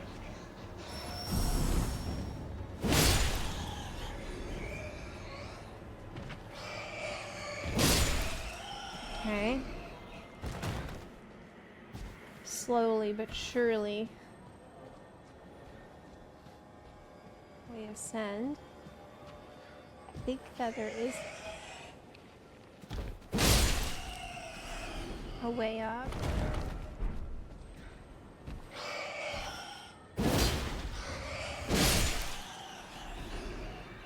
Okay. Okay, good. Be wary of hole. Oh yeah. Good. A good message.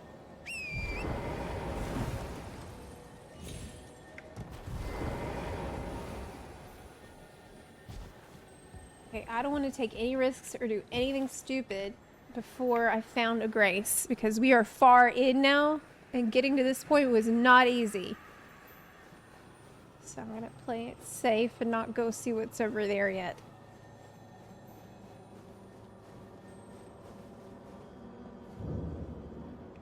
Okay.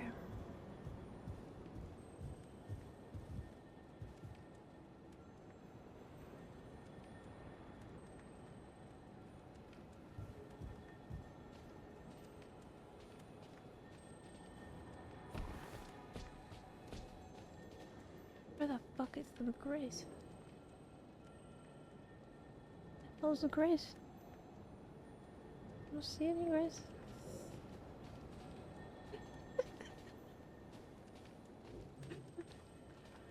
I don't see grace anywhere.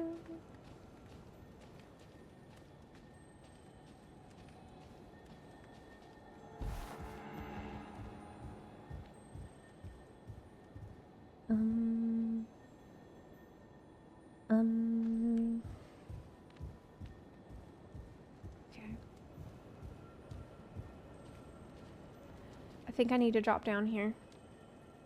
Which means I have to fight these guys. Because they're definitely gonna see me dropping down.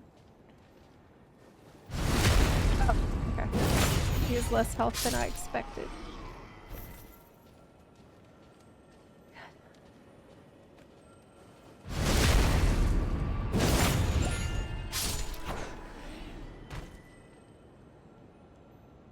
I bet it's right under me.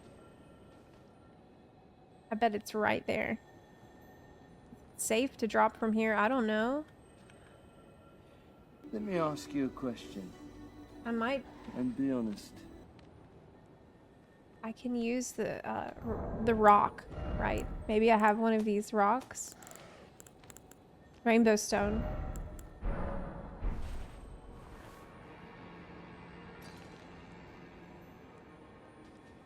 You won't die. You won't die. Are you gonna make a group in Elden Ring that we can all join and benefit from each other's achievements for the DLC? Ooh, what? What's that? I don't know anything about but that sounds really badass. I love the sound of it. A group.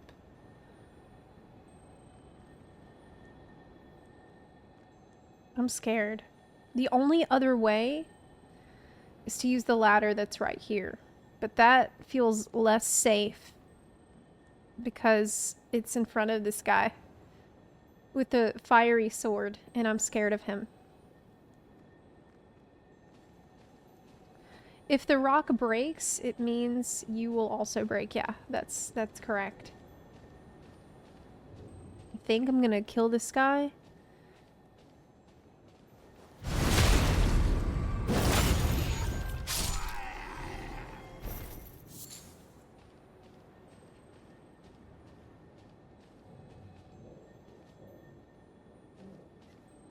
Maybe I could jump down on the... Oh yeah, from here to the tent. This way I'll take less damage. It's gonna be safer. Yeah. Real assassin strats. This is Assassin's Creed.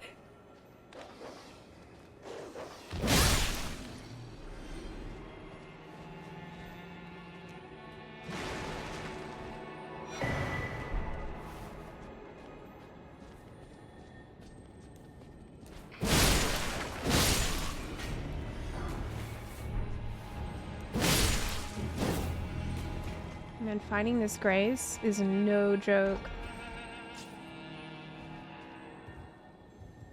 Where the fuck is it?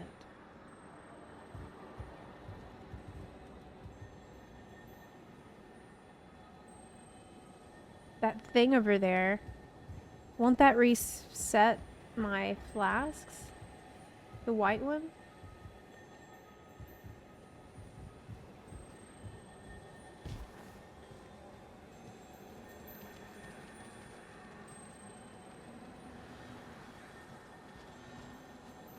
Won't that give me my flasks?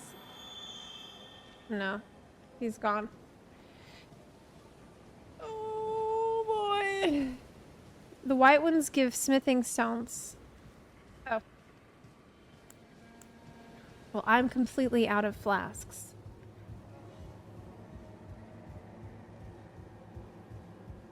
And it is Monka S.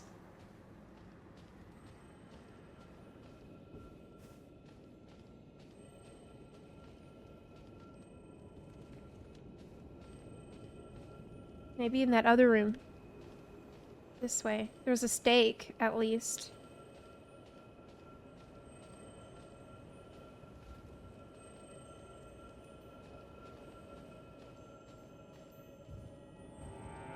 See assassin there.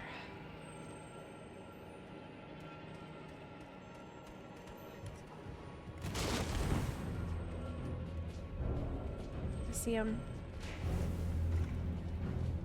He's coming. You can hear the music change. Here he comes.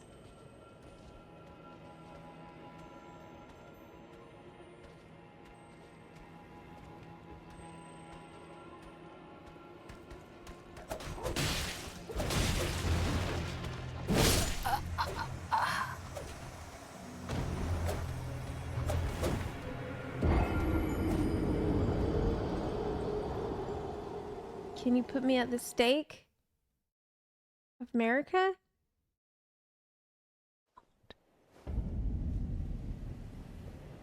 Ouch. I don't know what I should have done. There was a stake, but it wouldn't let me res there.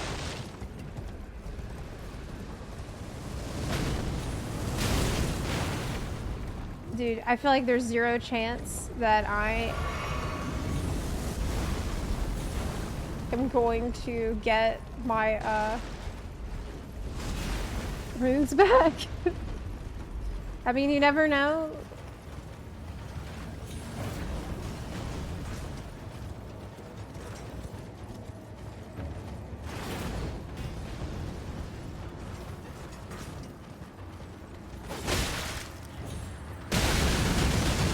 What the fuck? Ah! I got stuck on the thing. I hear a troll again. Is he back? I heard the ground shake.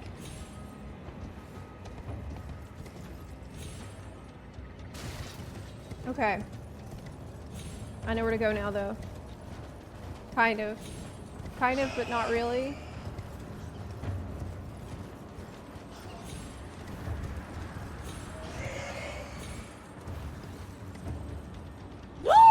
Oh my god, what's this?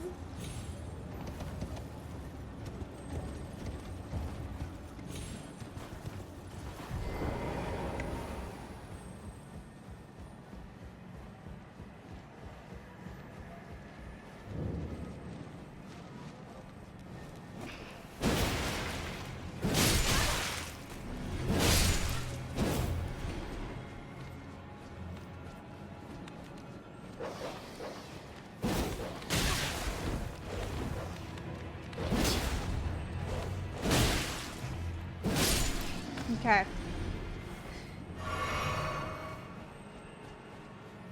I made it back to my runes, but it still is a very dangerous situation.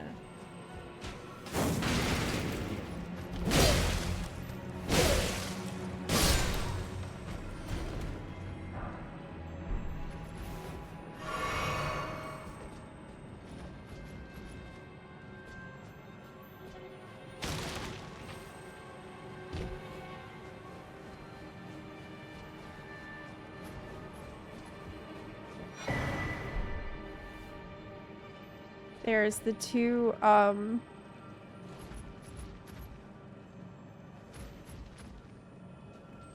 lion bosses there. How are you meant to fight these guys? Like, where the fuck is the... Grace?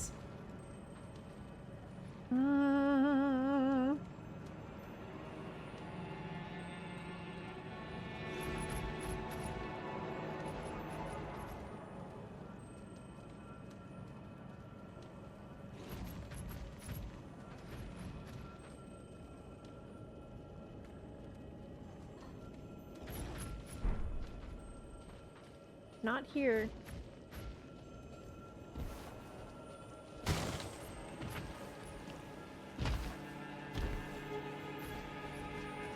I'm gonna go back up and look around the other way. Are you close to DLC? Oh yeah, I'm ready to go for the DLC. I have a save for that already.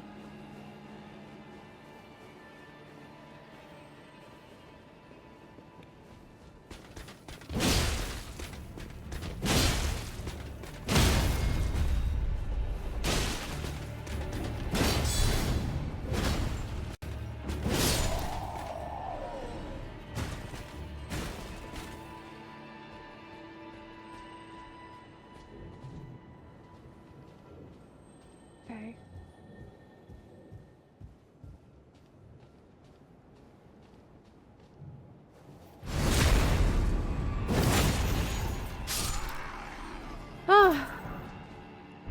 Oh, I see another door there. That's probably where I need to go. At least check it out. Thank you, Optimus Prime. It's the safest way to drop down. Hey, War Greymon, thank you so much for subbing. I really appreciate it. Maybe the Grace is around here somewhere. Oh, I see it! Oh my god, I see it. Straight ahead. But there's gonna be a lot of bullshit between here and there. Can I mount? No. Maybe there's a way through here over there to get over there. Like, up this ladder? To avoid all that bullshit. This is brutal. This castle is brutal. There's nowhere.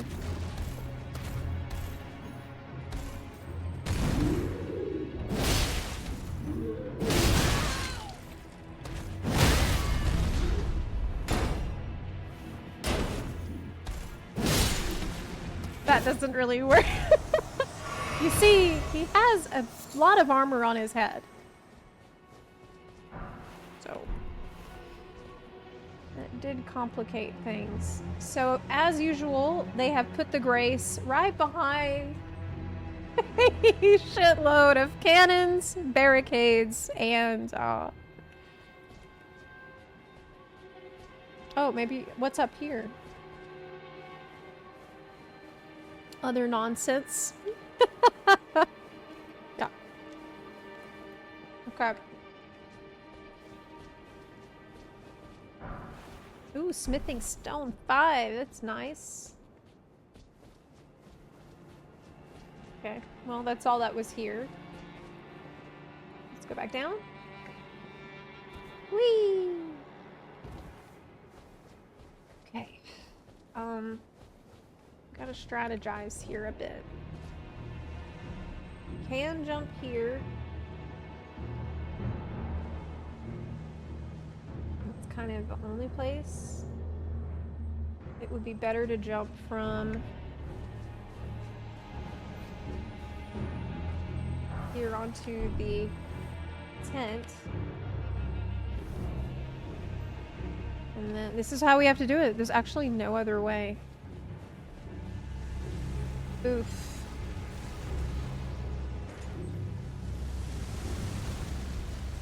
The fire goes in a straight line, so if I stay kind of on the right side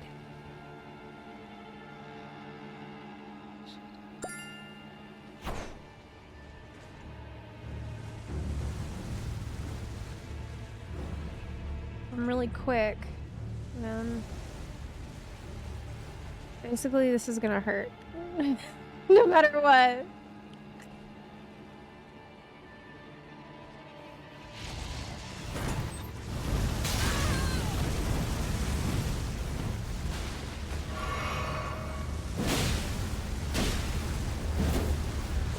What? How the...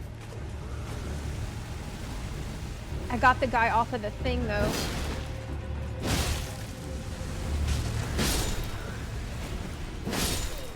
Okay. It's 2 of them are down.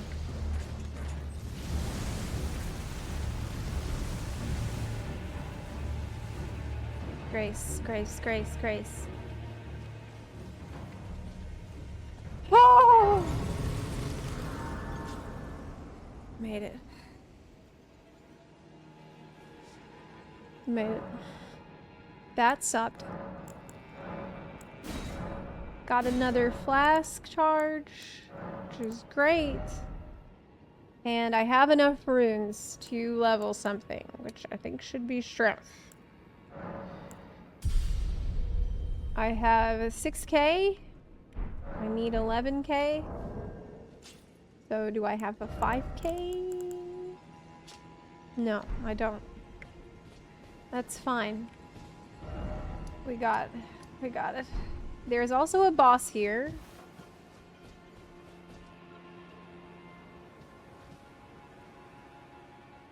Zep, have you ever done Elden Ring PvP? I haven't, but I think it would be awesome. I think it would be really fun.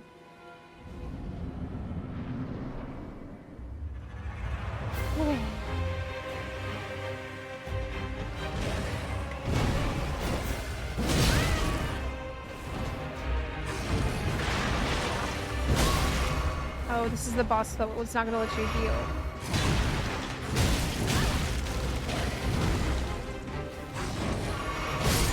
Yeah, there's a boss where you can't heal.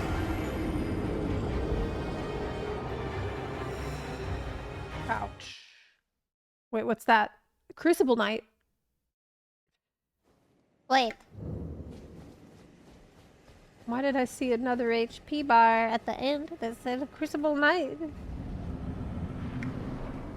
The fuck? Well, I want to get my runes.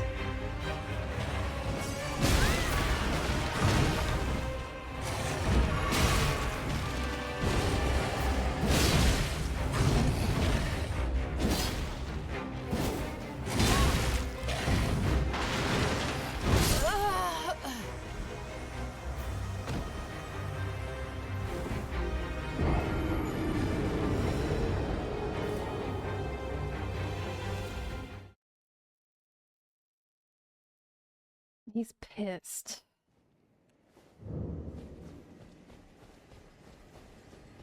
Do you think that maybe it's my armor that causes me to take so much damage because I never upgraded it?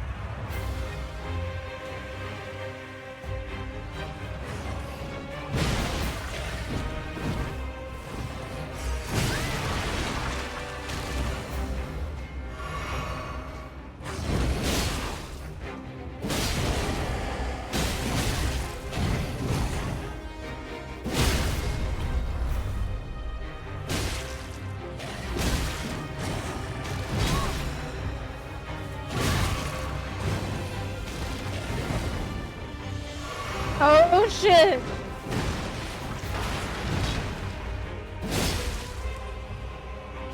Crucible Knight just rolled up!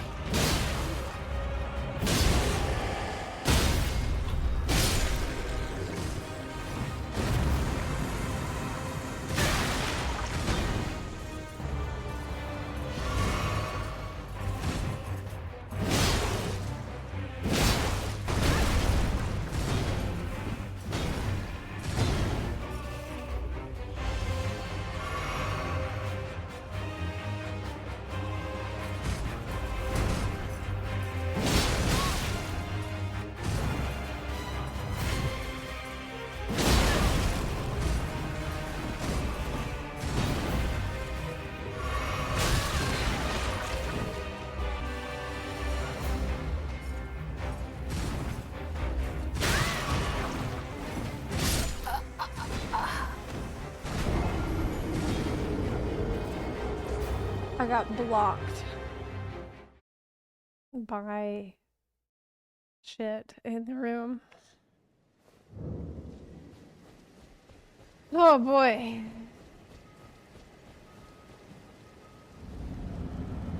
It's relentless. Yes. Like, you thought this guy was a problem?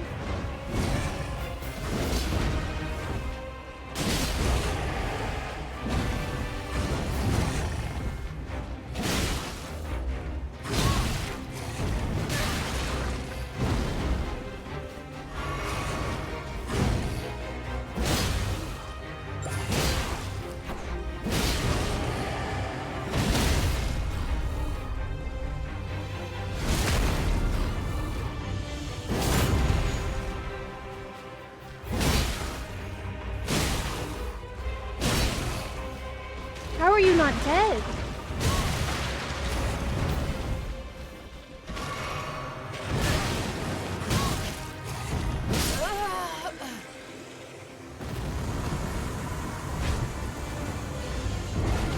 Bruh. Goodbye 6K runes.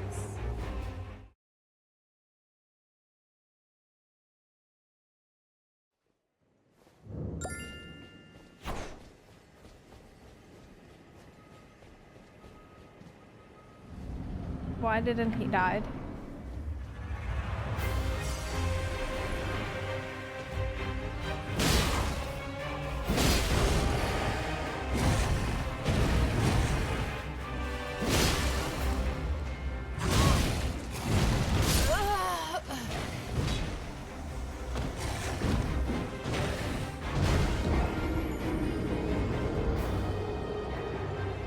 I gotta get him. Because if I don't, I won't get my runes back. So... yeah. I got no choice but to fight him.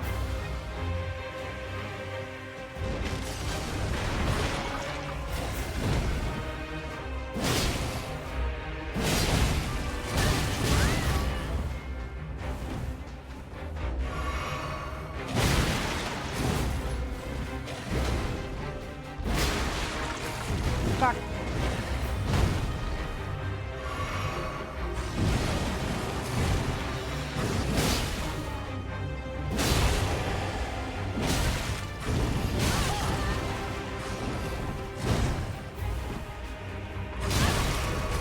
I can't see shit! God!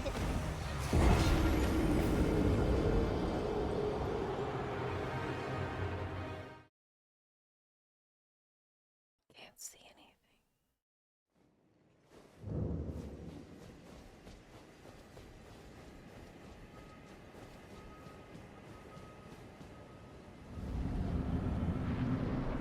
If I upgraded my weapon one more time, then we wouldn't have this problem, I bet.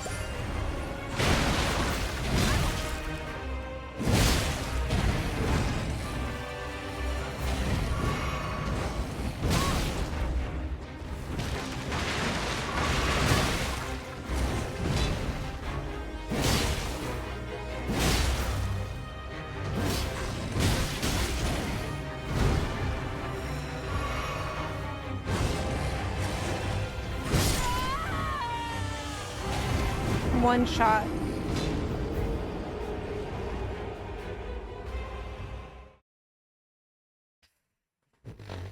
Let me ask you a question.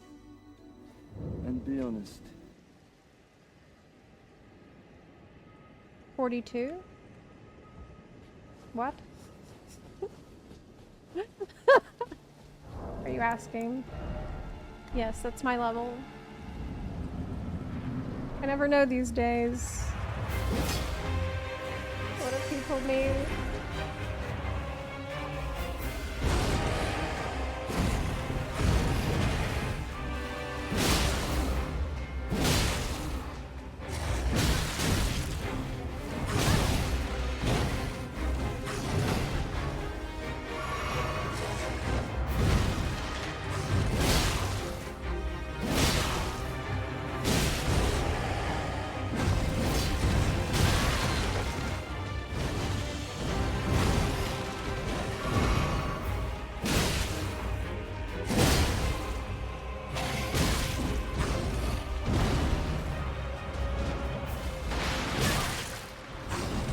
It changed my target to the Crucible Knight without me wanting it to. It's changing my target because I'm on Q. Because I moved my mouse. If you move your mouse, it's going to change the target. And there's nothing you can do about it. It sucks.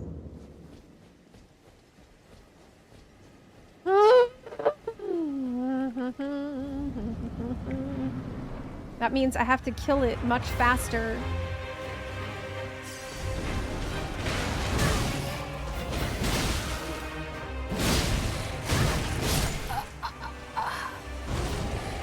I have to keep the mouse completely still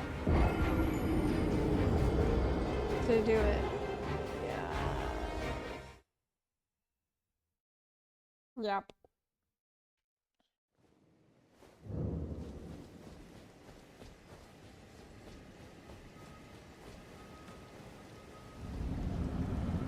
Again.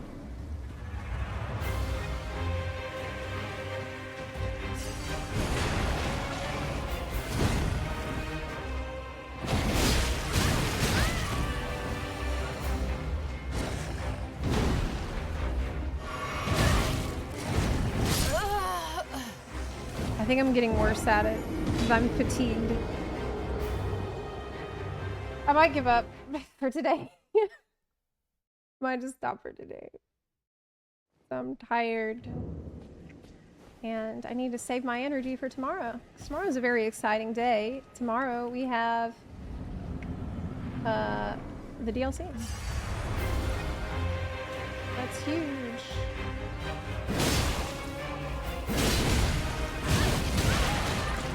I just think I'm getting worse.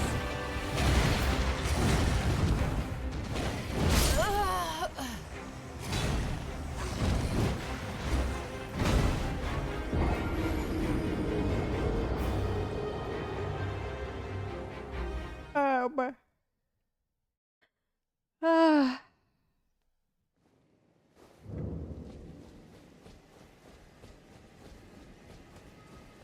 wonder. Let me go check to see the mail, see if I got my collector's edition yet.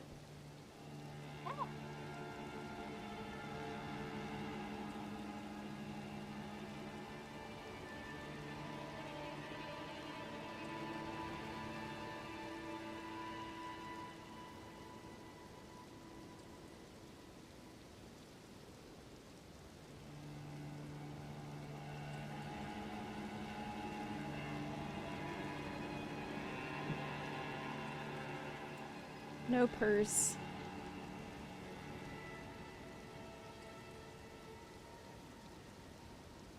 No purse. No purse. It's not here.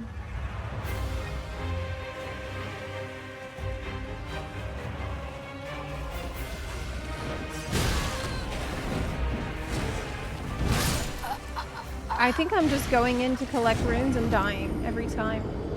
That's what we're doing.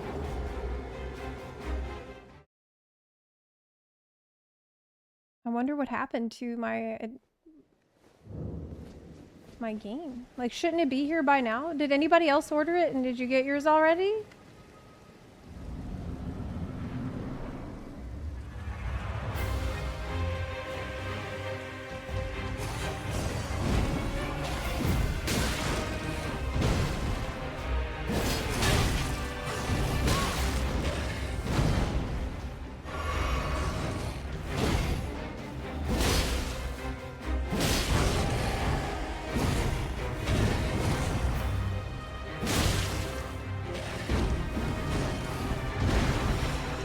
Chino 100 Profile Maker says on today's episode of Damn This Mouse, our hero at Zepla prepares herself for the upcoming DLC.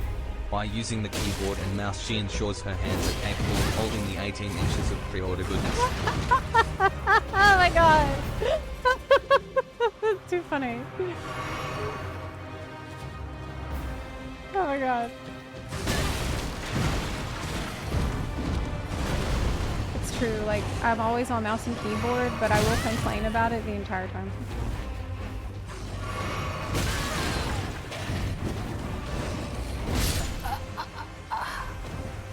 Okay.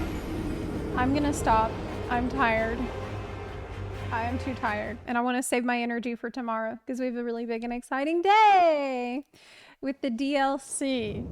And my character that is leveled up and cool and has 2 gigantic twin blades and badass glamour. So I cannot wait for tomorrow. It's going to be awesome. And we're going to have a whole week of, well, maybe more. We have a shitload of Elden Ring coming up. So, yeah, do you want to see my character for the DLC? I'll show you. When am I starting tomorrow? I don't know. I haven't thought about it yet. What time is the DLC? DLC comes out at like 5? I'll figure it out tomorrow. 5 CST.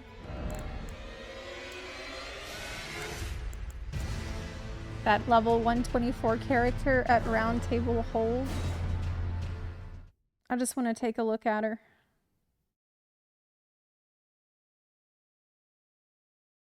I mean, I'm waiting a couple of weeks to do story in Final Fantasy, so I'm going to have a lot of time to dedicate. This is my character. With my 2 twin blades. So cool. Can't wait.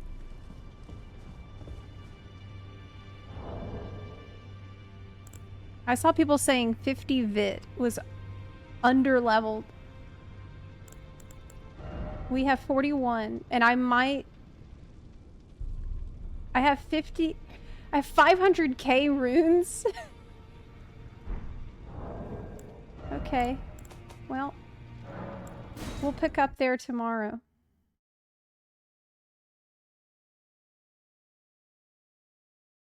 Yep.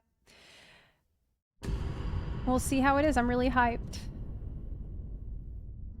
So I'll see you then. I'm gonna go chill, and I have a hair appointment later, so see you later. I'll see you in the morning. Take care, everyone. Thanks for hanging out with me today. It was awesome. See you soon. Bye. Bye. Enjoy the rest of your day. Bye. Bye.